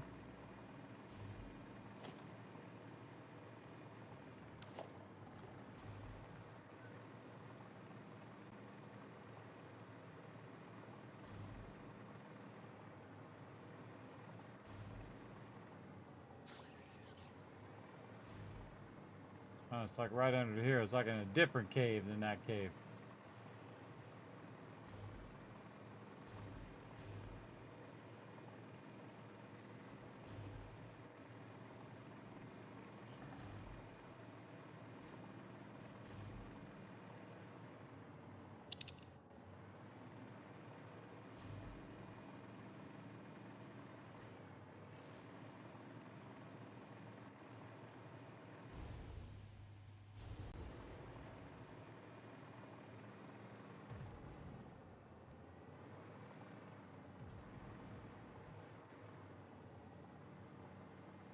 That's saying it's right here.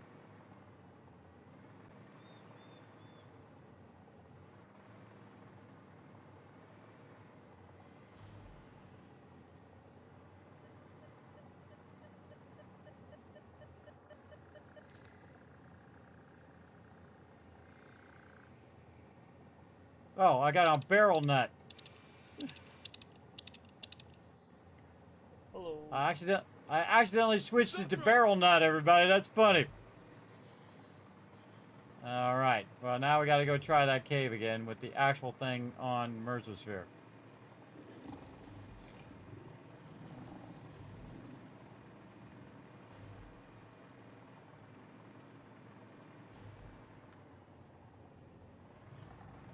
Oh.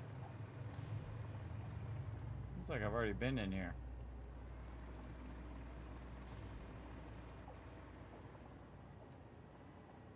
Maybe it was hiding in some sub shelf or something.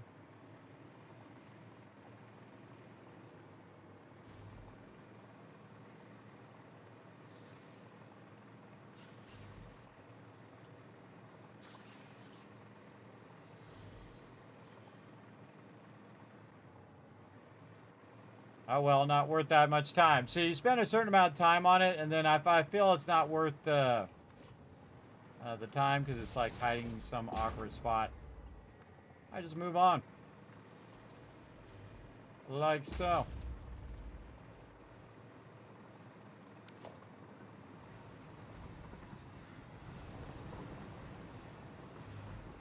All right.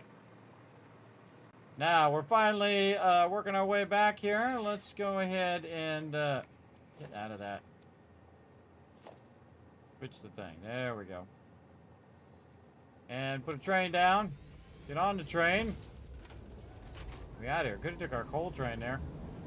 That's okay. We'll have our own train for our awesome success of finding 51 Mercer spheres there, everybody. That was 51 in one shot. What's up, Bruni? Thanks for coming in and hanging out. Obviously, we're playing some Satisfactory, having a great time. We are just starting to work on all of our mega building. And we've got our concrete up to maximum and our plates up to maximum. We're upgrading the speed of our uploading as well. We want to stop over here. We're going to crash into our train over there, and we're going to take this train out. You see, we got trains coming and going, doing all of their things that they need to do. Right over there, dropping off some sulfur there. All right, back to wherever I put these SAM fluctuators. They're around here somewhere. I think they're over here. I think this is where they're at.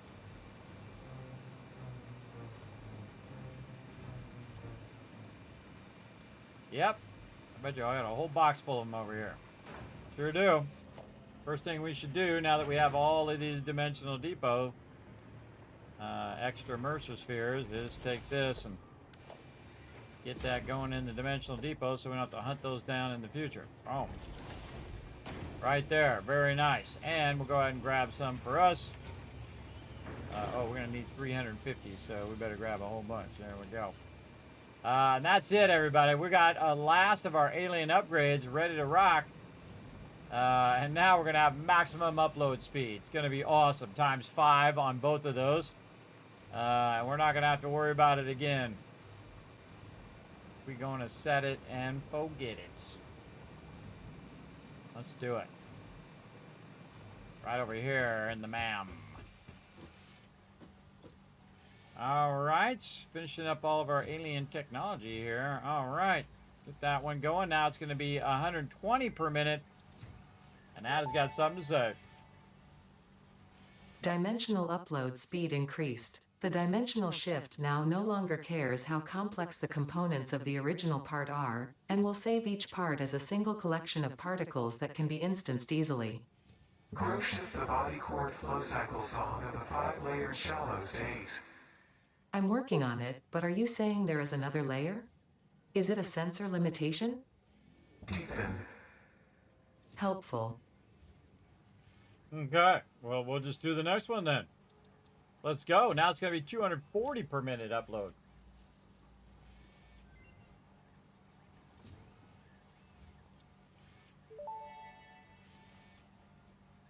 Dimensional upload speed increased. Every particle now has encoded potential reconstruction memory for when any part using that particle is recalled, enabling instancing on the fundamental particle level. You grow shifted the body cord flow cycle song of the 6th layer. Harmonious. Your cycle songs will only deepen the layers. I'm always working on myself. The time will come. There you go. All right, now we just have one more thing, the alien power matrix, which we do have a bunch of power shards. We just need to make ourselves some singularity cells. We also found a whole bunch of other goodies while we were there, including some more of these little guys, some hard drives and things of that nature, some more of our little purple friends there. But we also have a bunch of Mercer spheres left over, 14. So we can make 14 more dimensional depots. And we really have no other stuff to send our Mercer spheres on because we've already upgraded all of this. And this doesn't take Mercer spheres over here. So basically, every Mercer sphere that's left in the game is for us to use for the dimensional depot. And if we want to take a quick sample of how many are left, there's 18 there. There's 23 still over there. Let's say 9 there. This one has 10. This one has 8. Over here, we've got 8, 5. So yeah, pretty good amount still out there, out and about. I can find some more of these radar towers. Actually, I can just go over here and do the radar towers. So the one here. Still 9 there. So yeah, we went to the ones that had the most. So yeah, 22 over here we can still get. Now again, I would just go to the ones that have the most, right? Like this one has 30. So I would go around that tower and find as many of those 30 as you can. Again, some of them are in the ground or in this weird spot or they're under like radiation or something like that. They're very difficult to find. But in this particular playthrough, we're going to get every single one. We're going to find every single one, and we're going to find every single summer sloop, because there's 12 summer sloops over there as well that we could be using right now, and hard drives and all sorts of fun stuff. Try to tap all the nodes, do all the things, every single thing that we can do. So that was an exceptionally great run. So as we go ahead and continue to work on our resources and replacing all of this with our next level resources, we're going to be styling. And again, you see if I pull some plates out now and some concrete, look how fast that regenerates, everybody. See how fast the little bar is going?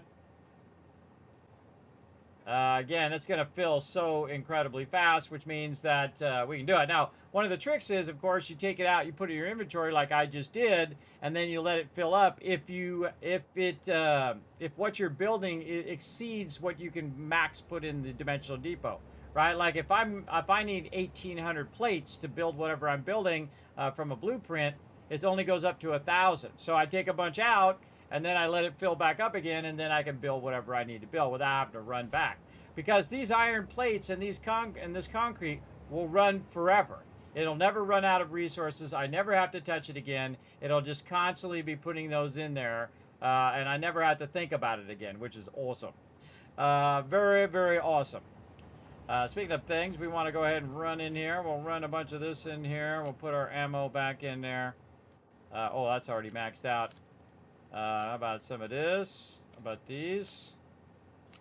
This here, yeah. Really need to go in here and make myself some rubber maxed out in there. Need to make myself some med things. Anything else in there? I will let those run.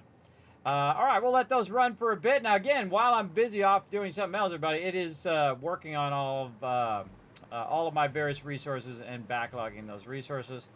Over here, you can still see, everybody, 21,000 power. I'm all the way at the end of the game. I can finish the game right now if I choose. But I'm using around 16,000 power. I think that's more impressive than having 100,000 power or 500,000 or 5.71 gigawatts or whatever it is. Whatever it is that you've got, I think it's more impressive to do it with a little than it is to do with an infinite amount. I find that's very impressive. Again, this is probably my most efficient playthrough I have done. Even though my max cons is 36,000, I'm only using 14,000 in a given time. Sometimes I'll hit that 21,000, but only when I'm overclocking things and I'm in a hurry. But otherwise than that, it just runs and runs. Now, as I scale up my stuff now and just max out each of those nodes, that power is going to creep up, right? It's going to creep up more and more and more. So we're going to need to go get more power, right? More power and bring it in. And one of the things that we can do, especially on our coal train, is we can go work on our coal and actually extract more coal than we could before. And thus, our trains can bring more coal in than they did before, right? And we'll probably have to scale up our trains and do a whole bunch of stuff over that here in a bit. But the first thing we want to do right over here is just kind of let this stuff run into the dimensional depot over here. Oh, it's maxed out. Let this stuff run into the depot while we are taking a little bit of a break, and then we'll come back, do some more, get in some more trouble. Let's see what I've already got in there. Rotors. We filled up our rotors. Okay. Raw resources. I always throw a little bit of raw resource in there in case you're running around and you have to make, this, that, or the other thing. Yeah, all that stuff is running in there, so we don't need to run any of that in there. It's all got dimensional depots for it. Same thing with our aluminum. No, our aluminum, we can run some of that in there. All right, let's do it. Let's take the lower level ones and put them first, though. Okay, we'll let that run. Let that do its thing for a minute, and we're gonna go ahead and bring in some words on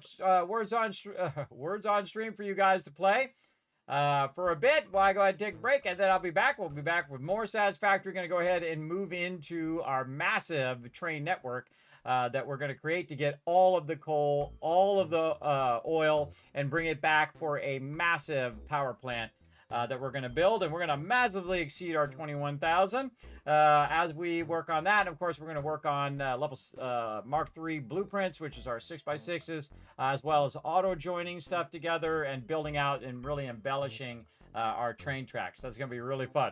So we're going to go ahead and start this up right over here. There we go. Make sure I got all the there we go. I gotta make sure all the buttons are pressed. There we go. And back in just a bit. Here we go.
All right, I'm back, everybody. Let's go ahead and finish up this puzzle here. Let's see if I can help you guys out over here. I gotta type some letters over here. Let's see what. Oh man, what the heck? Robe. Hey, there we go. I got one. It's a miracle. Feel free to go ahead and jump on in, everybody. Yeah, Kellum got one. There we go. Door. What about that one? D-O-R-E.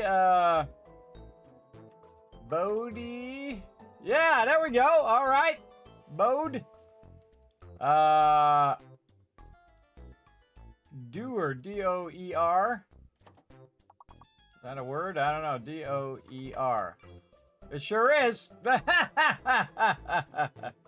Sometimes you don't know. This is either a B or a D word there. I guess it could be an E word as well.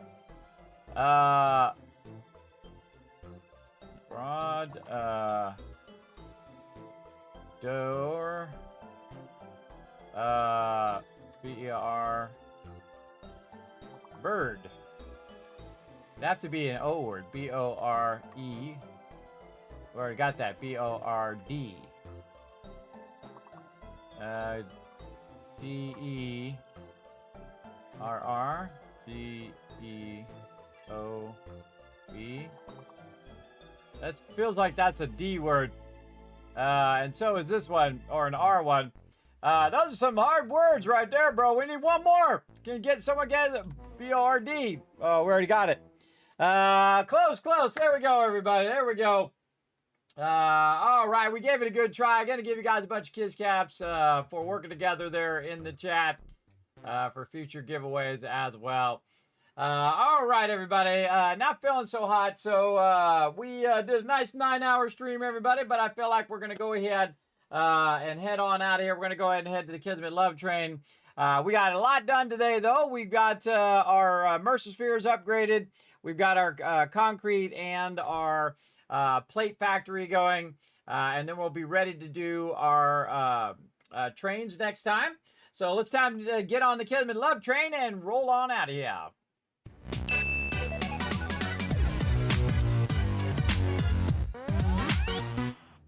All right, everybody. Feel like I got to rest up, everybody. It's starting to get really dizzy. I do have really bad medical conditions, everybody, and they kind of flare up from time to time.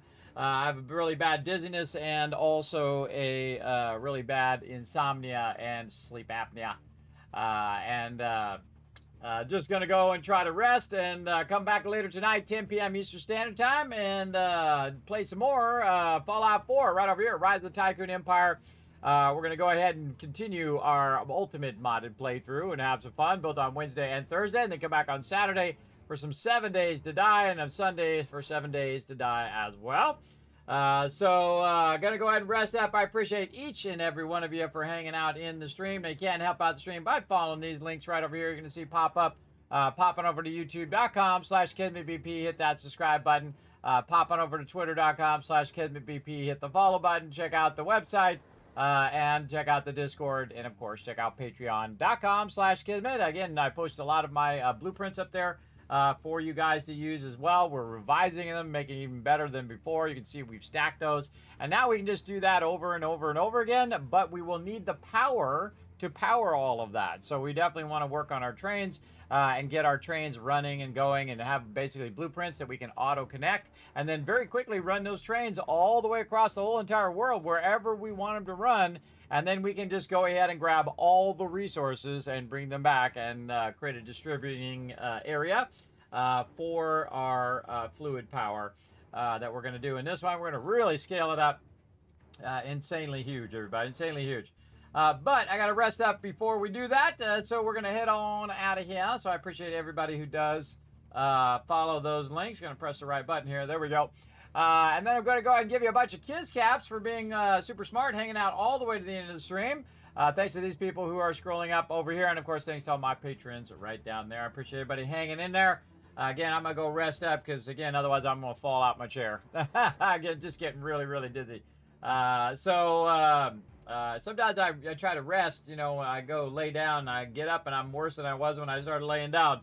Such is life when you have medical conditions, everybody. But we're going to rest up, come back, hopefully stronger, and have some fun in Fallout 4. Appreciate each and every one of you. We'll see you tonight, 10 p.m. Eastern Standard Time. See you then. Bye, everybody.